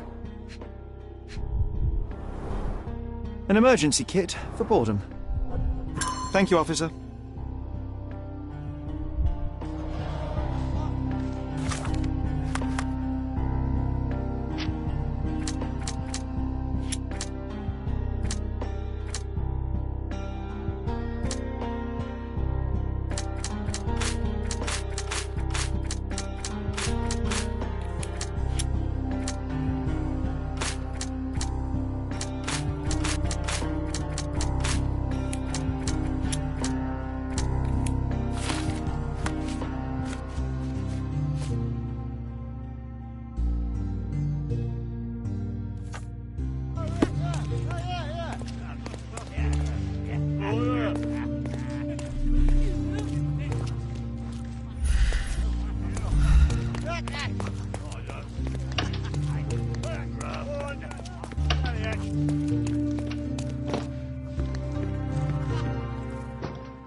You'd better ask me a question I know how to answer. You'd better ask me a question I know how to answer. You'd better ask me a question I know how to answer. You'd better ask me a question I know how to answer. I've nothing to say about this.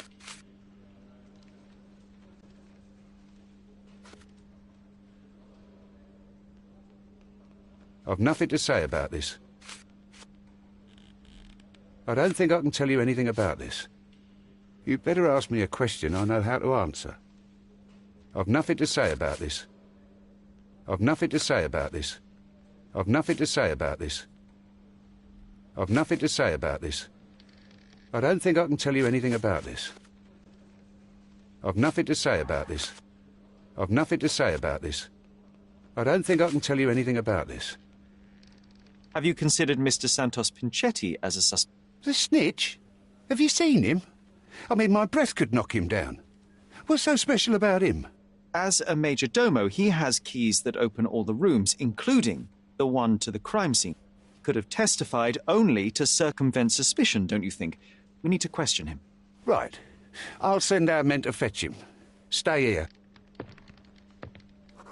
They brought him in, Mr. Holmes. Here's the key to interrogation room number 7. Mr. Pinchetti didn't even resist, our men said. Thank you.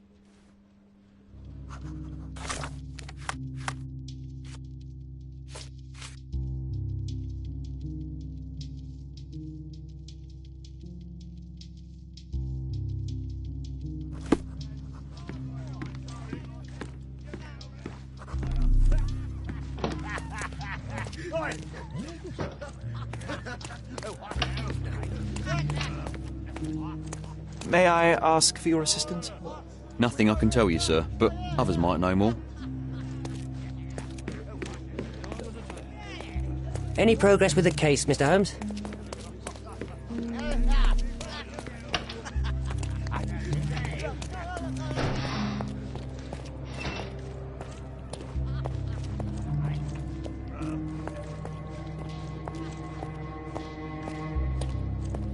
This area is restricted.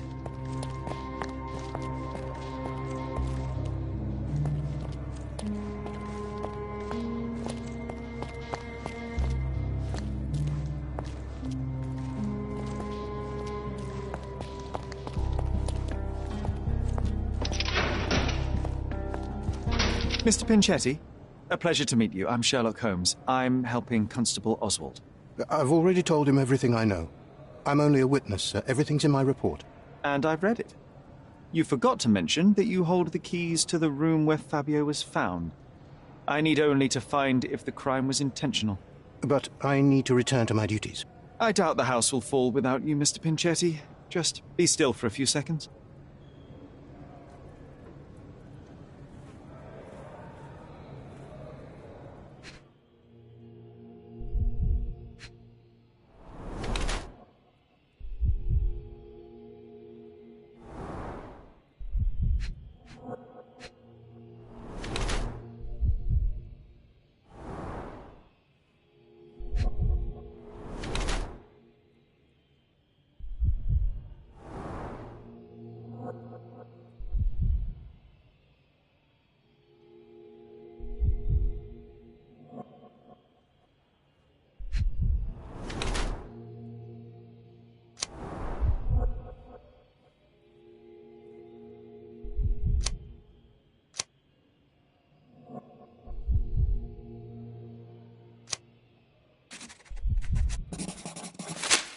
Is your greedy nature responsible for the lack of taste and attention to your appearance? The cheap makeup, shabby and dyed clothes? How do you explain those, Majordomo? The means to practice my profession are limited. I'm sorry you noticed it, sir. The parties overshadowed your state. You are lucky Kurt Manchios's attention was concentrated elsewhere. In a decent household, you would be asked to leave for far less. Yes, his attention was undoubtedly concentrated on something other than my appearance. But one detail stands out on your dirty rags and shoes. The drops of blood. Oh, that. I don't know anything about it.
Did you know Fabio?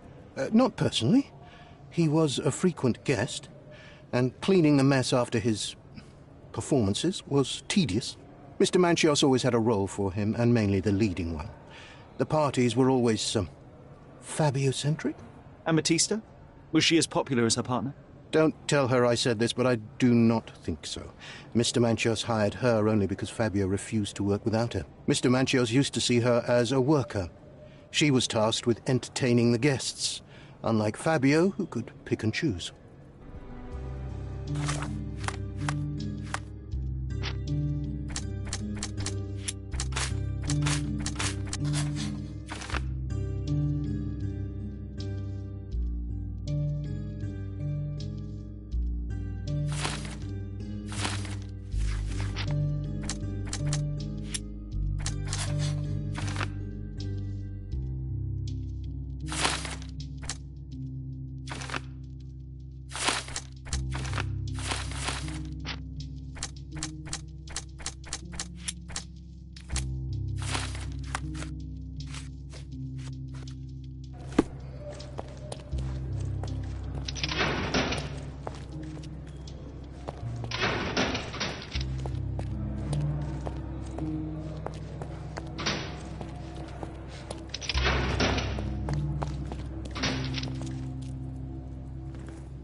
Let's continue our chat a little later.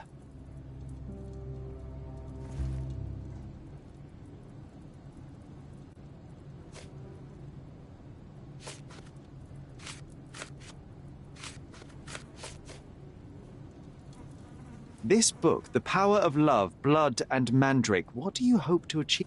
To learn more about the invisible strengths that govern us. Occultism is real. The master who fell that night when Fabio and I escaped, I made him fall. I cast a spell on him and it worked. Or was it a coincidence? The universe is rarely so lazy. If you say so.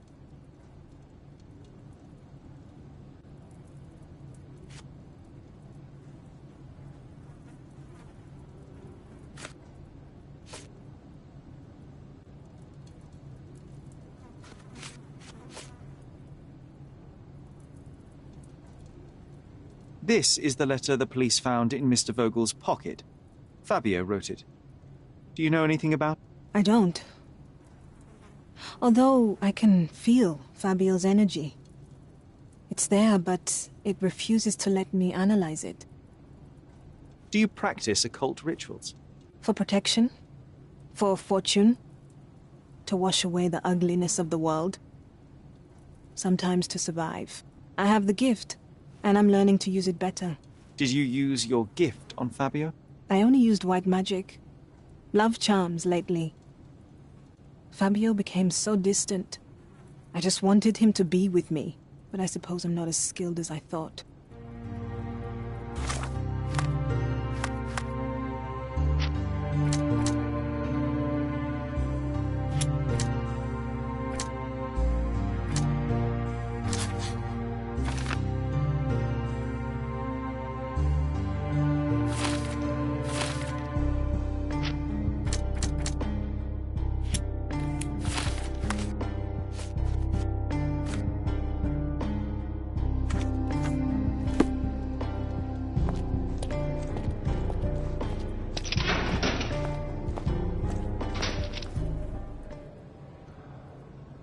You'd better ask someone else. Do you recognize this book? Could Matista have borrowed it from your library? She didn't ask me. How ungrateful. The things described in the book were inspiration for the rituals you performed? Do you really believe that blood, symbols, and incantations can resurrect the dead? They are just eerie tales with a mix of occultism and voodoo. My rituals are a stage to show some of the forbidden pleasures.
You'd better ask someone else. I've read this letter from Fabio. It had no addressee, but it was found in Mr. Vogel's pocket. Werner? Strange. I didn't think the two of them corresponded. I'm sure there is some explanation. Would you care to read it? Call me superstitious, but I don't care to read a letter from a dead man.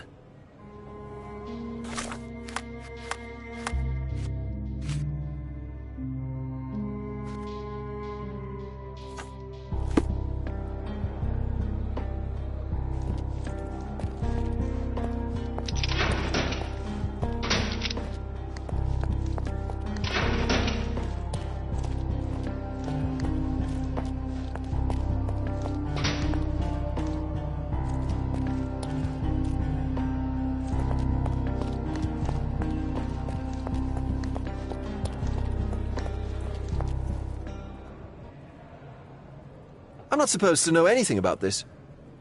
I can't follow you here. I'm not supposed to know anything about this. I can't follow you here.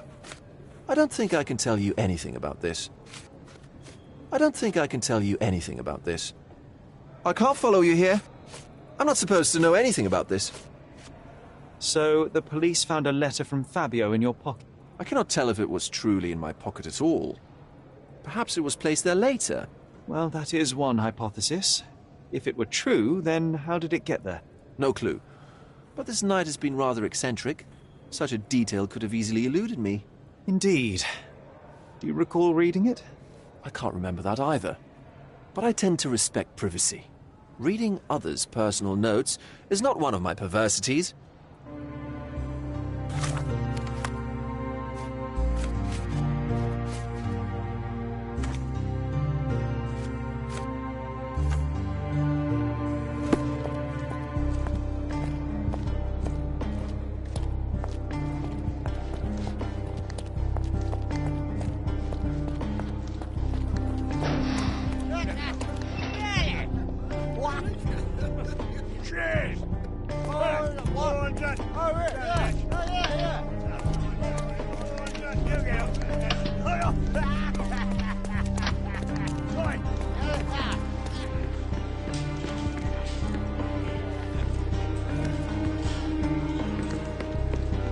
Excuse me, just one question. Nothing I can tell you, sir, but others might know more.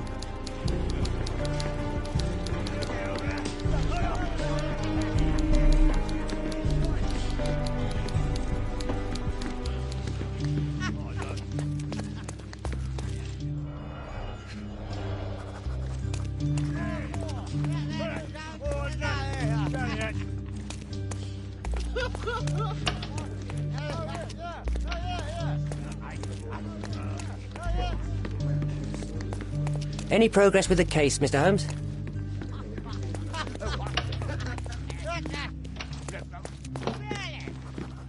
Continue our investigation while I look for the papers.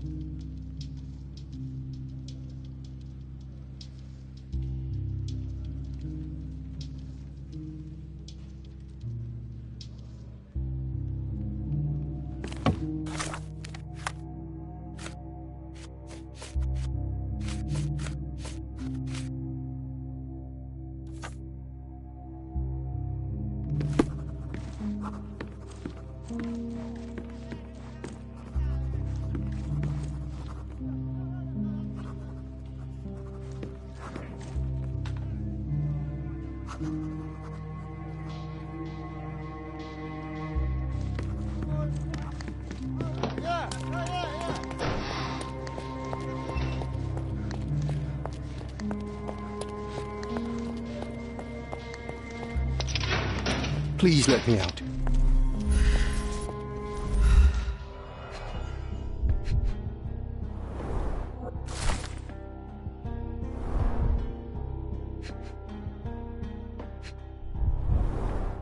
I recognize the key from the altar room among these.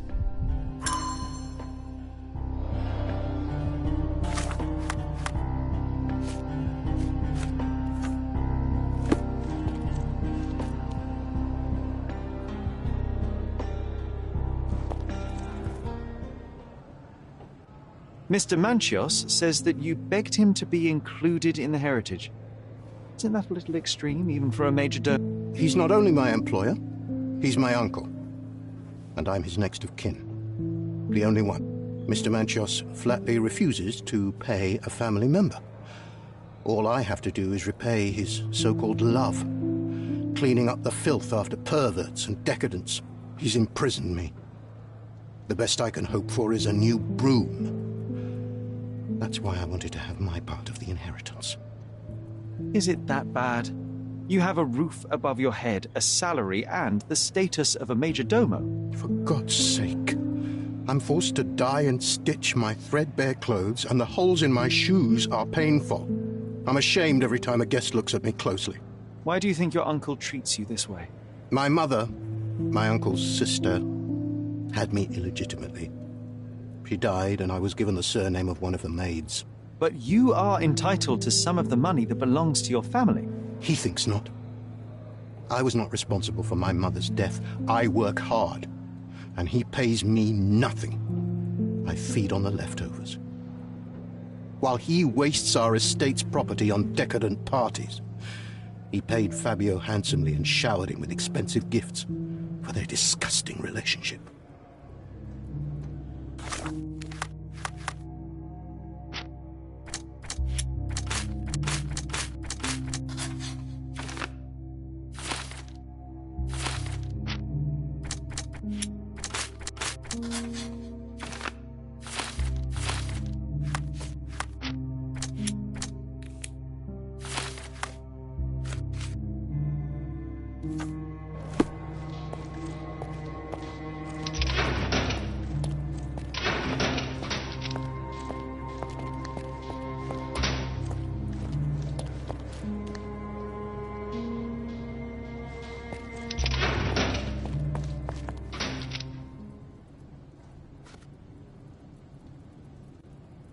I've nothing to say.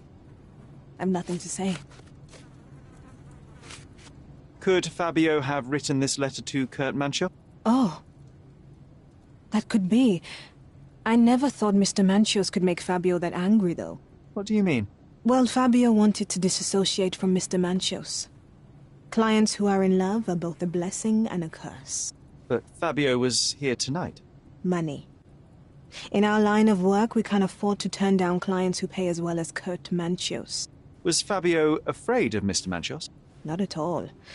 The old toad wouldn't dare to do more than sweet talk and touching. Talk can be forgotten, and touching washed away.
There is undeniable evidence that you were the original recipient of this.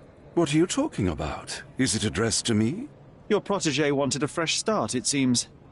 This is sufficient to charge you. Me? Hurt my star? Are you insane that you would accuse me of such a thing? He did not consider himself as yours. Since you deny everything, let's move on. Do you have any idea as to how the letter could have ended up in Mr. Vogel's pocket? You were the detective. Perhaps he took it from Fabio. Werner was a little high. I've read the letter about your will. A harsh method of ridiculing Santos. I doubt he will use mustache wax when he wears no mustache to begin with. Where did you get it? Is the slug here? Tell him I shouldn't have to provide for him. He's a grown man who shouldn't sit on his uncle's neck. He conceives himself as my only heir. And who is he to you? He's a leech on my aging body. He has only added problems to my life since the death of his mother. I fail to see why you made him your major domo. He needed to know his place, so I taught him.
I have reason to believe that the intended recipient of the incriminating letter may have been Kurt Mancho. Well, that makes sense. Too bad I can't remember how I came to possess it. Though I did spend quite some time with Mr. Manchios during the party. Unfortunately, even with an answer, that may still not be enough to clear you with the police. But fear not, I will persevere. I hope your attempt to put things straight will make up for... you being on a bender? Touché.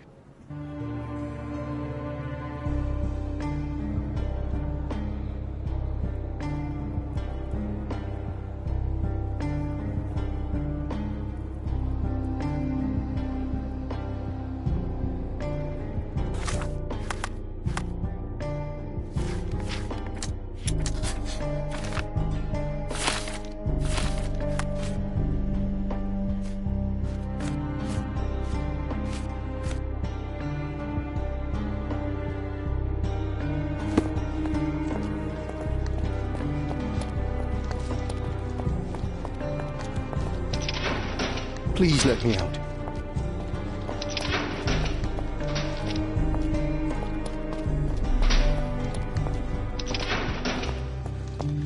I know I can handle the news. I can't wrap my head around such a tragedy at my party.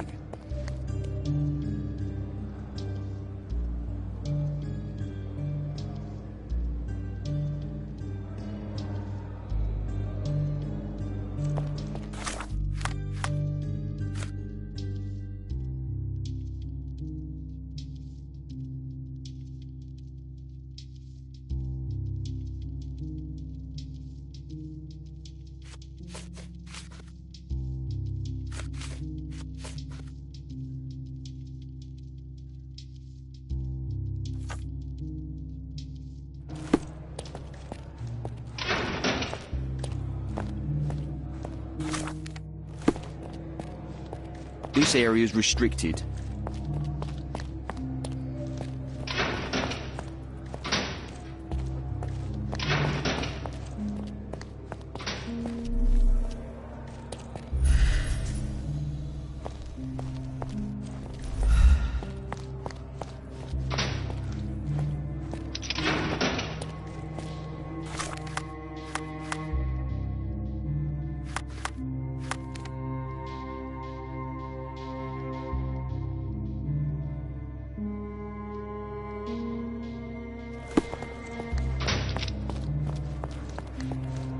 The air here is rather refreshing.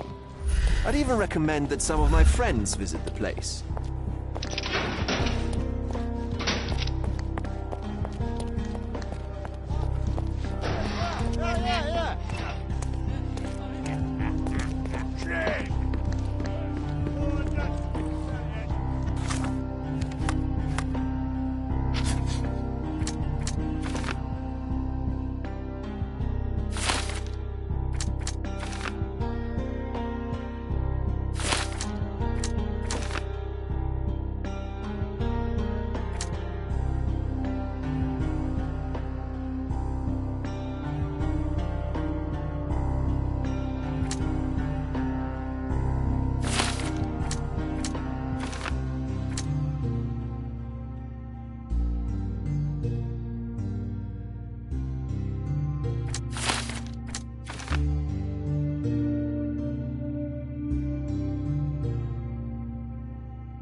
The murder of Fabio did not have a ritual purpose, Mr. Manchios.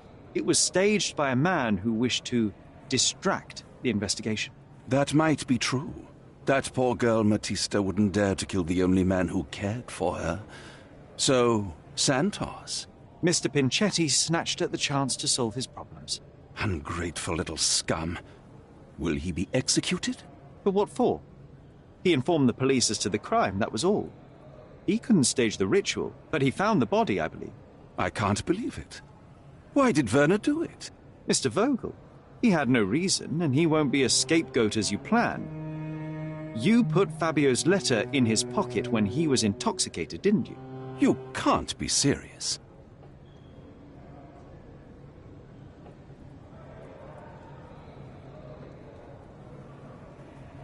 We can very often deduce someone's life by their shoes or their fingernails.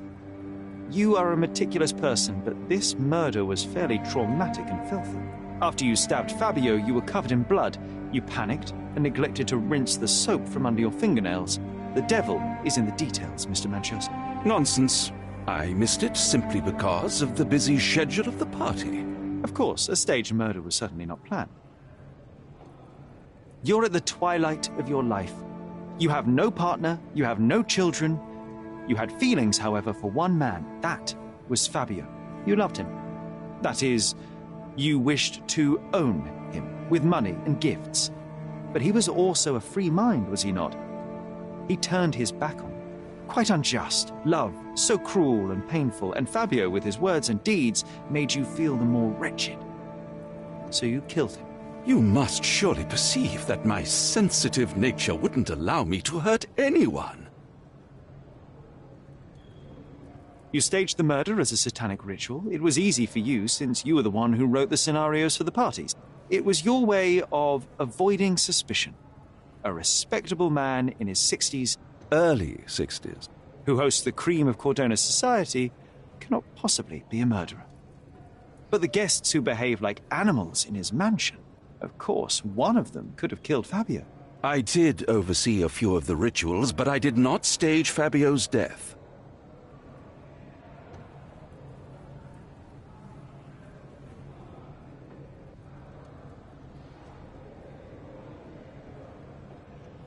The young performer played with your emotions.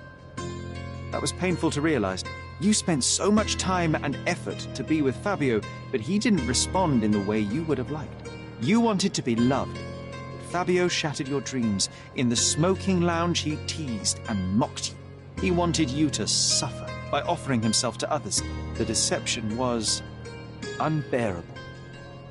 You struck him, and then you staged the ritual. You planted the letter in Vogel's pocket and attempted to set up Matista. What poppycock? Sherlock, stop this game now. There is no stop word, Mr. Manchios. Relax and enjoy it. I'll pass the remainder of this case to Constable Oswald. He'll know what to do with you.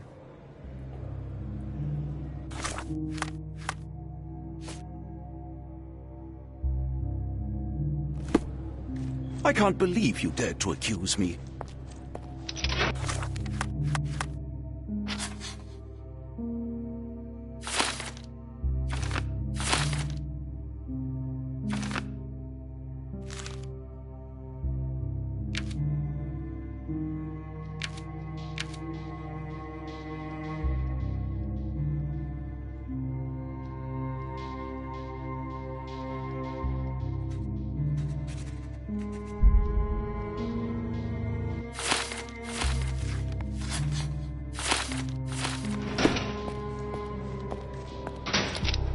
I can't believe you dared to accuse me.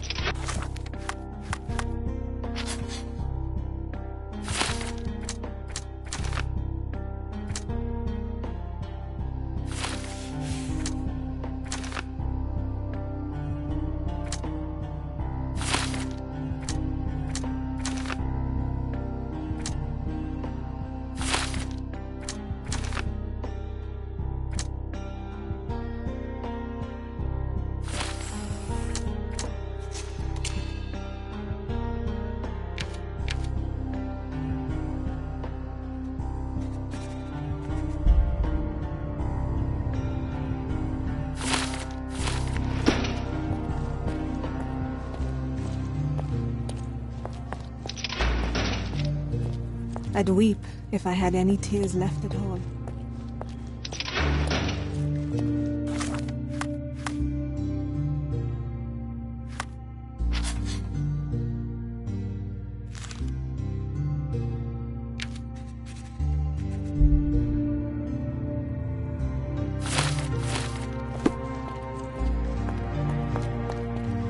I'd weep if I had any tears left at all.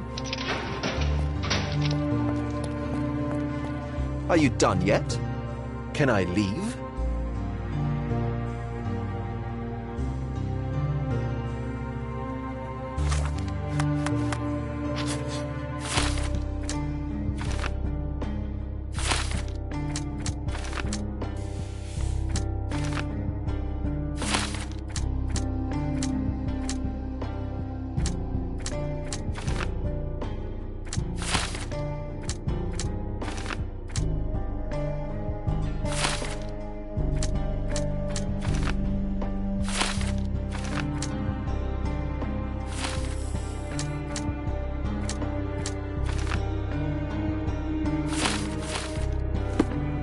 I know you can untangle this mess.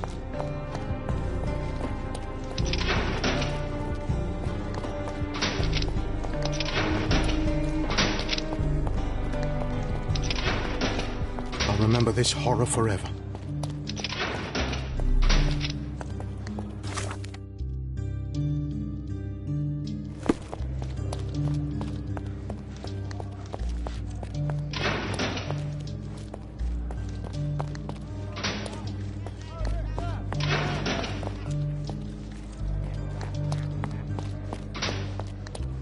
This area is restricted.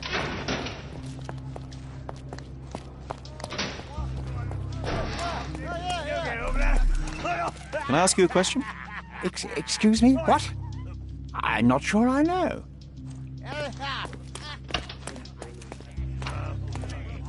Is this familiar to you? Nothing I can tell.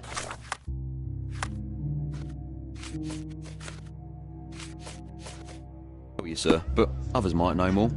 Oh, I am bored. Call me when you find the answer. Any progress with the case, Mr. Holmes?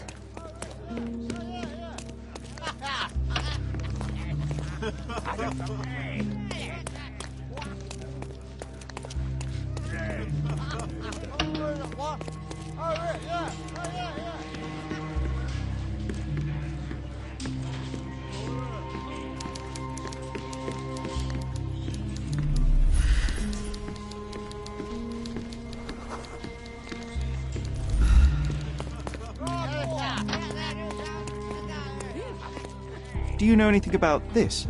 A solid question, sir, but I don't have the answer.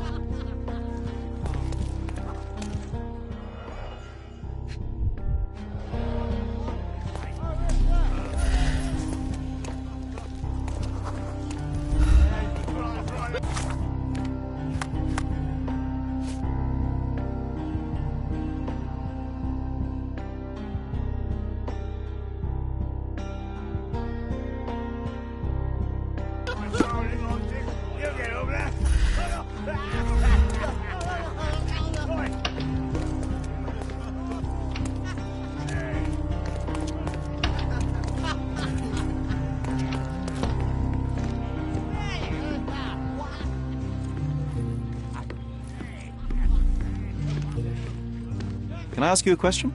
A solid question, sir, but I don't have the answer.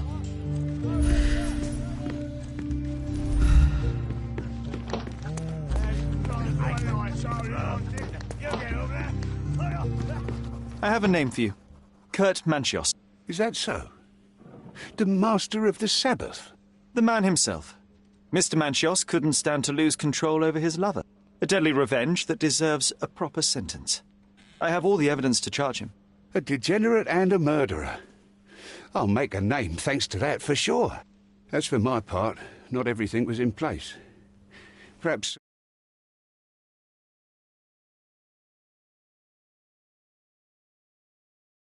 the document drawers where we put the lost papers or the badly labelled ones, including the crime scene report of Violet Holmes's case. Everything I've found is on the desk here. Take it. Your persistence has saved me. Yeah, well, we had a deal after all. Your friend is free then. You can leave. Good luck, Constable.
I'll remember this horror forever.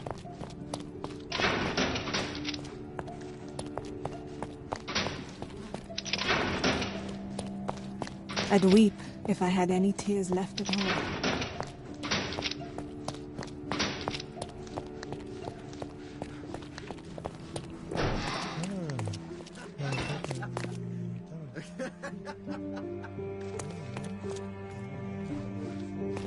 Oh, you did it, Sherlock! The case is closed and all rewards belong to the winner. Bravo! It is merely the triumph of the truth. Is it? No compromises? No lies? You're happy with your decisions?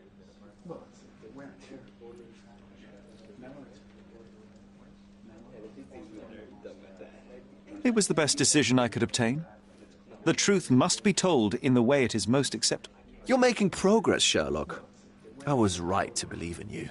By the way, did you get that precious information about your mother? Oh, not that you must. Yes, I did. Forgive my intrusion in such a personal matter. I simply worry I'm failing to be of much help to you. Actually, you were. For some reason, all the archives on the case had disappeared. This was a rare opportunity to obtain the impossible. Outrageous. Perhaps someone found the truth unpleasant. Society usually rejects those who speak with too much honesty, doesn't it? A comfortable lie is often preferred to an uncomfortable truth. Still, I believe that the latter should prevail, and I cannot remain silent. That's quixotism at its best. Your mere truth cannot defeat institutions, systems, and power. Etiquette, religion, marriage, they're all lies told to preserve connections, love, and sanity, and it's all corruptible. Lies destroy human dignity. How could you make a free decision without any knowledge of the truth? Are we really free to decide anything in this world, Sherlock?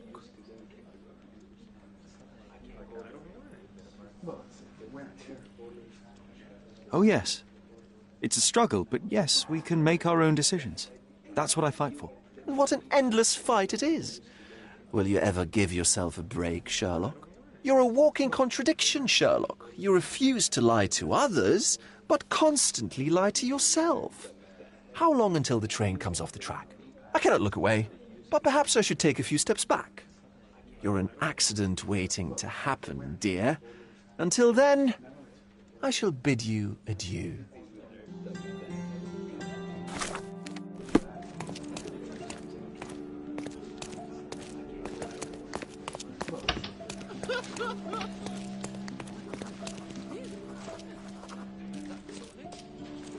I'm busy. You've already used up your quota of me helping you.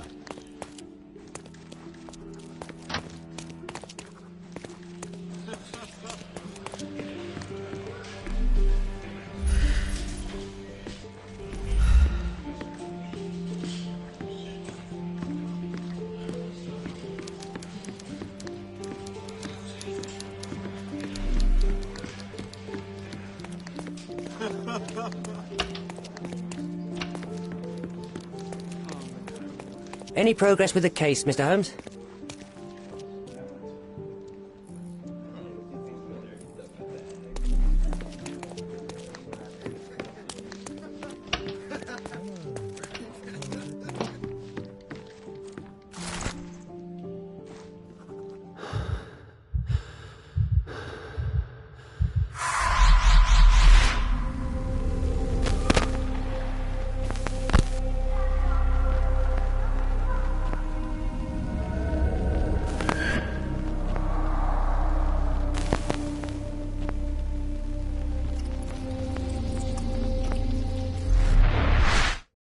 Garden. There's a garden behind our manor. How could I forget? That's where it all happened, where it all went wrong. Sherry, it looks like you've almost found what you wanted.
Refresh your interior. Pick what you like. My goods will brighten up your house.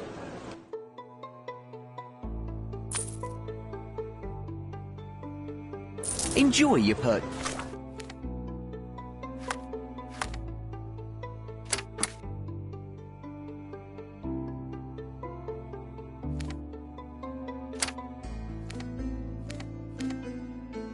Jeez.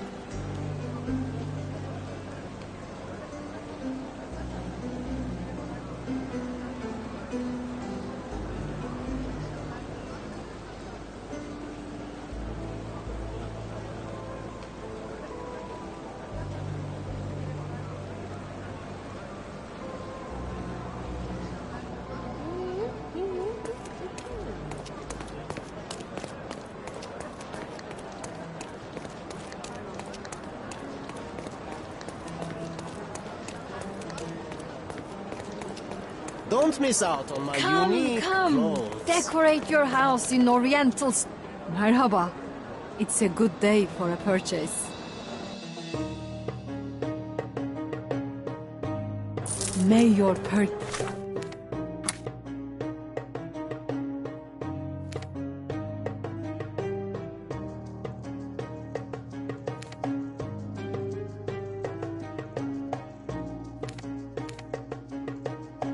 bring you joy.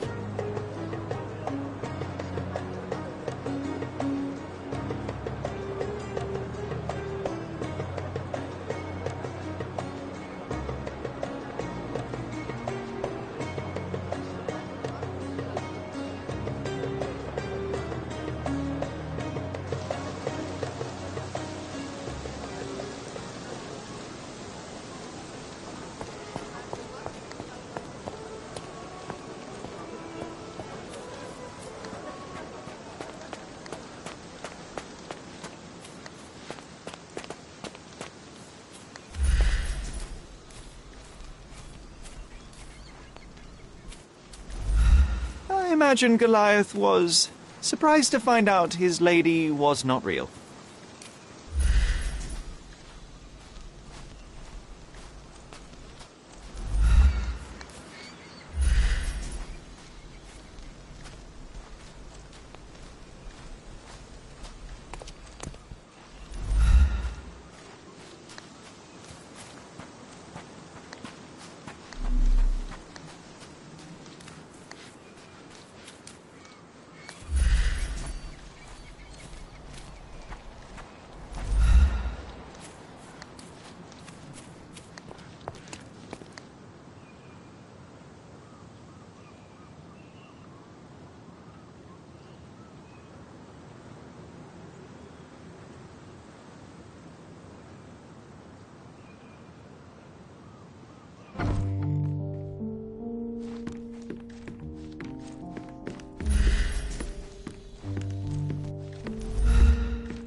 Hey, this is the luggage we brought from London, isn't it?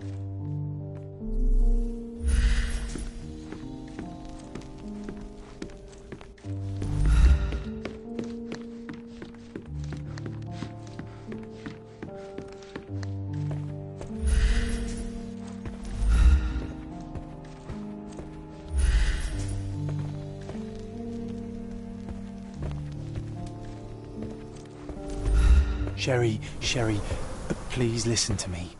Sherry. John, I always listen to you. You don't have to do this. You don't have to go through. I don't know what is beyond this door, but I can feel it. Buzzing, angry, like a fly at the window. I know. I can sense it too. You locked away this memory for a reason. There is only pain here. Pain? And truth. You do not need to suffer either. There is so much more we can do on Cordona, so many others we can help. There is no coming back from this.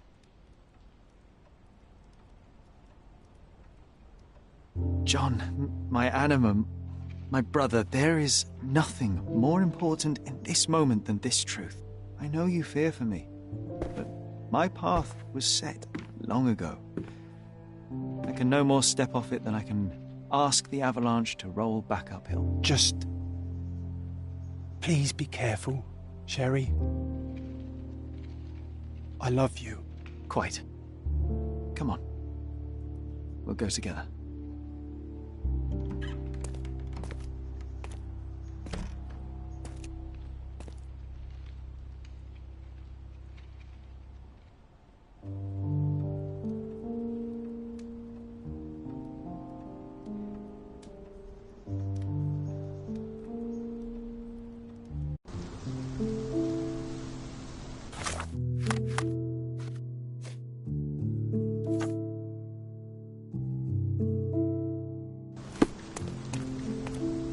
Why didn't I remember we had such a big garden?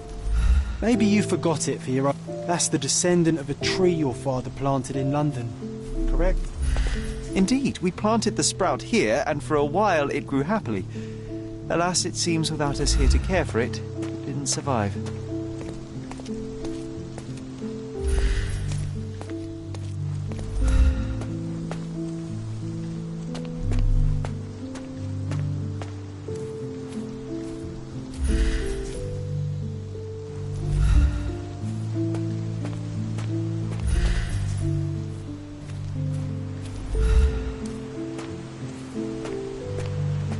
Ah, yes.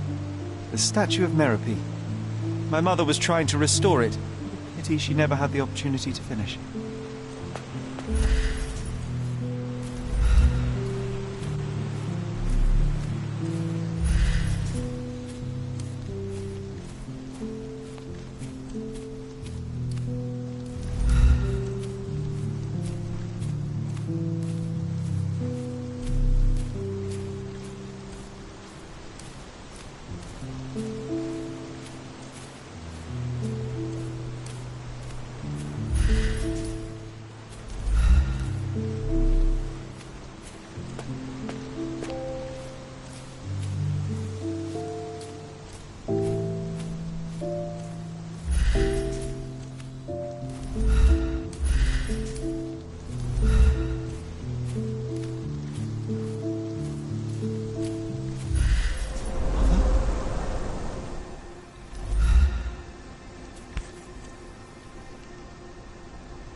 That's from Mother's favourite tea set. What is it doing in here?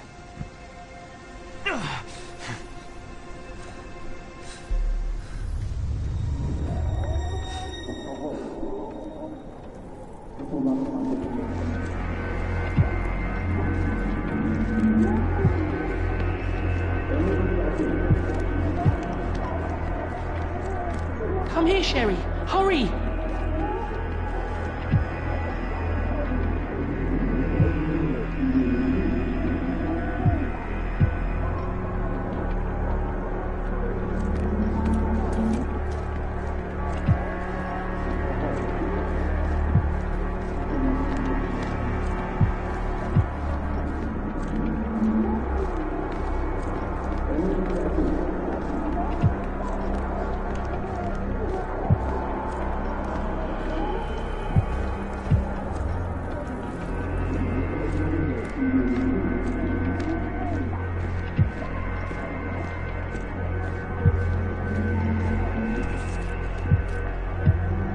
These must help calm her down.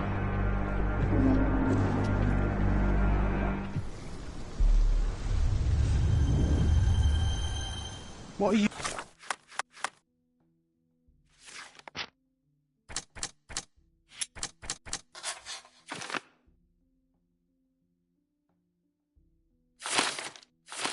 What are you thinking about? Is everything all right?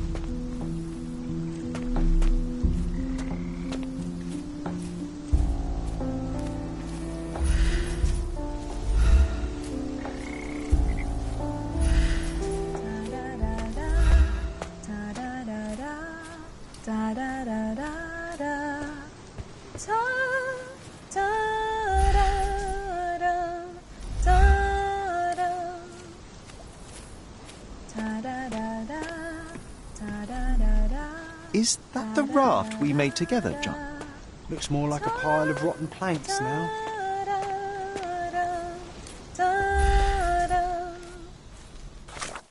Da da da da da da da da da da da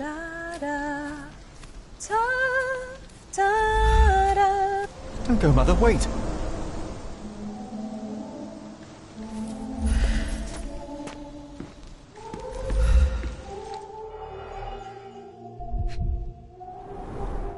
I remember this artifact from Mother's collection. Mother's work journal. I liked poring over the detailed pages and reading about my parents' collection.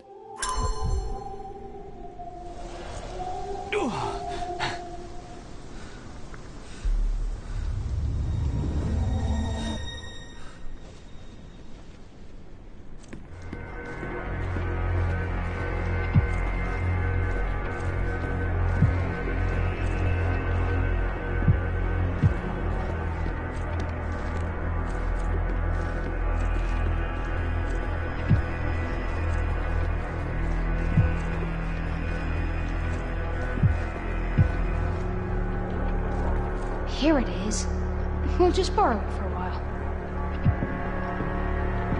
Did you hear that? Someone's coming. Let's take a peek.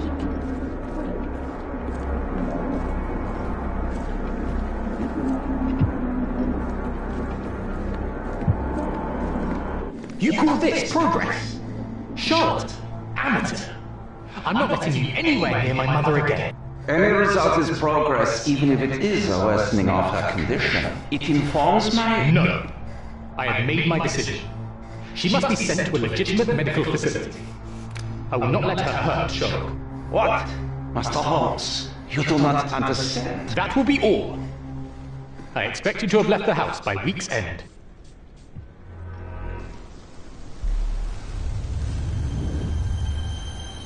Sherry, say something.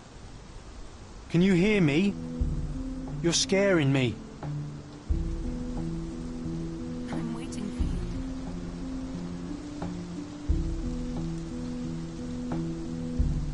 you. Sherry, come here, darling.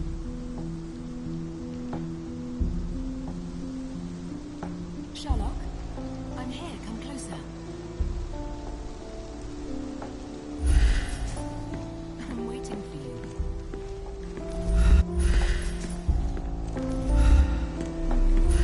Sherry, come here, darling.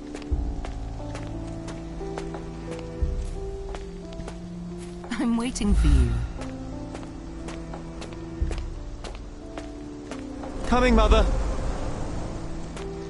This was from my mother, wasn't it? I remember how we came to the garden for a breath of fresh air.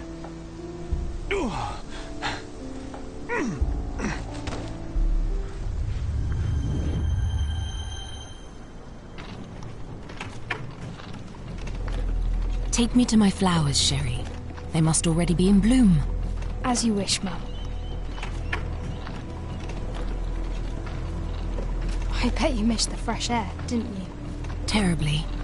The sun is far brighter than I remember. But I like it. We can walk each day from now on, if you want. That would be wonderful.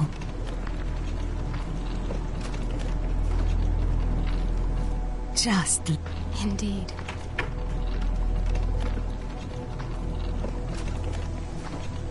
Mother, would you like to go around the water? That would be perfect. I always wanted such a nice pond in London. It looks so peaceful. Mycroft knew you would like it.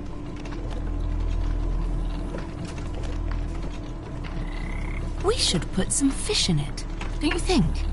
How about some carp? That's a nice idea.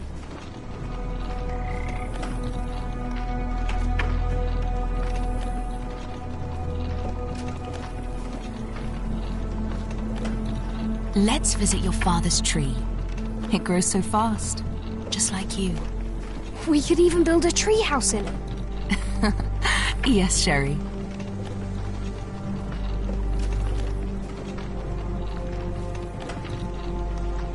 Speaking of your father, could you call him out, please? Mom! I'm sorry. He passed away. He's gone. No, he's not. I'm telling the truth. Did you forget again? No! Don't you dare say such things! You are a liar like all the... Mother! Don't call me that! You aren't fooling me! No! Mum, it hurts! My son would never lie! Mum, stop! Who are you? Reveal yourself! Please, stop! It's me, Sherlock! You are not my Sherry! Give me my stuff before I kill you!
Sherlock. Sherlock. Can you hear me? Come on, wake up.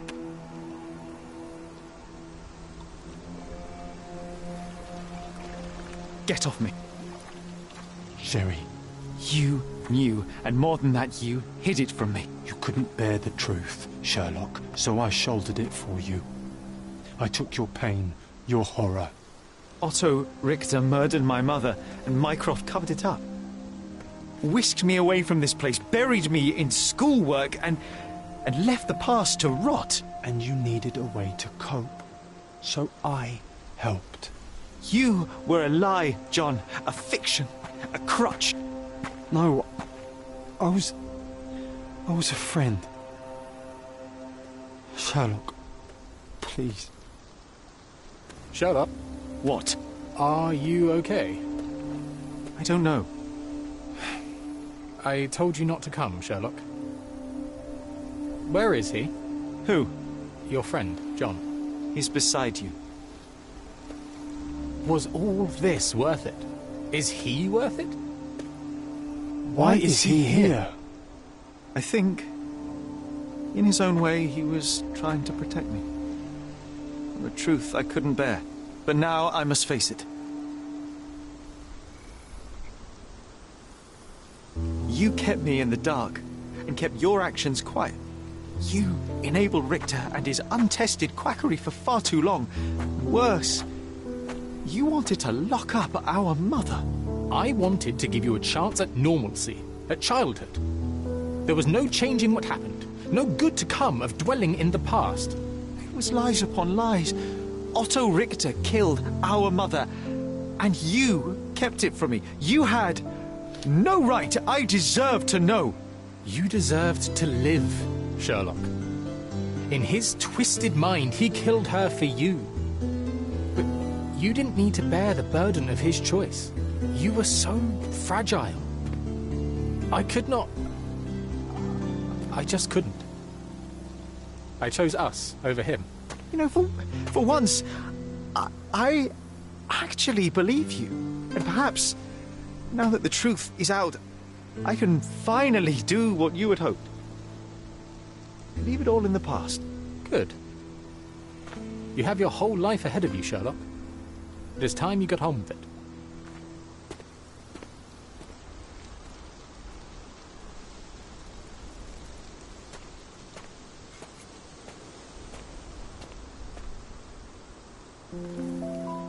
I was worried there for a minute, Sherry. Really worried. I didn't want to hurt you.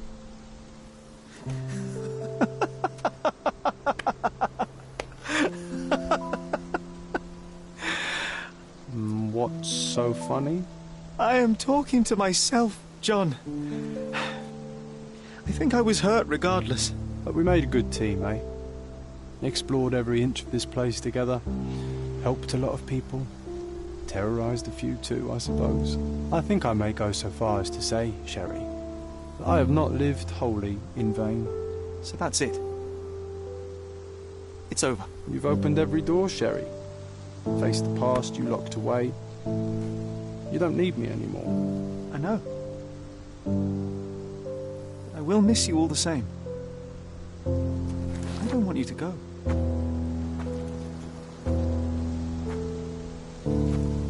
Yes, you do. Goodbye, John.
Why are you here? Closure, I suppose. And to help a friend. You and I are not friends. In a race between the thawing of the ice caps and our friendship, I would buy a boat. Ha! Is that right? I can see it now. I know what you did. What did I do? You needled me. From the moment we met, you were searching for weakness. You pushed me to pursue the truth about my mother. You questioned everything I did, everything I believed, to break me. To blur truth and fiction, reality, morality. A saboteur in silk. Was it vengeance, Werner? Or do you prefer Klaus? Excuse me? You are Klaus Richter, Otto's younger brother. Do you hold me responsible for his end? Ha! There was no love lost between me and my brother. I am sure you can relate. Otto was merely the gravity that pulled me into your orbit. Or you into mine. Once I met you, I could not keep away. Why? What reason do you have for all this? To help you. You're lying. To show you that you were wrong. More lies. I know you now, Werner. Try again. To see what had happened. Or is that yet another untruth? Does it matter? Take your pick. Who cares? You're my masterpiece. I turned Sisyphus into Ozymandias. You could not see the futility of your quest until I helped you to let go of the rock. And now, nothing beside remains. I remain. Despite you, and to spite you. It is a matter of will and power now. Will you overcome this, or shall you decay? Oh, on that note, I brought you something. I want nothing more from you. When one wants for nothing, Sherlock, the best thing to get them is something personal. So, here you are. Now, please excuse me, but the gallery calls. I'm already conceiving my next project.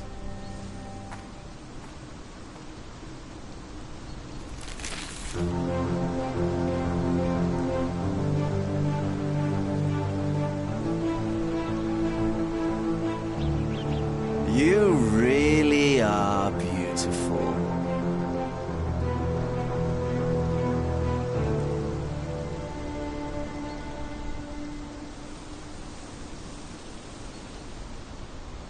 After everything, Cordona felt hollow, cloying. I returned to London and joined Mycroft in his work for the Crown, but soon that too soured. He cannot abide me being right, or perhaps I cannot abide him being wrong. I left after 2 months. I enrolled at Cambridge University, though it proved similarly unsatisfying. The lectures were of limited interest. I am more obsessed with my work in a hospital laboratory, pursuing medical research and devising novel testing methods. At least there I can be confident in the truth. I think about you in the evenings. I helped a woman with a trivial matter, and now others arrive at my door for assistance with their mysteries. We could have spent years on the case together, just like Cordona. But I didn't listen to you, John. And now you're gone.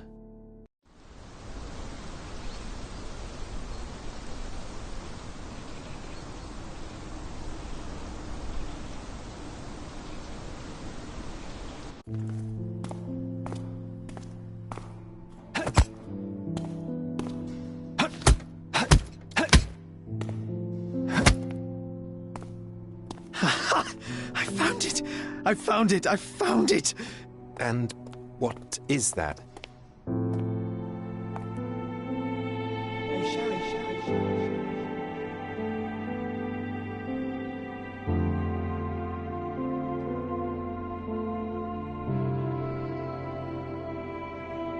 How far, bruises may be produced after death. How are you? You have been in Afghanistan, I perceive. How on earth did you know that? Never mind. The question now is about bruising. No doubt you see the significance of this discovery of mine. It is interesting, no doubt, but practically... Why, it is the most practical medico-legal discovery for years. Had we these data sooner, hundreds of men would have paid the penalty for their crimes. Cases oft hinge upon how a man died. Now, we can know which wounds he suffered alive, which occurred post-mortem, and what instrument was responsible. And ergo, one will soon be able to calculate with utmost precision when and where death occurred, sparing the innocent and damning the guilty. Well, then you are to be congratulated. Indeed. But, you came here on business. Correct again. I am looking for someone with whom to take diggings, and heard you were complaining that you could get no one to go halves with you. I have my eye on a suite in Baker Street, which would suit us down to the ground. You don't mind the smell of strong tobacco, I hope? I smoke ships myself. That's good enough. I get in the dumps at times, and don't open my mouth for days on end. Just let me alone, and I'll soon be right. What have you to confess now? It's best for two fellows to know what bruises each other carries before they begin to live together. My last companion and I... Well, I object to rows because my nerves are shaken, and I get up at all sorts of ungodly hours, and I am extremely lazy. I have another set of vices when I'm well, but those are the principal ones at present. Do you include violin playing in your category for rouse? It depends on the player. A well-played violin is a treat for the gods. A badly played one. Oh, no, that's all right. I think we may consider the thing as settled. Oh, forgive my manners. My attention wavers. Sherlock Holmes. Dr. John Watson. John.